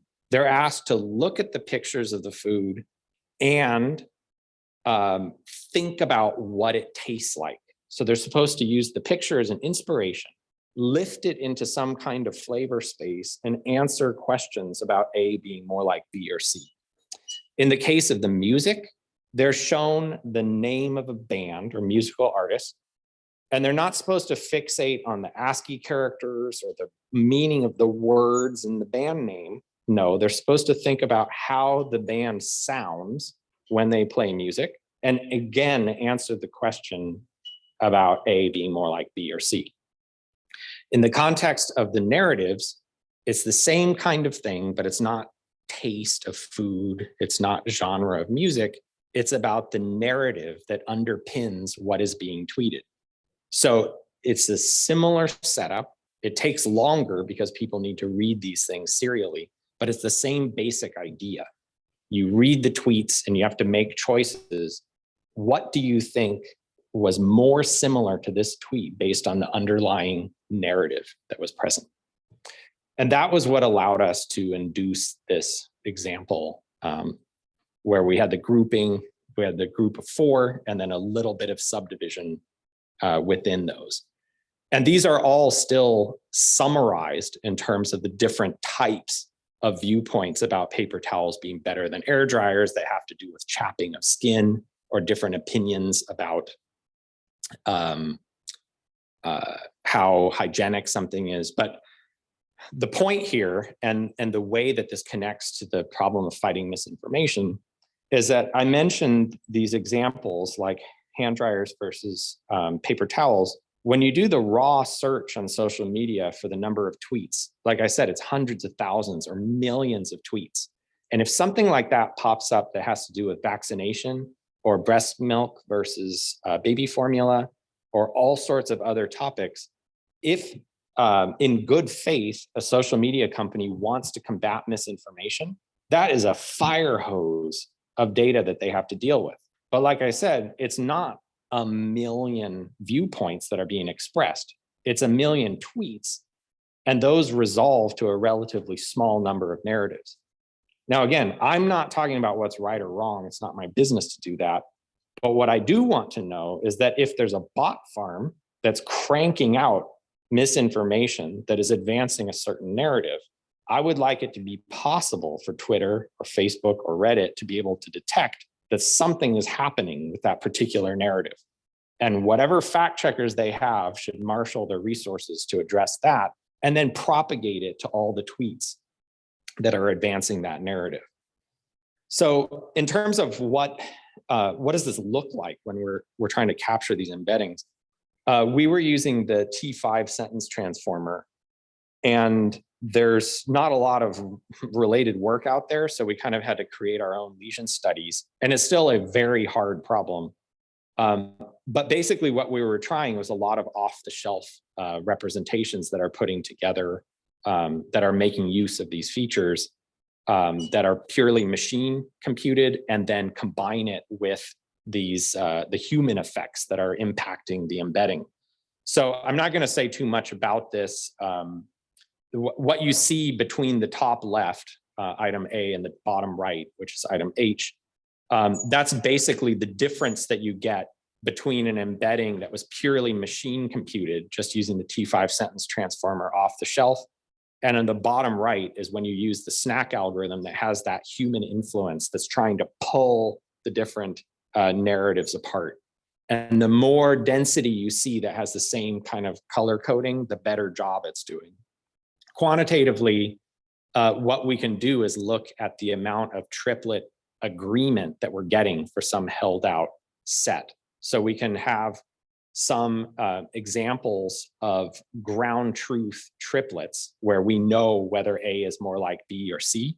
And we can try these different methods and say, how often did the embedding that we computed get it right? And here, the best you could do is 100%. And what you see with the snack T5, which is what we're proposing, is in the high 60%, but it's still super hard. And it's not that surprising that it's so hard, because these large language models were not trained for this type of problem. As I was saying before, nuance, humor, sarcasm, those are all hard. Narratives require you essentially to solve all those problems and others on top of that.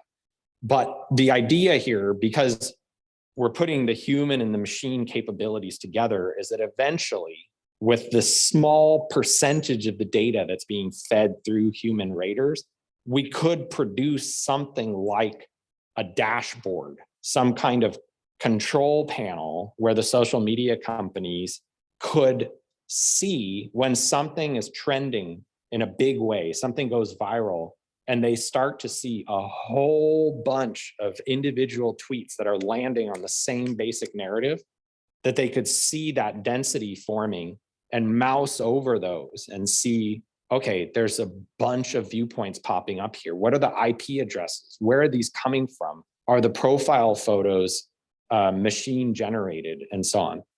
So that's basically where we are today. We're in the process. The hand drawing thing is just one example. We have a new data set we're about to release with about 12 different big debate topics from social media.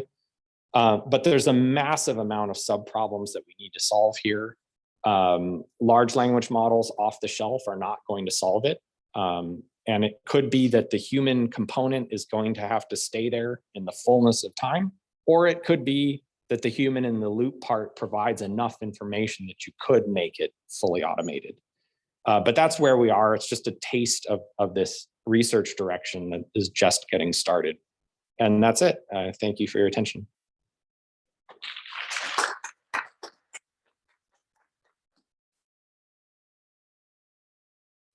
Please go ahead. Thank you very much for the very interesting talk. I don't know where to start my question actually, but you presented now an approach in which you want to find the narrative. So you want to find viewpoints of certain events from what I understand. And if you do that, don't you see that there is an, or don't you think that there is an possibility also that these are going to be used in order to suppress or identify views that are not, that are in the minority, that are not according to,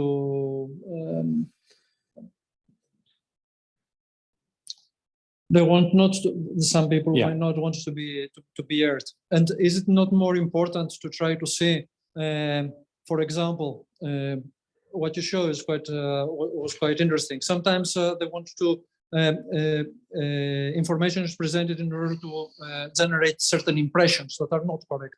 They're presented in ways in which they are presenting only a selective part of it. Sometimes they present completely wrong data. Don't you feel that these are perhaps maybe more important problems, more important questions, more difficult perhaps, but more important in order to detect to say what is misinformation, disinformation? Yes. It's a great question. And I mentioned briefly at the beginning that my group has worked a lot on a kind of sibling problem, which is fine-grained visual categorization. And on the face of it, that doesn't sound like it's that similar. Like, how much controversy could there be about what species a snail is? I mean, come on. Well, it turns out there is controversy. Not everybody around the world agrees about these things. People have their own taxonomies. There are changes in species names just across a political boundary. And in general, there's just different points of view, and it's no single machine learning group's role to be the kingmaker, to decide which group is correct about a species classification. Those debates need to happen, but not in the AI community. They need to happen within, in that case, in the taxonomy community. So we actually have an architecture that we developed, which is a public-private partnership. So Google provides the infrastructure for running the models and so on, but there's an independent organization which is completely transparent and keeps track of all the data provenance and is completely, it can be interrogated. So you can see, this is all in the context of biodiversity. But if you were to apply the same mediated model to the case of understanding social media narratives, the spirit of it is that if anything is labeled as being close to some other narrative, which is toxic or incorrect, you could trace it down to the individual examples that were labeled in the data set. Now, this is an example of a public option. This is something it's a freely available model. Any developer can use it. If they use it, you get the benefits that I just described. Going back to the beginning of the question, if enterprise versions of this come out within Meta, Amazon, Google, et cetera, and it's behind a walled garden, we would never know that these methods are being used, and they could be used to suppress opinions that they consider to be problematic. as usual, technology has this double-edged sword, but I feel that it's an imperative for our group to provide a public option that allows the public to see exactly how these decisions are being made. But we can't force people to use it.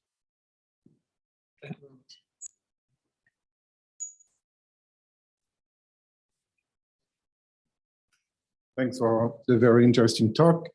So it seems that you take as input mostly the raw media, the text, the image, or these elements, and to learn your model, you exploit some human evaluation of similarity triplets. But since there's some social media and some other elements that you are discarding or not considering now, the metadata, the network elements, like the relationship between the users and so on, are you exploring anything in that realm of methods? Like, the viewpoints, the narratives could come from a well-defined group of users or something like that, that? So one way, an analogy to use here is in real estate, we all know the three most important things: location, location, location. So if as a computer vision person, you make an algorithm that can look at the pictures of the property and try to guess the value, well, it's kind of hopeless if you don't take into account the location. So the analogy here is that location represents all that metadata that Twitter or Facebook are sitting on top of, and they have direct access to it. And so what we want to provide is some lift on top of that and say, some of these questions can just be answered right out of the gate based on the person's short bio or the last 5 tweets. You don't need, you already know they only have 3 narratives and they just keep hitting the keyboard to push them. In other cases, it's not so clear. And if you go on social media and someone leaves a hateful remark and you click on their profile and you can't make heads or tails of it, how nice would it be to be able to just click a button and get a little visualization of their narratives, right? I'm not saying it solves the problem, but that's the kind of interaction that we have in mind. But you're right that the social media companies are sitting on a gold mine of priors, but we don't have access to a lot of that. So we're just trying to add value where we can. Okay, thank you. All right, let's thank our speaker once again.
You maybe try to copy and paste it because maybe like something weird. Yeah.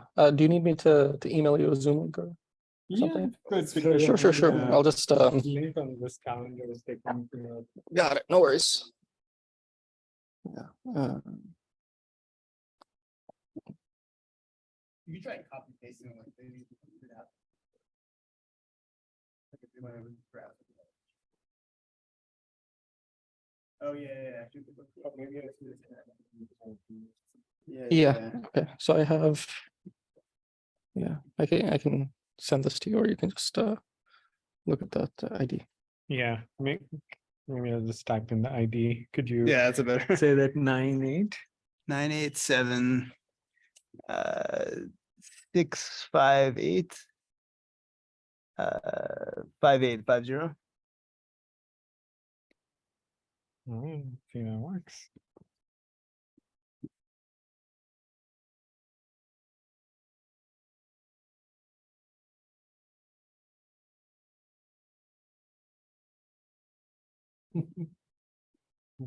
You think we've figured this out by? Yeah, I think I'm just gonna not stream certain parts of my workshop file. It's just it's like I had like You're not streaming at GBC at all. oh I should have done that. Yeah. I almost had like a nervous breakdown last year dealing with like that tech problem. I came up with the audio and like the feedback. Yeah.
Turn off the speakers. Yeah, I think people are probably still making their way back.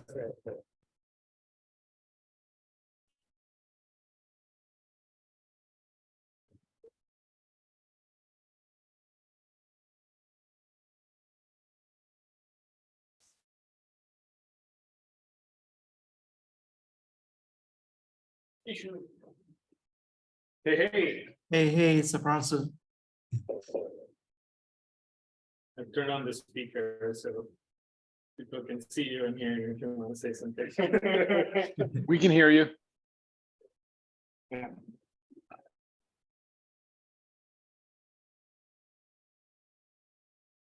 Wait another minute, I just told them about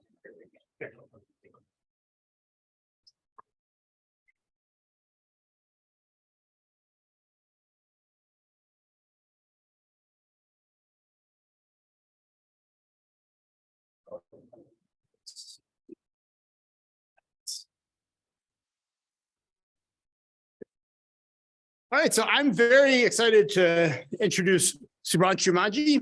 Subhranshu is an associate professor at UMass Amherst. Prior to that, he was a research professor at TTIC, and he got his PhD from UC Berkeley. And I always like to hear about Subhranshu's work because he's always very thoughtful about the recognition problem. It's not he's not someone who goes and like downloads a bunch of images and runs some black box machine learning. He always has really interesting work that involves fine-grained recognition, humans in the loop, and including some very pioneering work during his PhD, even on efficient kernels. So I'm very interested in hearing what you have to say. Thank you. Oh, kernels, that was a long time ago. Yeah, so I thought in line with the theme of this workshop on open world recognition, I will talk about some of the work brand new actually from our group on counting. So the motivation behind a lot of problems or applications involving counting is that often in these applications, there is some underlying large collection of images, and the application user might be interested in some very simple statistics like the total count. So biologists might be interested in how many birds migrate every year. If you are the Red Cross and you want to estimate how many buildings are damaged in a region after an earthquake or tsunami hits, or some techniques like the one on the right is trying to estimate how many elephants are there by looking at satellite imagery. So often the scale of the data that you're looking at could be very, very large, that it's very difficult to have humans label these. But you can now start to build computer vision algorithms to estimate counts. Okay, so just as a concrete example of some of the counting problems we've been looking at is this problem of looking at bird migration. So over the years, we've been building methods that can detect flocks of birds in weather radars. And especially in the US, we have a large network of weather radars. And on the image in the left, you're looking at a bunch of weather radars around the Great Lakes region. So there's about 12 of these. And the data from these radars have been collected over 20 years, and this data is systematically archived. And it's a huge treasure for lots of interesting things like weather, of course, but also biology. So whenever birds move through the air, these radars are sensitive enough that you can detect them. And on the bottom, I'm sorry, you can't see this very well. You're seeing these little blobs, and these blobs are the thousands of birds migrating, or it could be even insects or bats. So biologists are interested in taking all this data, which is hundreds of thousands of scans or even millions, and then translate that into these trend curves. So you're looking at across 20 years, what is the trend? And from that, they might derive some trends that maybe phenology or the peak activity of when these migrations happen are changing over the years. So they might inform things like this could be affecting overall the climate of the region could be affecting this, or temperature changes.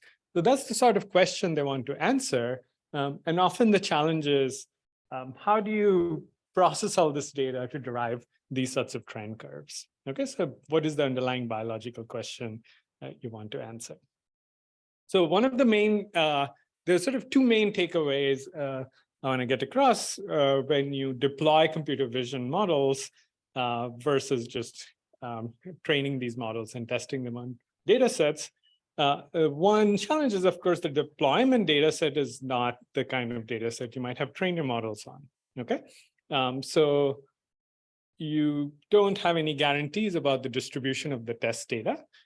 So you don't know a priori if the performance of the model is going to translate to the test data, right? So even if you have an accurate model, it might not be accurate anymore on the test data because of domain shifts.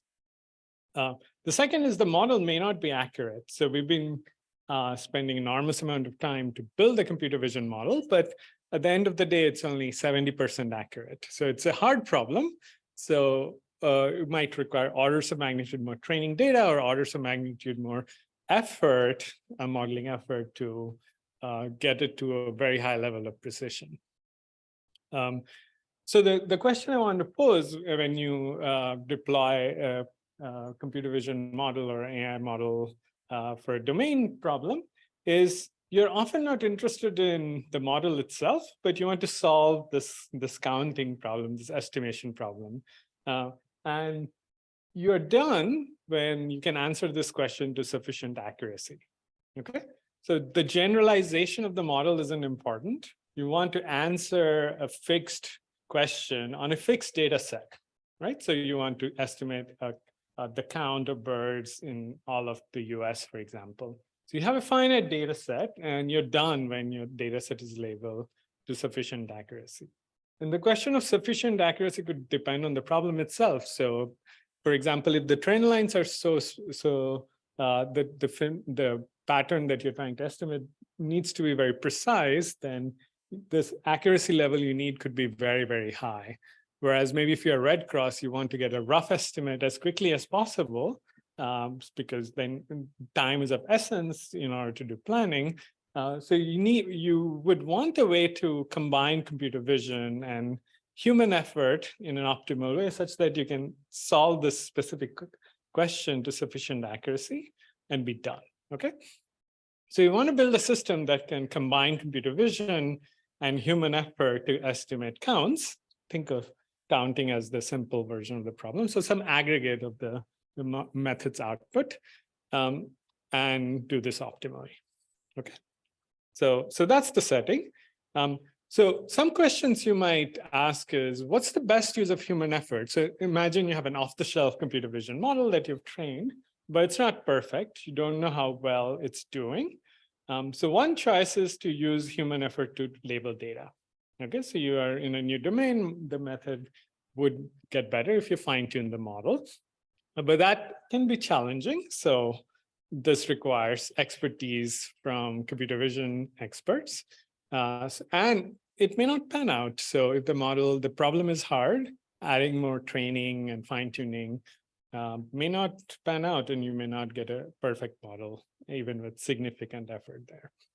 And then also what you label may not be exactly what you will deploy. So domain shifts still remain a problem. So this is all we're doing as a computer vision community. So we know lots of ways to do it, but we also know things can be brittle, hyperparameters, small data set fine-tuning, all of that is rather difficult. The other choice is model validation. So you can use a little bit of label data to test how well your model is doing on your test set, okay? So that could give you more confidence the model is good and you might trust its the outputs that it produces to get counts. But often you might need a fair bit of labeling to test the model. But even if you know the model accuracy you have estimated it reasonably well, but that's not what you want, right? So the model's accuracy is not what you care about. You care about true counts on the data, okay? So, but there's a lot of interesting work on testing models efficiently. So there's this whole area of active testing or few-shot validation. And the game there is, how do you quickly get a sense of how model is doing without having to label a ton of test data? So it's related to some of the work we'll do. But what I'll present today is this ideas from statistical estimation, this literature on statistics, and how do we do a little bit of validation to get an unbiased estimate of true counts. Okay, so there's a lot of literature on how do you do serving efficiently in statistics. So we'll borrow from some of that and a related work on IS count that I'll talk about briefly. Okay. All right, so let's set up a problem more concretely. So you have some domain. So let's say you have a high resolution satellite imagery. Let's call this omega, which consists of a bunch of tiles. So S is a unit, a single tile, and you have some true count. So let's say F of S is the number of damaged buildings in this tile. And you're given a set of regions. So maybe you're interested in the total count and across all the tiles, but you might have a bunch of these regions, S1, S2, S3, countries, counties, states, or these borders that you might be interested in. And you're interested in the total count, cumulative F of S for all of these regions. Okay, so that's the problem. All right, so let me introduce it to a Monte Carlo estimation. So I can rewrite this total count, F of S, as the number of tiles that I have, that's absolute value S, times the expectation. So that's just the mean count, okay? So it turns out I can estimate the mean by just sampling a few of these tiles and getting the count, okay? So even without any AI, in order to count the total number of damaged buildings, all I need to do is sample a few of these tiles and ask humans what the number of damaged buildings are. And if I sample n of these, I can estimate the mean by looking at the empirical estimate. So that's the one in the bottom. And I can draw these tiles uniformly at random. Okay, so this is a Monte Carlo estimate, and n could be much smaller than the total number of tiles. And this will give me an unbiased estimate of the count. Okay. So just to give you an intuition, if I ask you how many birds are there in this picture, this is going to take a lot of time, but it'll be a lot easier if I take a tiny portion of this image and ask the count from you. So that you can do very quickly. And then I can get the total number of count by just multiplying the total area divided by the area of the smaller tile. Okay. I can make this estimate better by asking you means taking the mean across multiple small tiles, and in the limit this will converge to the total count in expectation. Okay, so this is Monte Carlo. This is very well known, but this is the sort of idea we will use to get estimates of counts. But just from the mean estimate, you can also get a sense of the variance, so that'll help us build a confidence interval. Okay. So Monte Carlo estimates are unbiased, so they give you the true answer in expectation, but they can have very high variance, right? So that image was nice that it was fairly uniformly distributed, but if you end up in a tile which has no birds, your mean could be very far off. So you need to do something better if your underlying distribution isn't uniformly in variance, okay? And a related idea from sampling is this idea of importance sampling. Okay, so if I have some random variable f that I want to estimate under some distribution p, I can replace this expectation under a new distribution q. So I can sample tiles according to q instead of p. But because I'm sampling from q instead of p, I have to reweigh these samples by p over q. Okay, so I couldn't get my iPad to connect, otherwise I've written some equations on it. But the left side is just the integral p of x times f of x across x. If you do on the right side, it's integral q times that quantity, and so the q cancels out. So you get the same quantity in expectation. Okay, so you can replace p with q, as long as it has some mathematical properties it satisfies. Okay, so in particular, you want the denominator to be positive whenever the numerator is positive. Otherwise, this ratio blows up. Okay, so Q needs to have heavier tails than P times f of x. And the whole reason you might want to sample from Q is that if I pick Q appropriately, in particular, if I can pick the sampling distribution proportional to P times f of x, this estimator will have zero variance, right? So essentially, I want to sample from regions that have high f of x. If P is uniform, you're trying to sample from regions proportional to f of x. But a priori, you don't know f of x, right? So this is the quantity you're trying to estimate. But if you had a proxy for f of x, you would be able to sample from a distribution that could give you a lot lower variance than random sampling. Okay. So this is the basic idea behind importance sampling versus the simple Monte Carlo estimate. So in Monte Carlo, you uniformly sample, take the mean, ask humans for the numerator f of x and get a total count. So that lets you control the amount of human effort and reduce the variance of the estimator, get confidence intervals. And you can have a better estimate by using importance sampling. So rewriting this equation. So you have P over Q, but P was uniform distribution. So P of S is just 1 over S. So that S cancels out. And what you get is the importance sampling estimate is just 1 over N, the ratio over P of Q. Okay. So the real question is, where do you get good proposal distribution? So Q is the proposal distribution here. That will give us good estimates. Okay. So related work in this domain for counting is this work called IS count. And there the goal was, suppose you want to count the number of buildings, let's say, across the US. Okay. And obtaining satellite imagery is expensive, right? So if you had to run, even if you could label everything, you would have to acquire satellite imagery data. So they were trying to selectively sample the number of images to get the count. Okay, so they used a proposal distribution based on a proxy, which is the night lights. So night lights are freely available. You can, they are a good proxy for population and where buildings might be. So you use Q of theta, which is this proposal distribution night lights. You sample 1% of the data, have humans label it, and use this Monte Carlo estimate. You reweigh these samples by 1 over Q, and you get a count. And on the right are some examples of how the methods work. So if you do uniform sampling, the error rate of the true count doesn't go down very quickly, whereas with importance sampling, using this proxy night lights, you can do reasonably well. Okay, and you get confidence intervals based on the variance of your estimator. So you can get, let's say, on the looking at 1% of the tiles, you can get an error rate of 1.06% using night lights, whereas uniform sampling would give you 7.48 error. Okay.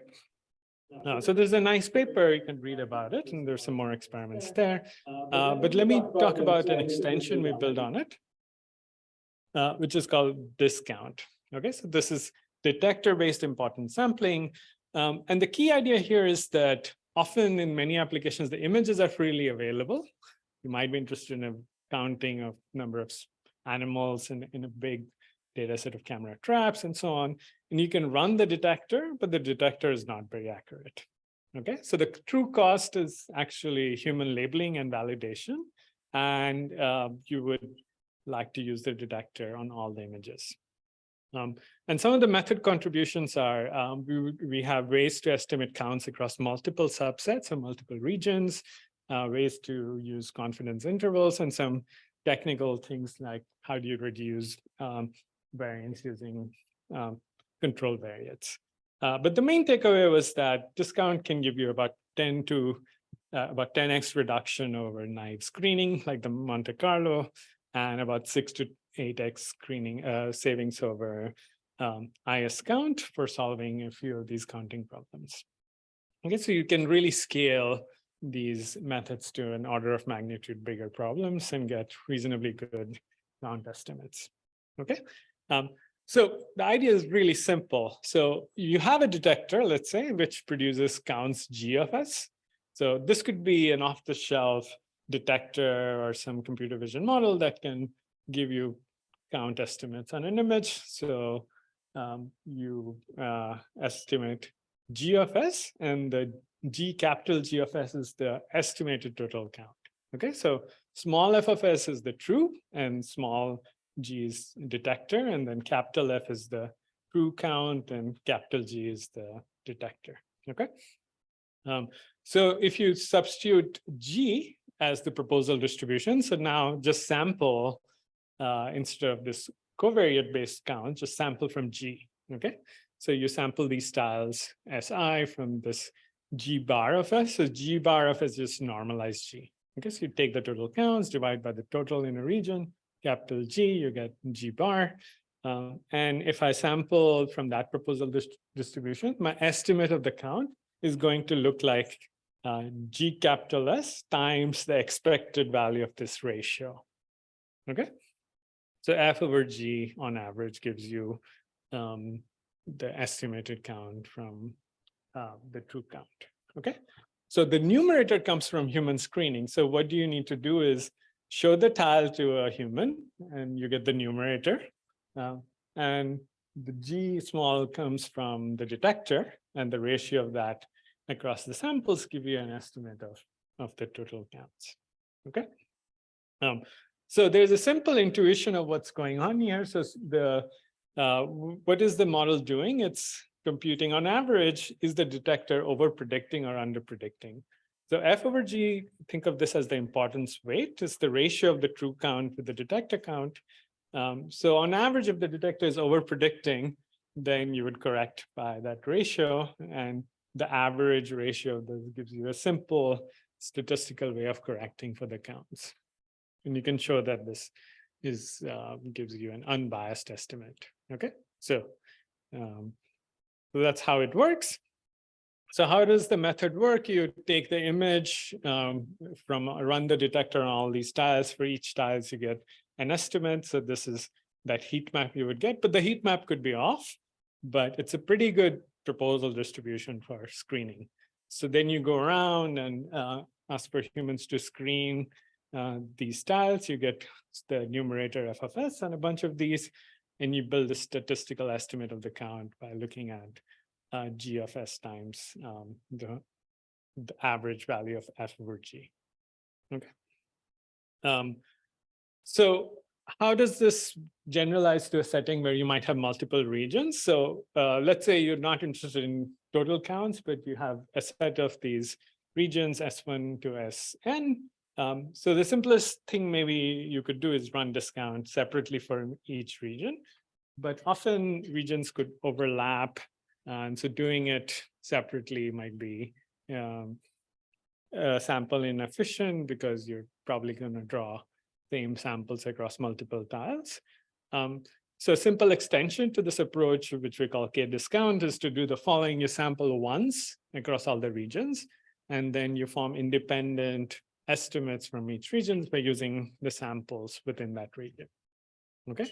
And it turns out there's a theorem that you can prove is that this is an optimal thing to do under certain assumptions. Okay. In particular, if the variance is roughly similar across the regions, allocating samples proportional to just once uniformly across regions is a good idea.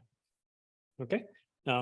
So the method is fairly simple. You just have to look at the mean of the samples that fall within the region. So you get the total count of that subregion, and you just correct by the average F over G from that region. Okay.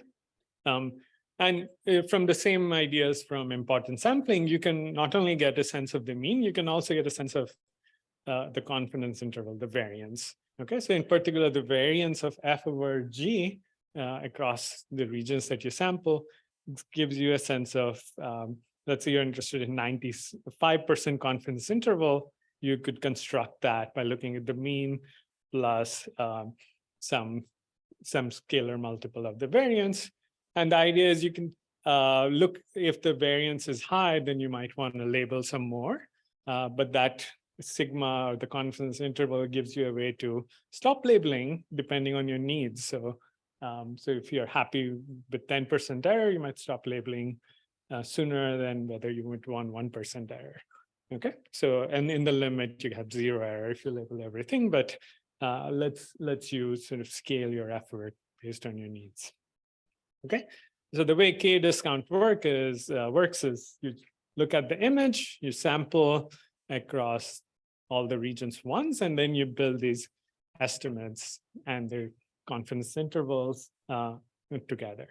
Okay, so let's look at some examples. So this is a data set called XBD, which is widely used for counting or estimating damaged buildings. So this is a data set where there was a tsunami in Palu, and there were a bunch of buildings around the coast that were destroyed because of that.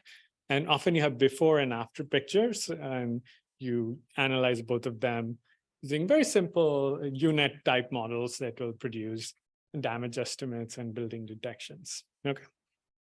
So often these models work well, but if you look at the state-of-the-art models, they might not be. So they might be around 80% accurate, but that on the training data.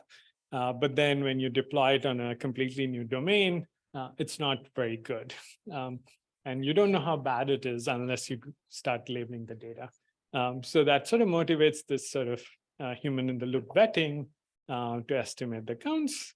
And in particular, we are really interested in this plot on the right. So what are the total damaged buildings in the city center or across geographical borders, and get these error bars around each of these counts. Okay, the second problem I'll talk briefly about is this counting roosting birds in radar. So this is a problem I've worked on. So we have a lot of data, and here you're looking at a really large number of scans, about nearly 1 million scans, and the detector produces around 70,000 bounding boxes. And so labeling and screening all of them is not maybe feasible, but let's say if you want to scale that to all the stations across the US, across more years, it's an order of magnitude bigger effort. Okay. But really what you care at the end is these profiles, so spatiotemporal patterns of across each radar station, across each year, what does the migration traffic look like? So that's a much lower dimensional quantity. It's just count across different days, which you could get away without labeling everything. Okay, so that's sort of the same counting motivation. So the sorts of things they care about are the seasonal counts. So on x-axis are season days, interested in cumulative traffic or cumulative traffic across each quarter, or the total traffic across each quarter. So these are the sorts of things you're interested in, and we would like to get an estimate of the true counts and so on. So luckily for us, this data was already screened by our collaborators, so we have the ground truth. But we can retrospectively go back and say, what if we screen 10% of the data? How close can we get to the ground truth? And so that's sort of the plot on the bottom right. The green or bluish green curve is the ground truth. And then the estimation is shown in red with confidence interval for, I think about 10 days were screened on this data set. Okay, so the error bars are starting to get big towards the end, but you could label some more if you care about more precision. And that's would be the idea. So it would be nice to have something interactive where the label and these confidence intervals start to shrink, and you stop labeling when you're reasonably happy. Okay. So some evaluation metrics you can look at. The first thing you want maybe is to look at the total counts. So one metric is the mean error across all the regions. If you have different domains, so for the radar problem, we treat each station and year independently, and we look at the average across all these domains. And for the building task, there's only one domain, one region. Okay. So here on the right are some examples. You can see when n is bigger, the confidence interval are smaller, and your estimates are getting closer to the ground truth. But you can always get an estimate less precise when you have less screen data. Okay, and for the counting task, you're interested in the total number of damaged buildings. Okay, so let's look at some examples. So here is total number of damaged buildings. So first of all, if you have no screening, so just the raw detector outputs are often wrong, and could be wrong by quite a bit. So on the building task, the errors of the detector about 136% off, and with the birds, it's about 150% off, which might be okay for some tasks, but if you really want to study phenology to the precision that 1% changes is what you're trying to track, this is not good enough, okay? When you start labeling, you can, on the left, you're looking at the error rate as a function of labeled samples. The MC is the simple Monte Carlo. IS count is importance sampling using some covariates. So what covariates do we use for building damage? So you can sample proportional to the number of true buildings, right? So that's the covariate we used there. And for the birds, we took the average trend across one station year as a way to importance sample. So there's more migration typically in the spring season and in the fall. So though you sample those days more. Whereas discount is the red curve, which is often gets to lower error much faster. Okay, it's just a better proposal distribution.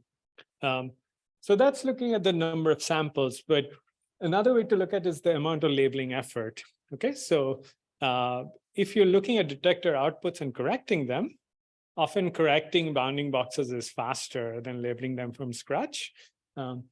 And this is trying to track that. So if you look at IS count, humans have to go count from scratch, whereas discount, they're looking at detector outputs and modifying that. And based on some estimates of how long it takes to correct a bounding box versus detect it, you get faster convergence if you look at the labeling effort as well, okay? So that's roughly about 10 to 6 times saving over just raw counting from scratch for both of these problems, okay? All right, so, and then you get sort of similar things with discount versus k-discount. So here's a comparison of for a fixed number of samples, is it better to discount independently for each region or k-discount once for all these regions?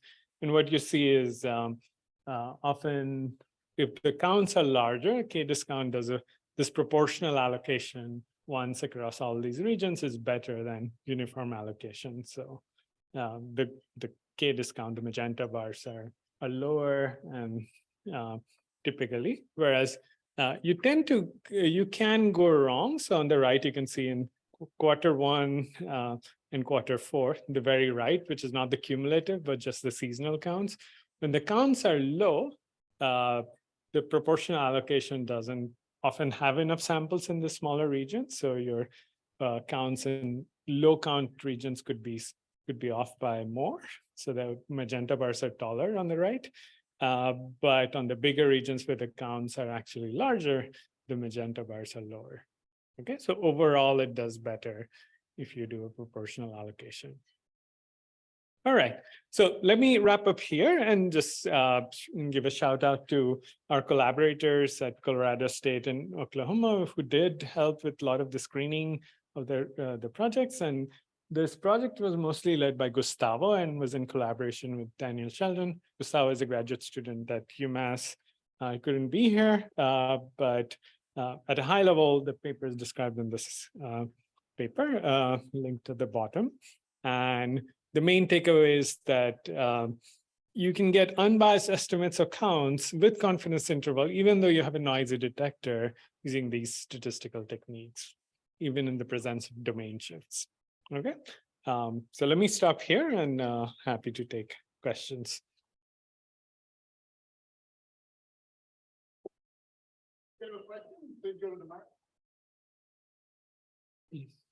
All right, so this was a very interesting talk. I'm curious. So the examples you used were like counting birds and building damage for data sets where you have lots of examples of those. But maybe a toy example that I have in my head is, let's say we want to play the game Where's Waldo, where you want to try and find one example in an image, or even come up with an extension where sometimes this thing you're trying to look for doesn't exist in the image. So how should I think about this framework in the case where we have very rarely seen examples, or something where it's harder to get these statistical estimates? Yeah, so I think that's probably not the right use case for these types of problems. So these statistical estimation techniques are relying on law of large numbers. You're trying to estimate counts and very large collections. But if your examples are so rare, then actually that's not a lot of human effort if you rank these examples through computer vision and then let the human vet it. If you have very few examples, you're likely not going to need a lot of vetting. But in these cases where there are a lot of examples, counting them is expensive. You have a very large data set. That's where human effort is actually a lot higher. And correcting detector outputs is also a lot of work. So statistical estimation starts to make more sense. But you're not getting the full picture, right? So you're only getting counts, but not, you might need other things in some applications. But in many applications, the goal is often counts or some global aggregates, because it's sort of the first step before we invest more resources. Yeah. Thanks for the very nice talk. I had a question about how the accuracy is a function of the accuracy of the detector. Like, if I had a scenario where the detector was really bad or had some pathological behavior, right, and the model would fail as a result. Yeah, so it's really you can look at the optimal proposal distribution that has the smallest. So you can look at this equation, right? So in some sense, if your f over g, if f equals g, then your variance of the estimator will be 0. But if g and f are not correlated at all, you would sample from a proposal distribution that looks very different from the optimal one, and your variance of the estimate would be very high. So how quickly you converge to the size of the confidence interval will be a lot bigger if you don't have a good detector. In fact, maybe at some point it's better to use just uniform distribution. But often in many of the use cases, you have a reasonable detector. It's very hard to get it to do a lot better. And so fine-tuning or model improvement is not going to pan out, but you can use these to sort of bridge that last gap. Thanks. Just a quick follow-up. I mean, sometimes the detector has this behavior where it's like high precision, low recall. Like it really detects a few bikes, but then it misses the rest. Right. I mean, would that somehow be bad? Because it seems like you need to have a proposal distribution. Is assigning really low probabilities to things. Yeah. So there is so G has to be bigger than F whenever F. So typically what we do is we add like a small amount of uniform noise or uniform counts and then renormalize. So you sort of sampling for G, but also picking uniform samples every once in a while. But that totally is okay. Like if you detect half the bike all the times, this will quickly tell you you're detecting half the bikes all the time, and then you'll correct for it. Great. Yeah. Are there any other questions for Subhranshu? Okay. If not, let's thank the speaker again. Okay, next up we have the second.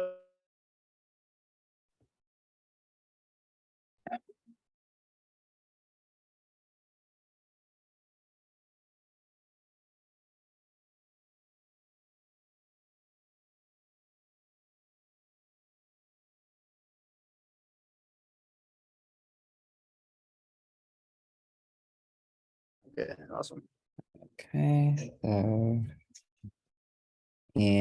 I need to share the screen, right? Yeah. And I have like then Nigar will double check. and I have like double recorded video from a participant. Like, do I have to link this one for sound? Oh yeah, that'd be great. So the question is, because I have like you have audio. Was the question? Do you have a headphone jack? Oh yeah, like this one. Like this one. Can you go to Zoom, please? Share the screen, right? Yes, please share the screen. That's fine.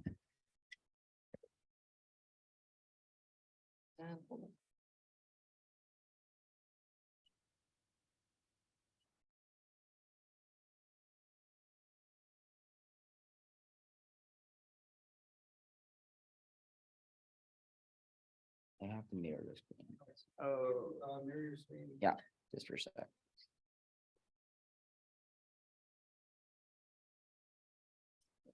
Okay.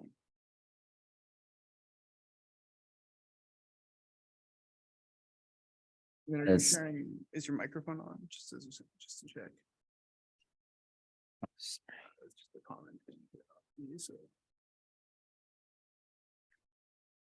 good, works. good, good. Okay. Okay, cool. Okay, let me start. Okay, shall I start now? Cool. Good afternoon. My name is Kyung Park, and I am the lead of like AI in the SOCAR. And today, I'm gonna make a remark on the like foundational model without descriptive caption challenge in 2023.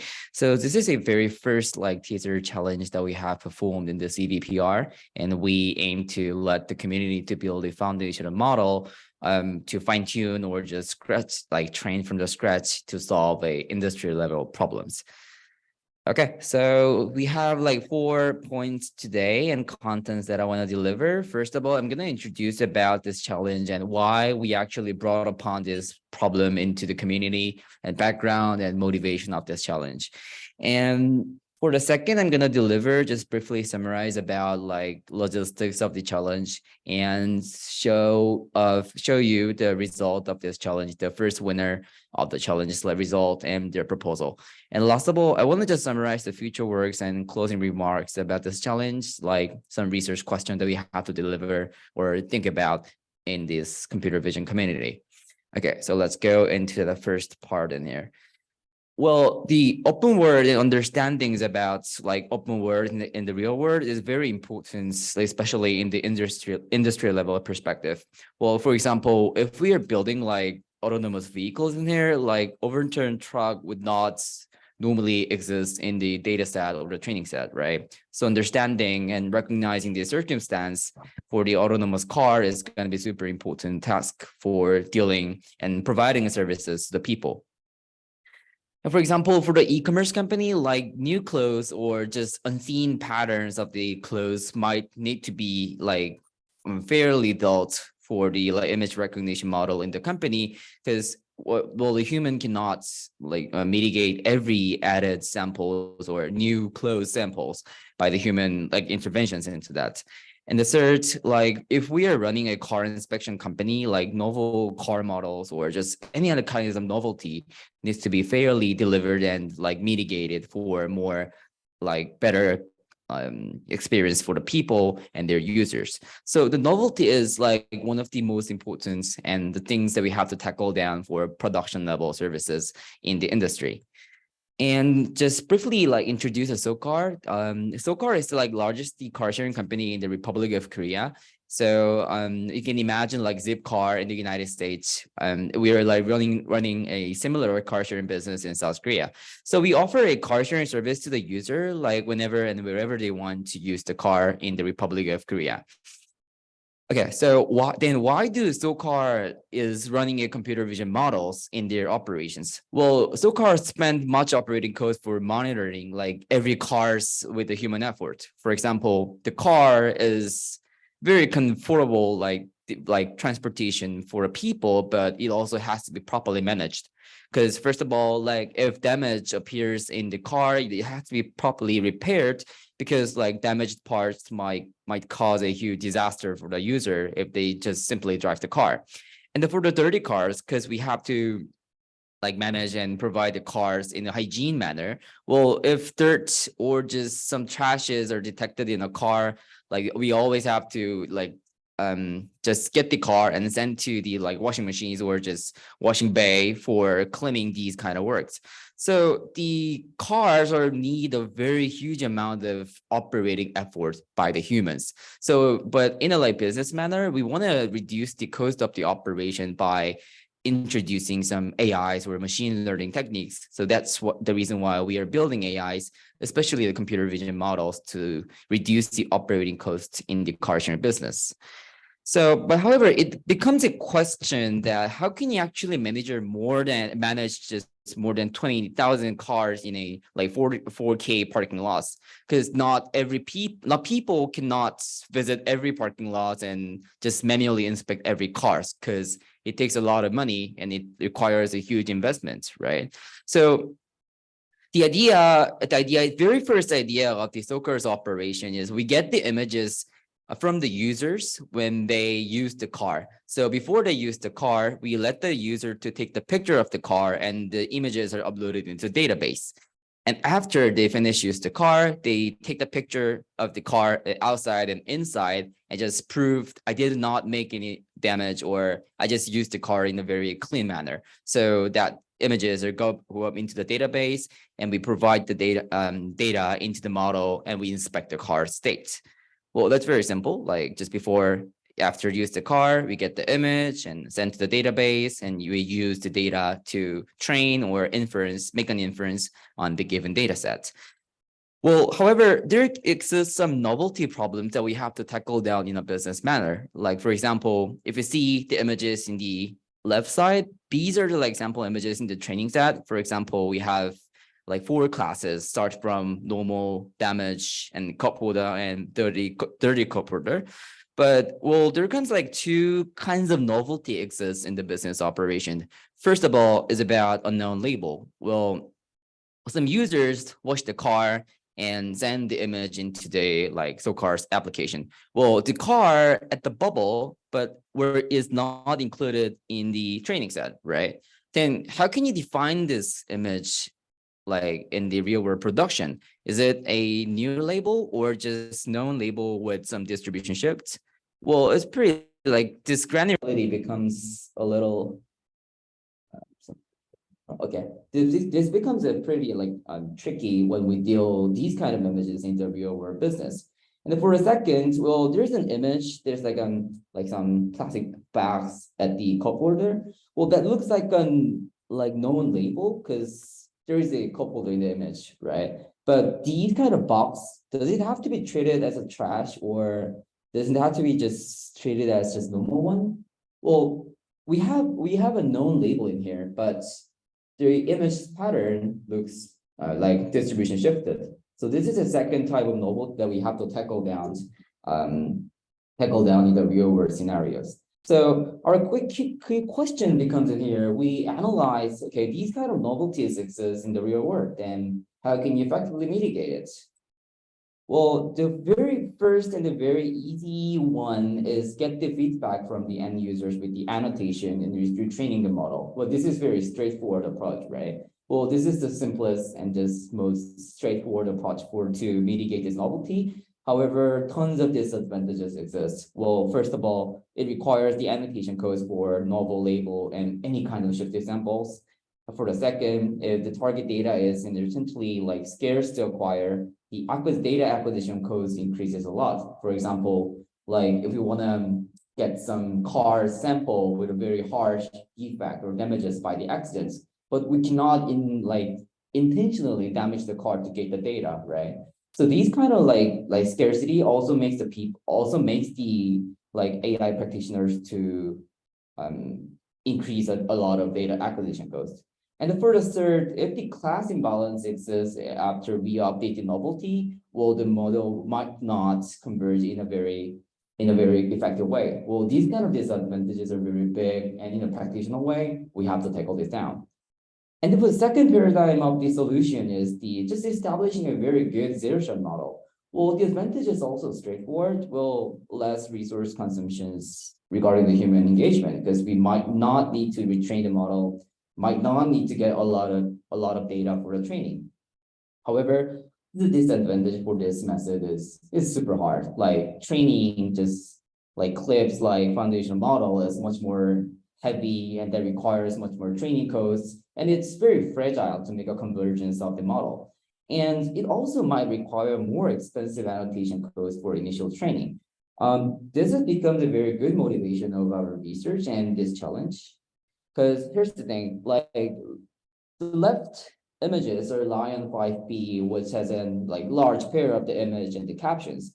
But ideally, we desire the image and caption pair looks like the right one. Sorry, like this, get this one. Okay. So there's a like car image and there are very descriptive caption exists. For example, there's a white Kia like car type parking at the indoor parking lot and surface looks like nothing, is very normal. Well, this is a very like ideal state of the label. However, the real world, the actual scenario in reality is just simply we have a like normal car. And we have to train the model to understand these like very fragile patterns and like thoughtful changes of the car's state by just a simply label. But this becomes a very like challenging task for us to train the foundational models without descriptive caption. So I'm sorry. So the second thing looks reasonable and promising, but it becomes a very more challenging task for us. So that's the background and how we actually how we motivated to design this challenge and design the challenge. Okay, and so before the challenge, we tried several scenarios and approaches to solve this problem. Well, the very first approach that we have done was just classic fusion learning scenarios, like for example, MAML or just its derivatives of fusion learners. But it looks promising, but it actually failed to accomplish some satisfactory performances in our data set. So that's the reason why we rejected some fusion learning approaches to solve this problem. And for the second, like after the rise of the clip, like it was very promising approach to solve the problem in our domain. So foundational models were very promising, but it was not satisfactory enough to apply them into the real world. We'll just clip like vanilla clip defined and just derivatives of very like foundational models were better than just classic fusion learners, but it has more inductive bias or it has like better reasoning powers for that. But like so it proved like providing a language prior into the image understanding contributed a lot. And that was better to understand the novel unseen images, but the performances were not very satisfactory to provide into the services. And the last approach that we have done was fine-tuning these kind of foundational models into our domain data, but the performances highly relied on a caption.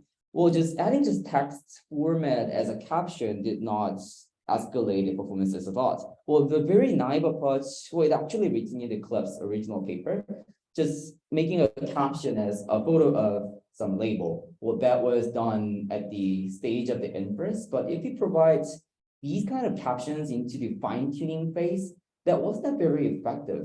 And maybe a photo includes some label name. Well, these kind of approaches can be reasonable, but were not satisfactory enough. So like, these are the example images that we have made for fine-tuning it, but it was not very effective. So here's the like key and general research question about this challenge. Then how can you effectively train or fine-tune the foundational models without any descriptive caption? Well, it can be very straightforward and easy if we just invest a lot of money for annotation and get the descriptive caption on the images, but we don't want to because we want to make more like contribution in the research and make more like effective like system for building the foundational models given our assets. So that was the like key motivation and the background of the challenge. Okay, so for the second part, so we provided like real world car images data set for training and validating or testing the foundational models. Well, we have like given like 19 labels in here. Like we aim to let the community to predict like to identify like two novelties. First of all, identifying dirty patterns when we only provide just normal samples in here. And then for the second, like identifying weather-related derivatives, for example, like snows or rains, because we presume like maybe like just pre-trained clips or foundational models would include the concept or just narratives about like weather conditions. So if we effectively fine-tune just pre-trained models into our domain, well, these kind of weather-related novelties can be solved without descriptive caption on our data set. So this is the basic overview of the data. And for the details, like we managed the challenge during a near 1 month. It was a little bit tough schedule for us. And we evaluated the performances with the macro F1 score at the blind test sets. And the regulations, like for the number of the submissions were limited to just 3 in a day. And there were total like 28 submissions during this 1 month challenge. And the participants under the 0, like half of the F1 score was not appeared in the leaderboard. And the results was accomplished like this. The first winner was Alice team. They accomplished this on 0.658 F1 score, followed by the team OA and Aloha. And today, due to the time constraint, I guess, like I have less than 15 minutes for presentation, I requested these teams to provide the pre-recorded or live presentation for their approach. And I'm gonna introduce the first like ranked team's presentations in there. I got their video for that. I think I need to share this one, right? Yeah. No, I think I did. I gotta share this again. Yeah, please. Okay.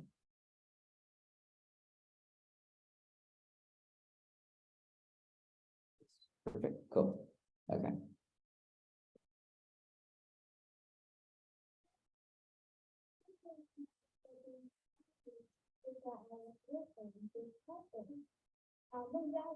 From City University, he laboratory of intelligence testing and make understanding of Ministry of Education. As such, the computer analysis, program motivation, model structure, our improvements and results. First, the computer analysis. This challenge organized on 2024. Process are therefore results in the computation hardware. The data set is in the open world of space, including also normal, internormal, and so on. In this case, the training set consists of 3 key classes. Is present in a class space that can be easily understood. In the source side, there are 6 additional classes, which are most easily accepted in the ruler. In total, 20 tested classes are provided in the test side, which connects the classes of the training and source side. For the given test side, the added score was used for every user. This comes to the program motivation. The network supervised learning computation method. Networks produce an output in the form of a probability distribution over a software. The highest probability corresponds to the predicted software. However, this approach has to stop that. First, a large number of emails are required for each class during the supervised training phase of the model. Second, if the model is trained on classes, it can hardly to detect on the other classes. So, when the data set is very small, the application of deep learning techniques may be different. In contrast, humans have a strong ability to recognize new customers and to learn from a small number of examples.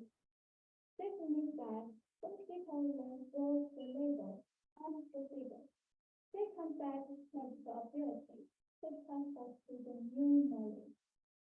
With this phenomenon, it is mainly due to the fact that fields of learning time and research tend to consider only a new modality of training samples. The classware is first based on several basic classes to train good data presentation. And then some trained on a small amount of new classes, which does not necessarily the transmodal information. Third comes to modal introduction. We believe that training with image data alone can only actually image level information. Real technical information is also important. Therefore, they want to use a category in which the image is located as a label, and create a model by extracting text-level data together with image data. As multimodal, portrait models perform well in cross-provision tests. There is a growing interest in developing more effective adaptation methods. We argue that it is more effective to use other modalities as training samples, which is also communicated in the paper. The paper for paper multimodalities has helped unimodalities has models will start learning using multimodal models. The idea coincided with others. We propose a very simple screen state. Small sample from training algorithm to a cross-modal filter adaptive strategy. The cross-modal information is used as an additional one-shot training sample, together with the image information, to optimize the softmax loss and complexity loss. Therefore, we achieve test loss by including ambiguity. Basically, by using the principle of the auto-segmentation data, we derive the short of data separation, followed by the data structure to obtain the induced data and test features with the data set. Third, the extracted image and text features are used for cross-modal training to optimize the load by contacting the image data and text data. The image label and text label respectively. The has increased image encoding and text encoding. Some experiments show that the image encoder through click can actually high-quality image data that can naturally improve the performance of some state text. Third, comes to our improvement. In terms of the data augmentation, we use data augmentation such as resize, random horizontal click, random vertical click, random negotiation, boxing doors, color filters, random outline, random editing, and so on.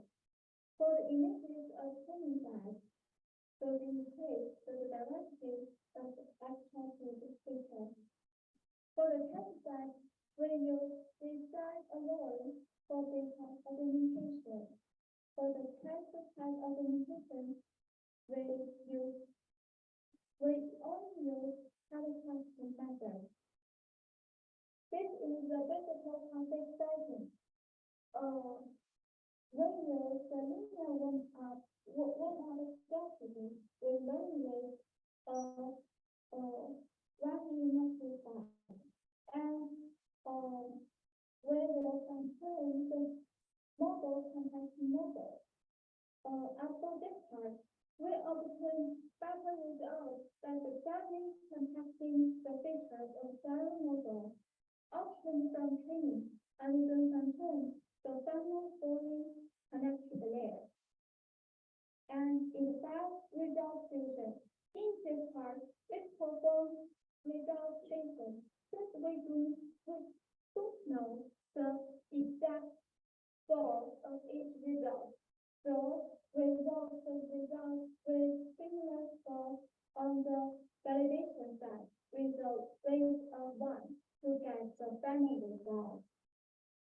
In terms of grid encoder selection, we have our own thinking. The paper called using our convolutional generalized network for image-based plan spaces and location with small data sets. For such results, when selecting a network, the size of the data set needs to be considered. In field of learning, the performance of the network varies with the correct with the number of samples exactly. So we have to do experiments to determine the model for expecting features. After experiments, it is shown that so let's say perform more on the small data set, and let's say does better. And the final part will come to the result. This is our team's result. In the end, our team obtained a score of 0.658 and achieved the first place. And finally, thank you for listening. Thank you.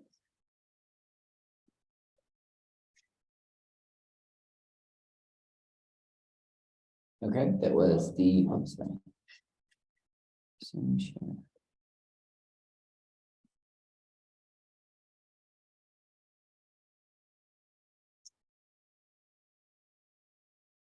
Okay, that was the solution provided by the first place team on this FMDC challenge. So just as a remark, I just want to like open up some key questions that we know it would be better to talk about these questions or just think about this question. If you would like to just dig more about these questions from this challenge. The first like research question that we are thinking about is, do foundational models can only understand the concept included in the training set? Well, thinking about like CLIP or COCA, or just a bunch of like foundational models that we have, we can assume like most of the like concepts or narratives might be included in the training set. For example, thinking about Lion 5B or just big foundation models we have, well, just common sense reasonings or common sense knowledge would be included in the training set. But if we just simply fine tune these CLIP models into our domain, maybe a scratch on a car or just dents at the car's bumper, or maybe just dirty patterns of the car, like inside of the car. Well, these kind of concepts and narratives would not be included in the training set, right? Then do foundation models indeed only understand the concept inside like included in the training set? Well, that's the first improvement avenue that we have to tackle down to solve this effective fine-tuning or just training strategy into the particular domain. And for the second question is, why are these foundation models are very sensitive to the caption? Well, much of the papers like reports that it is better to make an alignment between the training sets caption with the like fine-tuning data sets caption. But why these kind of foundational models are so fragile? Like that's the second point that we have to tackle down to improve these challenge and the task into the more like robust way. And for the third point, like humans perform reasoning, right? We do common sense reasoning and we also do like non-common sense reasoning, but current foundation models are not sufficient enough to make a like reasoning or just understand effectively about the concept or narratives. Then how can you bridge this gap between the foundation models and the human? Well, this looks like theoretical questions into the like research domains and research community. But this is our like very latest goal of our research, especially in the particular domain. And I believe it also has an implication for the computer vision community to think about in the near future. And that's a wrap. And thank you for listening.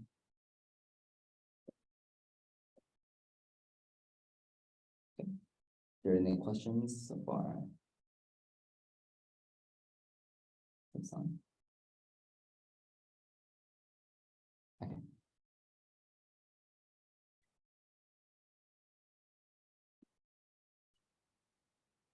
So, Yeah, I will also.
This is fine. Oh, that's one. Okay. Yeah. And then can you share the video and microphone if you want? What do you mean? Oh, sorry. Are you doing it already? Is your video shared? That looks right. Yeah. Okay. Okay. All right. Sorry. I mean, like Oh, your on camera. Zoom. Your On camera. Zoom. Oh, I see. Yeah. It's false being off. And are you sharing your screen over Zoom?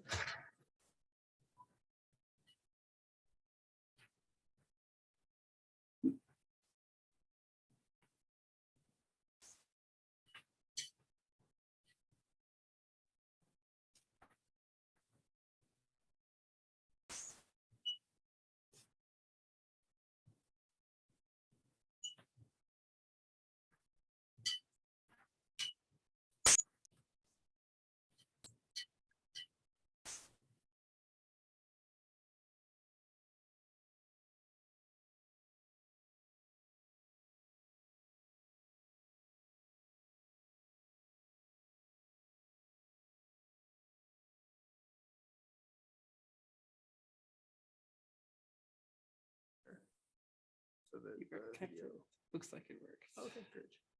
Okay. Okay. And if I could just check one setting just to make sure things are looking okay.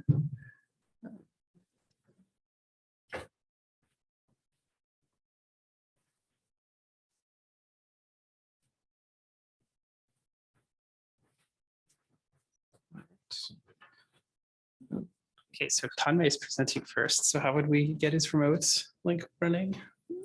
He should just on Zoom. just join on Zoom. Okay. Okay, Yes. so he can go now. Okay. Maybe you could just pull up. Um, So do you want us to just pull up Zoom on the screen? Yeah. Oh, Yeah, okay. okay. Great. Great. yeah, so then when he's done, we can just share the screen. Oh, perfect. Yeah. This is awesome. Great. All right. Are you all able to see my screen?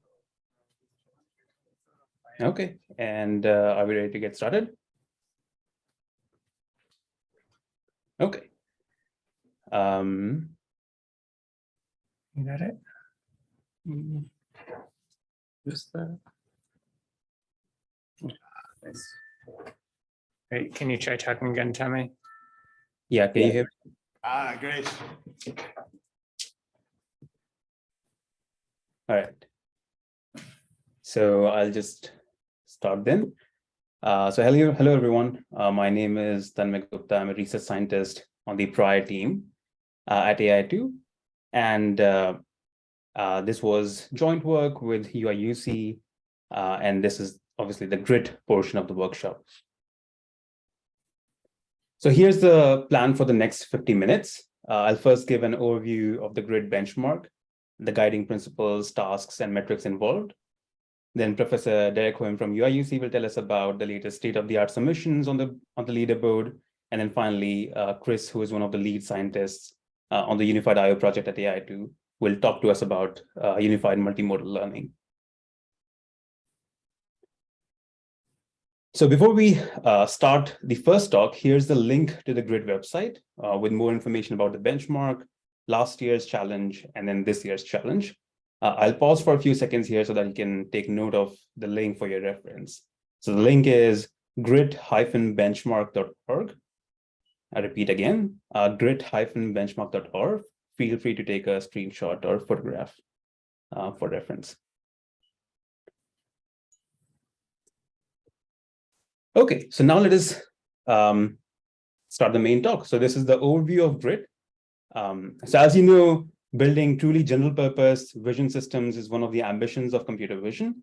At AI2 and UIUC, we began with this direction of research, starting with building GPV1, which is a system that solves 4 tasks: VQA, captioning, classification, and localization.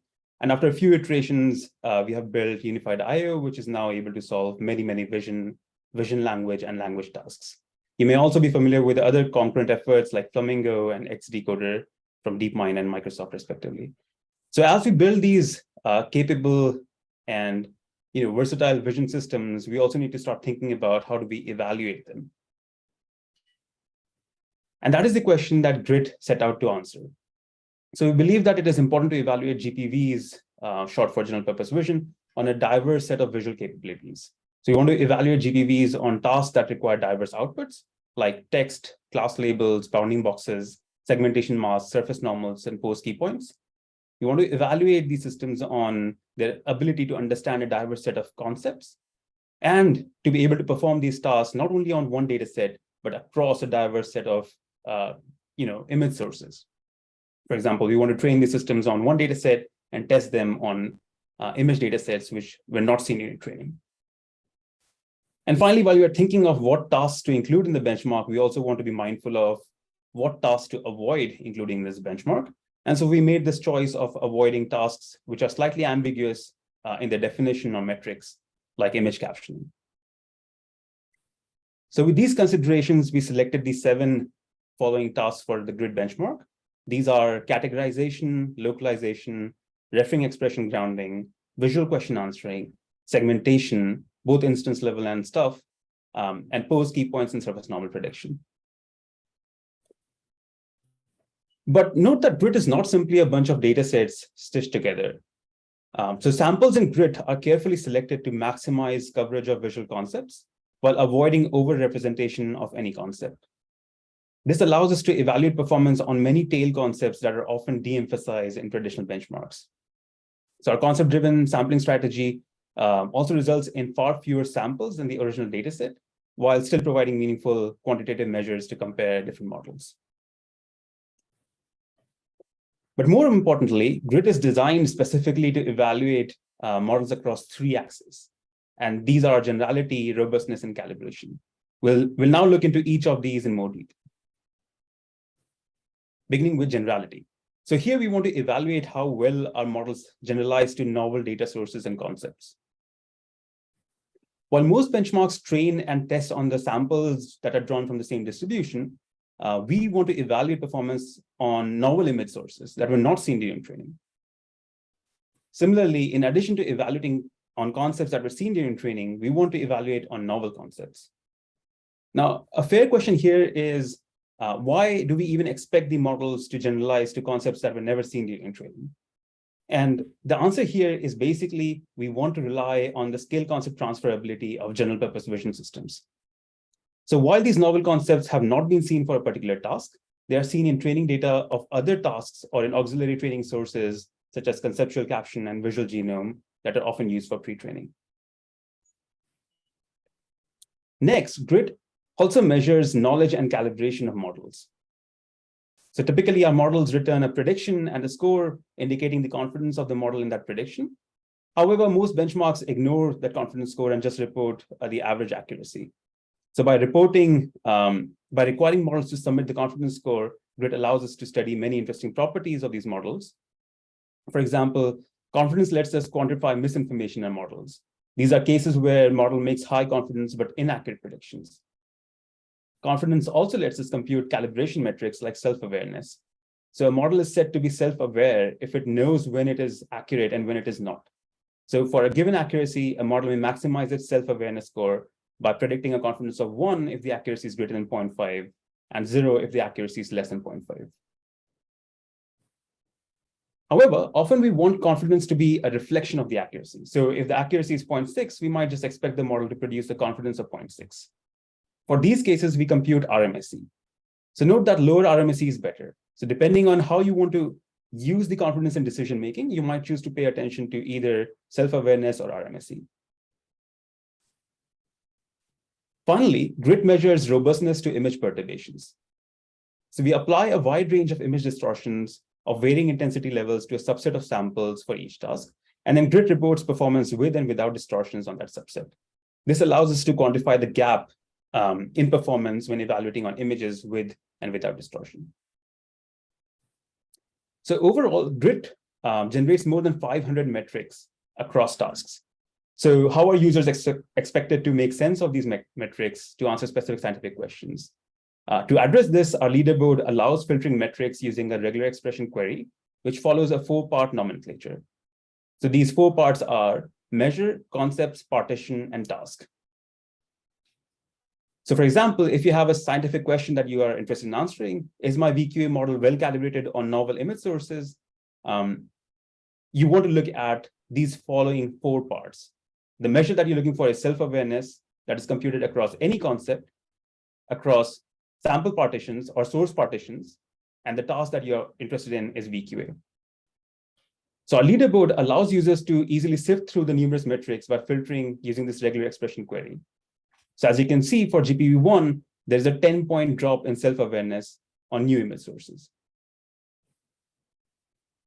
Now, over the last couple of years, we have seen many leaderboards being dominated by large-scale models from industry that require significant compute and trained data. This has made it difficult for resource-constrained research groups, especially in academia, to contribute to these leaderboards. So to level the playing field, GRIT has 2 tracks. In the restricted track, you're only allowed to train on these pre-selected subsets or pre-selected data sets. While this is still a lot of data, it is manageable for most academic labs. In the unrestricted track, you're allowed to use any data except the ones used to create the GRIT ablation and test plates. So that was a quick tour of what the GRIT benchmark contains. And here are the key takeaways. GRIT is a benchmark for evaluating general purpose vision systems. It evaluates capabilities across 7 tasks with diverse output types, across diverse data sources, and across a large number of concepts. GRIT enables measuring the generality, robustness, and calibration of your models. And the leaderboards, the GRIT leaderboards today support more than 500 metrics. Finally, there are separate tracks to meet the needs of academic and industry research. So now I'll hand over the mic to Derek to talk about the insights that we have gained from some of the recent submissions. And while Derek sets up, I'm happy to take questions. Any questions? So how do I set it up, Chris? Sorry, I don't know, Max. So I had a question. Yeah, go ahead. So it's really interesting that you have this dual track with academic and industry tracks. I was curious how you expect models to differ that people submit to the 2 tracks. Like, do you expect one to be larger scale? Or do you expect one to be more exploring more ideas? That's right. So I think one of the differences that we're looking for is we definitely need more innovations in how we build these models. So if you're interested in building new methods for designing these architectures or learning recipes, I think you want to submit to the academic track because then you can experiment quickly with a limited amount of data, and then everybody's using the same amount of data. Whereas if you're really interested in scaling up those models and performing well on a particular task, then you might care about the industry track. Sorry, the internet cut out there, but I think I caught most of that. Thank you. Okay. Anyone else have questions? If not, let's thank the speaker again. All right, so I'm going to present kind of like a big overview of a whole bunch of different little mini submissions, and these are by Shuhong Zheng, who created a lion's share of these submissions, Michal Schlappentok Rothman, and Jae-Young Lee, and Sethu TV. So thank you to all of them for doing those submissions, and I've just kind of grouped them together to try to extract some insights and share a summary of those insights. So the main things that they were looking at, like as a whole, I guess there's like 3 main questions. One is, there's this new SAM model that's out recently to do unconditional segmentation. So we wanted to see how can we leverage that SAM model to do open vocabulary instance semantic segmentation in combination with other kinds of like foundation models and open vocabulary models. Second, there's a whole lot of clip models out there training on various amounts of data, some using ComNet, some transformers. How do they compare on open vocabulary tasks for our classify the object in the box task? And then third, we were interested in, last year, the winner of the challenge was Unified IO. And now with all the recent advances, how does Unified IO stack up against point solutions on each of these GRIT challenges? So first, for localization and segmentation, we tried two different strategies, or really the people I showed, but I'll just say we for simplicity. We tried two different strategies for combining segment anything with like open world detection and classification models. One is to use the open world detection models, either OWL, VIT, or grounding Dino, which was a recent release in March of this year, to produce boxes that match particular phrases or object categories, and then to use SAM to segment out given that bounding box. So we tried it with OWL VIT and grounding Dino. The other approach is to use SAM, and an example of segmentation from SAM is shown on the right side, to generate all the regions and then to crop boxes around those regions and classify them using CLIP. So these are both kind of straightforward approaches to marry two different techniques to solve open world segmentation. So we found that the first approach of running open world detection algorithms and then segmenting those regions works much better than at least our attempts at fusing SAM and CLIP by segmenting the image using SAM and then classifying it using CLIP. So for example, in the segmentation challenge, it's a score of 62 versus 29. This illustrates some of the reason for that. So grounding Dino and OWL VIT are typically able to provide well-localized boxes given a category. SAM can also generate those good segmentations, but it will generate segmentations at multiple levels. And CLIP, since it's trained on whole images, is not able to distinguish between a well-localized box and just like a box that contains the object plus a bunch of context.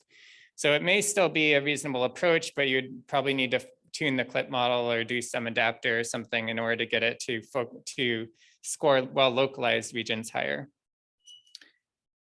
I guess this is kind of a teaser because we weren't able to get it to the full like submission stage in time for the presentation, but we have some qualitative results using another recent model called ODICE, a diffusion based model. And amazingly, this example is chosen before running this model, but amazingly, it was able to segment out this clock on the side of the tower as well, which is like literally like 15 pixels, like that you're seeing from almost a 90-degree angle. But this diffusion model is able to segment out that as well as the clock in question. I don't know yet how if that was lucky, but it seems amazing. So overall, as I said, we found that the open vocabulary detection approach plus SAM for open world segmentation is much more effective than at least our attempts at using SAM to generate regions and then classifying those regions. And the very recent grounding Dino approach is also has a huge jump in performance over OWL VIT. On the categorization front, we compared a whole bunch of different open CLIP models with different size architectures, as well as VIT versus CompNext, and different training sources. So from the Lion and the data comp 1B. These are the results overall, but I'll just jump to the conclusions. So one thing that surprised us a little bit is that the CompNext backbone generally outperforms the VIT backbone by quite significantly by a few percent when both the model sizes are similar. We also found that the data comp 1B, which is a data set that came out of some unrelated challenge, models trained on that outperform even much larger models that are trained on even more data that is not so carefully selected. So the data that you feed into your model is extremely important. And then we also found that sometimes the conclusions that we would get from running on GRIT on the variety of data sources on GRIT are different than the conclusions that would be have been reported based on ImageNet. So for example, in the CompNext models, they try some fine tuning strategy and report an improvement of 0.7% on ImageNet, but it actually decreases performance by 0.1% on GRIT, which just highlights the importance of doing a broad evaluation. We also did a test with the towards the point solutions with the latest surface normal estimation model, and this is using the Omnidata V2 model. Last year, the winner for the surface normal estimation or the best point solution was the paper by Bay et al. That is called aleatoric uncertainty plus additional words. And the Omnidata model, which is just trained on like lots and lots of data and then applied off the shelf to the surface normal tests and grit, is able to slightly outperform the aleatoric uncertainty model and performs I guess, more robustly across different data distributions. Interestingly, though, if you look at, grit includes distortion tests on like blurring and various other kinds of distortions. And the unified IO model, which Chris will talk about later, is much more robust to these distortions than the models that are trained specifically for geometric estimation.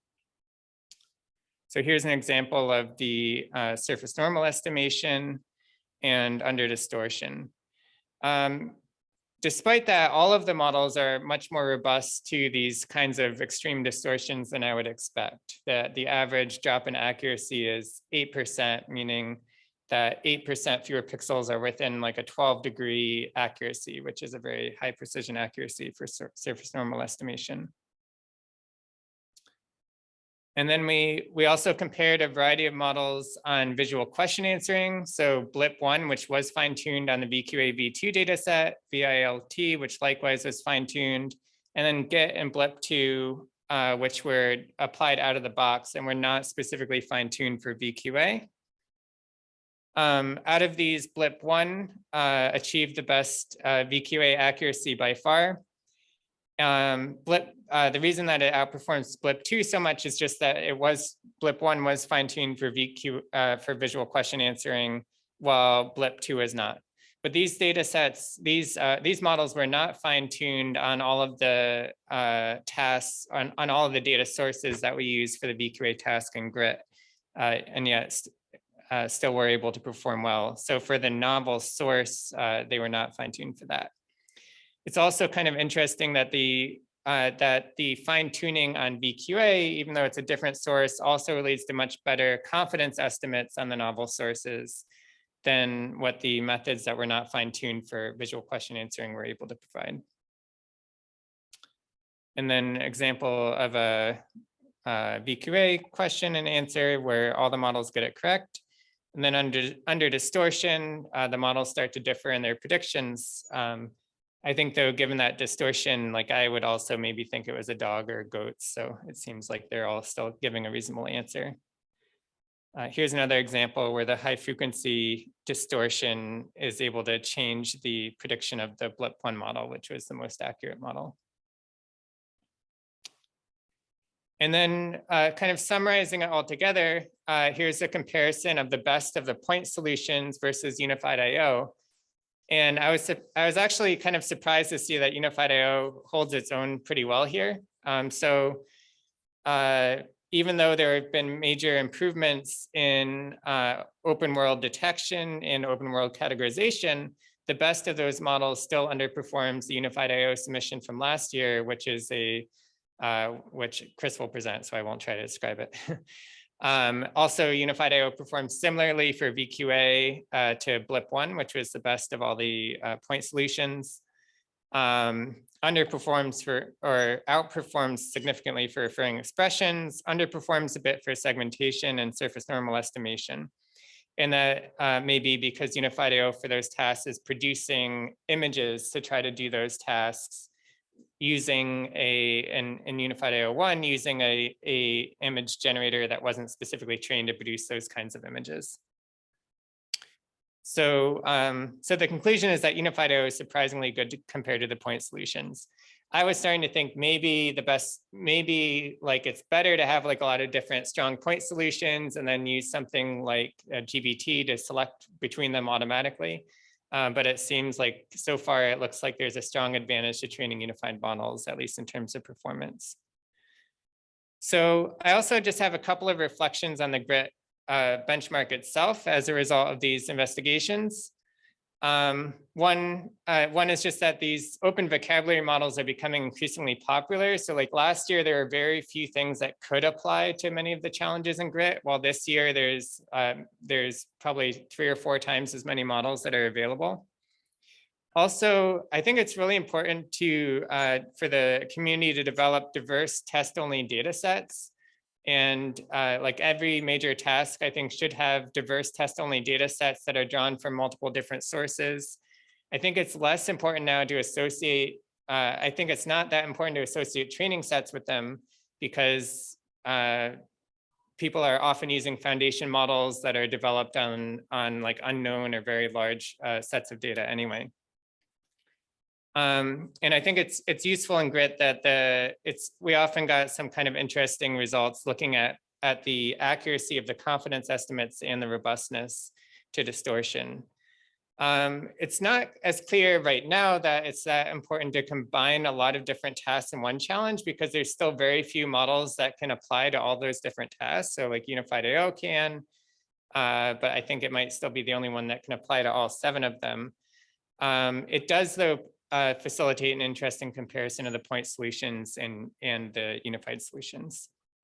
So those are all my comments. Thank you. And I'll give the floor to Chris. Or if there's any questions, I'm happy to take that while Chris switches over.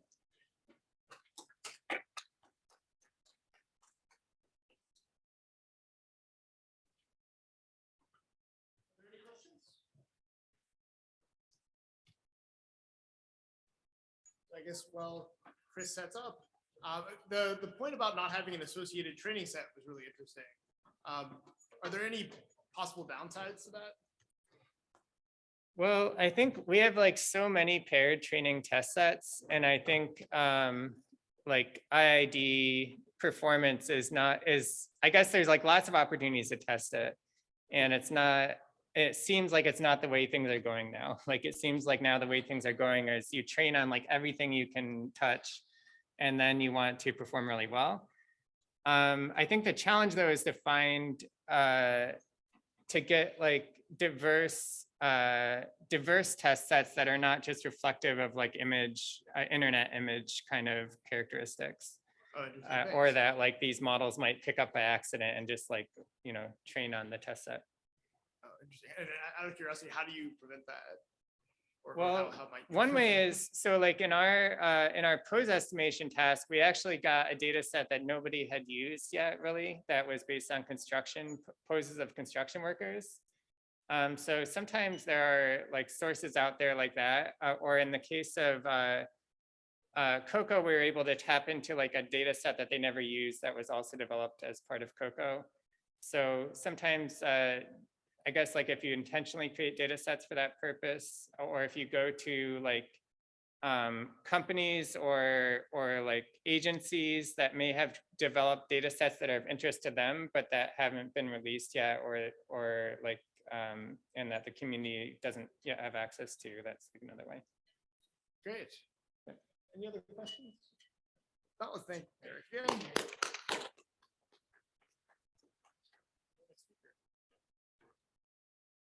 Hello, so I'm Christopher Clark. I'm a research scientist on the prior team, and I'm going to be talking about Unified IO. So this was the top submission in the GRIT leaderboard, I think still is in the sort of aggregate metric. We presented this in iClear. Since then, and even before then, we've been working on the successor model, Unified IO 2. So I'll be presenting some of that, and we've been working on that long enough so we know some of the technical details and some of the goals of that project. So I'll present that here as well. So just to start, so Unified IO 1, the model we submitted to the GRIT leaderboard, at heart, it's this big multitask, multimodal, unified model. So this is a list of just some of the tasks the model supports. This includes a lot of commonly well-studied tasks like reading comprehension, visual question answering. It also includes some tasks that are a bit more rarely studied in these big multimodal models, like image and painting or surface normal estimation, which we needed to do GRIT. And Unified IO can do all of these. Unified IO 2 has an even more greatly expanded set of tasks, but I'll talk about that later. And when I call this a unified model, I mean that in contrast to, say, a single task model, where there is one set of parameters for each task, as some of the examples Derek showed are in that category. Also to shared parameter models or multi-headed models, where you have some set of parameters for like a shared backbone, and then you have some task-specific heads on top of that to do the individual tasks you want. Instead, Unified IO has a fully shared design. So the set of parameters, same set of parameters used for every single task the model supports. And so why do we want to build models this way? We see a few motivations. So one is the potential to transfer knowledge between tasks, even when those tasks are seemingly very different. So it's pretty clear that image captioning and image generation are very similar tasks. Both cases, you need to relate visual knowledge to kind of language knowledge, but very few models can actually transfer knowledge between these tasks, because very few models can do both of these at the same time. I think Unified IO was one of the first. There is some other recent ones now. Another advantage, which is a bit more subtle, but I think it's quite important, is that if you have a unified model, then you can do new tasks, not by engineering new heads or doing more architectural changes, but by figuring out how you can kind of format the task into the way the model supports, and then you can do the task without having to do sort of any of this modeling engineering. I think if you look at NLP, language models have basically done this for NLP. So no one really does task-specific engineering models for NLP tasks. All you really worry about is how you format your task into the right text in, text out kind of format, and then you can feed it into a language model. So Unified IO imagines being able to do this across many modalities, where you don't have to do this task-specific engineering. You just have to think about how to get your task in the right sort of input-output format that the model will support. And finally, and this is particularly a focus of Unified IO 2, there's potential to generalize and share knowledge between these tasks. So this is a hypothetical example, but if we imagine trying to do, say, animal pose estimation without any animal pose training data, this would be basically impossible for a model trained on just one task. But if the model is trained on human pose estimation and is also trained on a bunch of other tasks that require knowledge of animal parts, conceivably, it could combine those two skills to actually do this task. So that's the general idea. The big challenge in trying to build this shared unified parameter model is that the inputs and outputs are very diverse. And this is particularly true as we get to more modalities. So just for image and text, we need to do classification, but we need to return boxes for object detection and segmentation maps and depth estimation maps and complicated pose outlines for human pose estimations, and the list goes on and on. And it's very unclear how we can get one model to do all these different kinds of outputs without having some kind of specific head that produces them. So the broad solution Unified IO uses is this tokenization strategy. So all these diverse kinds of inputs and outputs, masks, segmentation, language, they all get tokenized into either a sequence of embeddings to use as input or a sequence of discrete tokens to use as output. And when they're in this format, we can essentially take all these different kinds of inputs and put them through one shared transformer that can be used for all the different tasks. So I'll go over a bit of detail of how we do this tokenization. So for text, this is pretty easy, but we do make sure to add a prompt in the text that describes the task the model is doing. And we need this because this is a multitask model and the model needs some signal to know what task it's being asked to do. And then we just do standard tokenization. We use the T5 tokenizer to get embeddings or discrete output tokens. For what we call sparse annotations, so these are locations in the regions, we need these a lot for bounding boxes or points or all these other things that we might need in annotated images.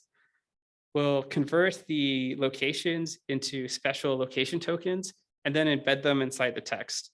So here, these L tokens map to different coordinates of this input bounding box. So the model knows where the bounding box is.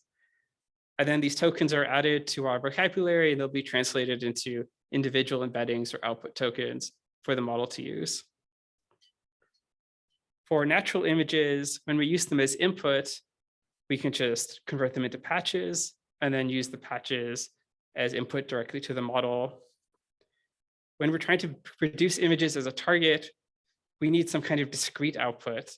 So we do something completely different. Here, we take the image and we encode it with a VQ VAE. This has become pretty standard in image generation models in general, but the VQ VAE will convert the image into a discrete set of tokens. And then those tokens will be used as targets for the model when training. During inference, when we want the model to generate an image, it'll produce a sequence of discrete tokens that we can then feed in the VQ VAE decoder to get its output image. And finally, for what we call dense annotations or pixel level annotations, like segmentations or surface normals or depth, generally we will just treat these as a sort of natural image and then encode them in the same way. There are some details here about how you do this with like complicated segmentation maps, but I'll leave most of that to the paper. And that's the high overview of the model. So we have all these different modalities, they get tokenized and they get put through this one massive transformer in the middle. And just a few notes on this transformer. I won't go into a lot of detail, but it's an encoder decoder model. It's based on T5. We made some changes, like we have absolute position embedding for the image parts, so the model can keep good track of where the image tokens come from. And then we've trained 4 different versions of this model. The largest one is about 3 billion tokens, corresponding to T5XL. And then we pre-trained this model. We pre-trained this model from scratch. We did try initializing it from T5. We've actually found that didn't work very well, particularly the image generation was pretty harmed by doing this. So we're doing everything from scratch. There's 2 pre-training tasks, both from existing literature. One is this text denoising task where you fill in mask tokens in some input text. And the other is image denoising, where you get a partially constructed image and your goal is to output the complete image. And for both these tasks, we might take just one modality as input, or we might take a paired image caption as input and then denoise one of those 2 modalities. So for pre-training, we gathered a huge list of different tasks. This is showing the overall task distribution. We do half text denoising, half image denoising, and then within those categories, we have a big mix of paired image text data or pure vision and pure language data. We pre-trained for about 500K steps. So after pre-training, we go straight to multitask training. We don't do any fine-tuning on individual tasks. So we just gathered every single data set and task we wanted the model to do well on, created one big multitask distribution, trained on that, and then we were done. The list of tasks is pretty huge. It kind of depends how you divide things up into what counts as a different task or not, but there's at least 21 tasks that include all these different kinds of annotations. There's over 90 data sets. We do some sampling based on the task type and data set size to get some representation between these very differently sized data sets. And then we take this huge multitask distribution and we just train for another 500K steps. And then that's the model we submitted to the GRIT leaderboard, just the model that supports all these different kinds of tasks. So here are the results. These don't include the latest numbers, but I think most things are still kind of hold up. So on the kind of aggregate metric across all tasks, Unify.io does very well, and happy to hear it's still doing well compared to some of the more recent numbers. On many of these tasks, the model is state of the art or at least close relative to the other submissions. The weaknesses of the model have been key points. So the issue here, we think, is to do key pointing grid. You need a really long list of these special location tokens that specifies each joint in the person. And that seems to have caused a bit of trouble to have the model generate. We know from the literature, there are some like data augmentation tricks you can do to help fix this, like sort of adding noise and these kind of things. We didn't really explore that in detail here in this Unified.io 1. And then surface normal estimation, we've also been a bit behind, and Derek mentioned this, but we think a big part of the problem here is this VQ GAN we're using to generate the surface normal image just wasn't trained on surface normals, so it doesn't do a great job doing this reproduction. We for a long time thought we will need to train a VQ GAN that can handle surface normals better, But we've actually found that if you take a more recent BQ-VAE model that is much better trained, it can actually do surface normals pretty well. So it looks like just upgrading the BQ-VAE to a kind of more modern, more powerful model might help fix this. And then one takeaway we got from this is scaling was really important. So going from the large to the XL was a pretty dramatic improvement. And we think the model needs a lot of parameters just because it's doing a lot of tasks. And we know many individual models for these modalities are already in the kind of billion parameter range. So we need to kind of match that scale. So we did some other evaluations as well. I'll just show these quickly. So for BQA2, we get about 78. For COCO captionings without any CIDR optimization, we're at about 126. These are pretty respectable numbers given we're doing a bunch of other tasks at the same time. For kind of classic NLP tasks, generally we're better than like BERT, some of these older language models, but behind some of the more recent language models, like the larger T5 models. I think that's probably because we just haven't trained it on that many steps of language. So 500K steps isn't that much for a language model. And of course, that includes mixing with lots of other tasks. So it's just not trained that long on text as some of these larger language models. And then I'll end just by talking about Unified IO2. So this is work that's been ongoing for a while now. The theme of Unified IO2 has been a massive increase in the tasks we support. So Unified IO1 was already one of the kind of broadest far-reaching models in the literature. We're going to massively expand that even further with Unified IO2. There's two main tricks to do that. So one is we're going to add more modalities. So in Unified 1, we do images and language and a few other kinds of things we can sort of pack into either the language or input or image modalities. Here we're going to add audio, and we're also going to add video or more generally sequences of images. And we're going to add actions for like embodied agent control. So this is a pretty big increase that will let us do many more tasks. And then for more tasks, we're certainly going to add many tasks for these new modalities. But what we really want is to have the model start being able to do zero-shot tasks based on instruction following, which is of course inspired by the great success language models have had doing this in the NLP domain. But we really want to see this happen with all the different modalities Unified IO supports.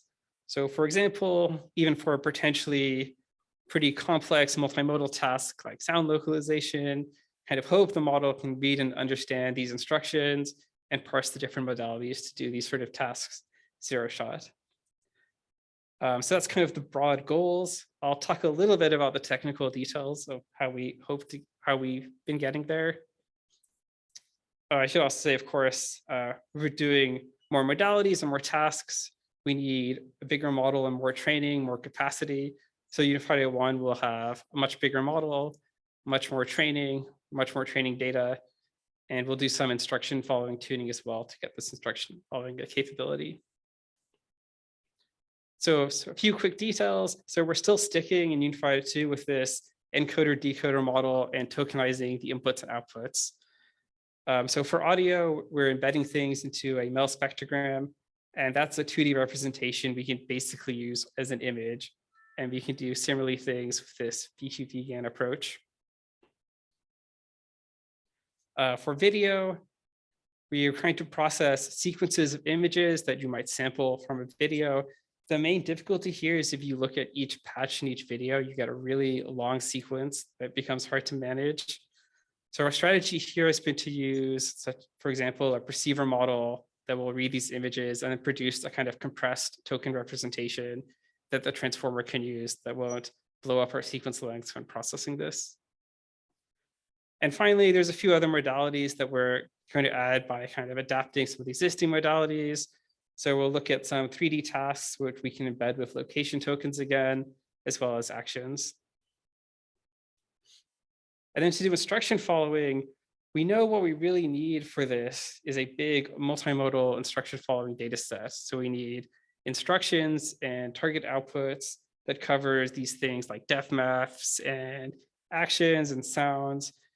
There are some existing instruction following multimodal data sets, but they're typically just like natural images and kind of short text. they don't cover the full breadth of these kind of modalities we want to support. So we're planning to do some data engineering of our own. Of course, one way to get this data set is just to get a lot of data sets for these tasks and kind of add prompts or instructions to them, but that's not a very diverse set. Our plan to improve that is to do task augmentation. So for a lot of these tasks, particularly with structured output, you can find kind of subtasks there that you can do that are similar but have different kinds of instructions. So like for human pose, you could say, well, just locate the eyes of the person, don't give me the full skeleton. It's not an interesting task on its own, but if we train on it, we hope that'll teach the model to pay very careful attention to the input instructions it sees, and hopefully that'll make it generalize better to new tasks. We can also combine different tasks. So there's a lot of multiple annotated images out in the wild. So we can do things like give me a segmentation mask over some referring expression, and we can get ground truth output from that by combining the annotations in the data. So that's kind of the plan. So just to go back to here for the NL pose estimation, kind of hoping when we combine these tasks with instructions, so the model learns to read and pay attention to what's being asked for in the prompt, maybe we can get to this point, we can do these kind of interesting tasks zero shot. Yeah, and that's all I had. So there's a lot of information about Unified I/1 on this website, lots of sampled images. Happy to talk about Unified I/2 as well offline. Thank you.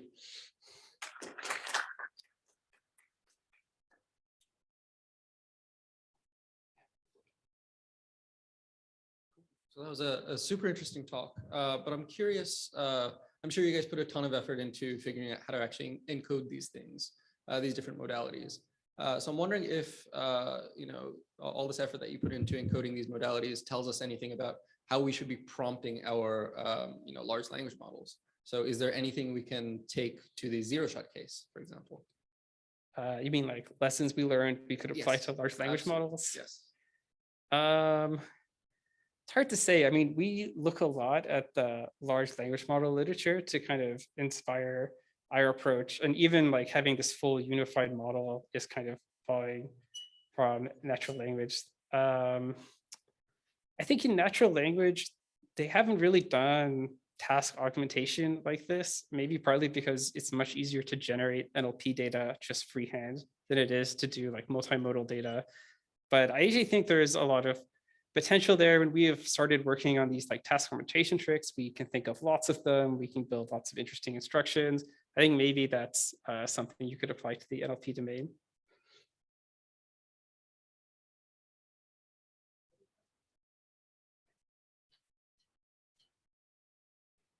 Thanks for the really interesting talk. I was curious what kind of tokenization strategy you were using for the instruction following. Do you have to do anything special for that? For example, I noticed that you marked the two eyes on the person. What kind of format would that be provided to the model? Those would still be these location tokens. So really there's nothing special. It's just the instructions are text and they're added, put a prefix to the whatever other text you have to the task. And that's it. We expect the model to read the task just as it would any other task it needs to process for the task and then understand what's being asked. Great. I was also really interested in this fact that you needed to tune the VQVAE for audio. I was curious if you added other, in the fact that it maybe didn't work so well for surface normals initially. I was curious if you view that as a weak point, and if they're of the systems like these, and how you might improve it. Yeah, that's a good question. I mean, sometimes we look at these like diffusion models and think maybe that's the way you should be doing image generation, not using VQAEs. But it does seem right now that the VQAEs, they're still really holding their own. Like people are still building super impressive generated models with them. And they seem really surprisingly robust. So sure, the surface normals we got with Unified I/1 weren't great, but they weren't bad either. So the model really can generate these surface normal like images, even though it probably hasn't seen almost any in the training data. So these VQAEs really seem like surprisingly robust. And as I said, if we upgrade to a larger, bigger one, it seems like it could handle even like grayscale and segmentation map and surface normal kind of images. Great. All right, let's thank the speakers.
All right.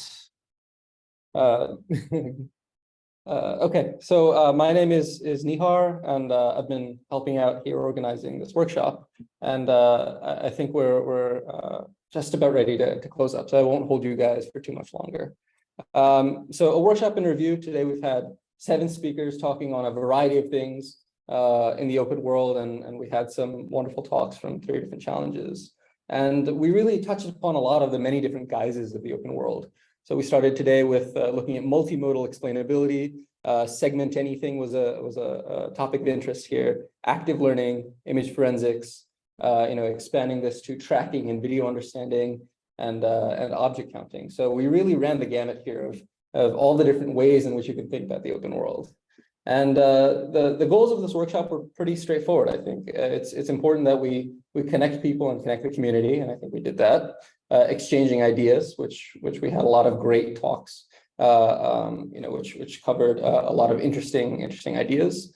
Identifying new opportunities and new problems, and lastly, understanding the existing challenges and kind of setting a direction for our community. I think we've successfully completed all of these goals of the workshop. So before we conclude, I want to take a second to thank the speakers. We've had a number of great talks, and I want to thank the organizers, and in particular the challenge organizers that helped kind of engage with the community to help create a sort of interactive experience here. So with that, I'd like to remind everyone that this workshop will be posted on YouTube, and we'll be sure to see everyone hopefully in Seattle for CVPR 2024. So here's a link to our website if you want any additional information. And with that, thank you very much.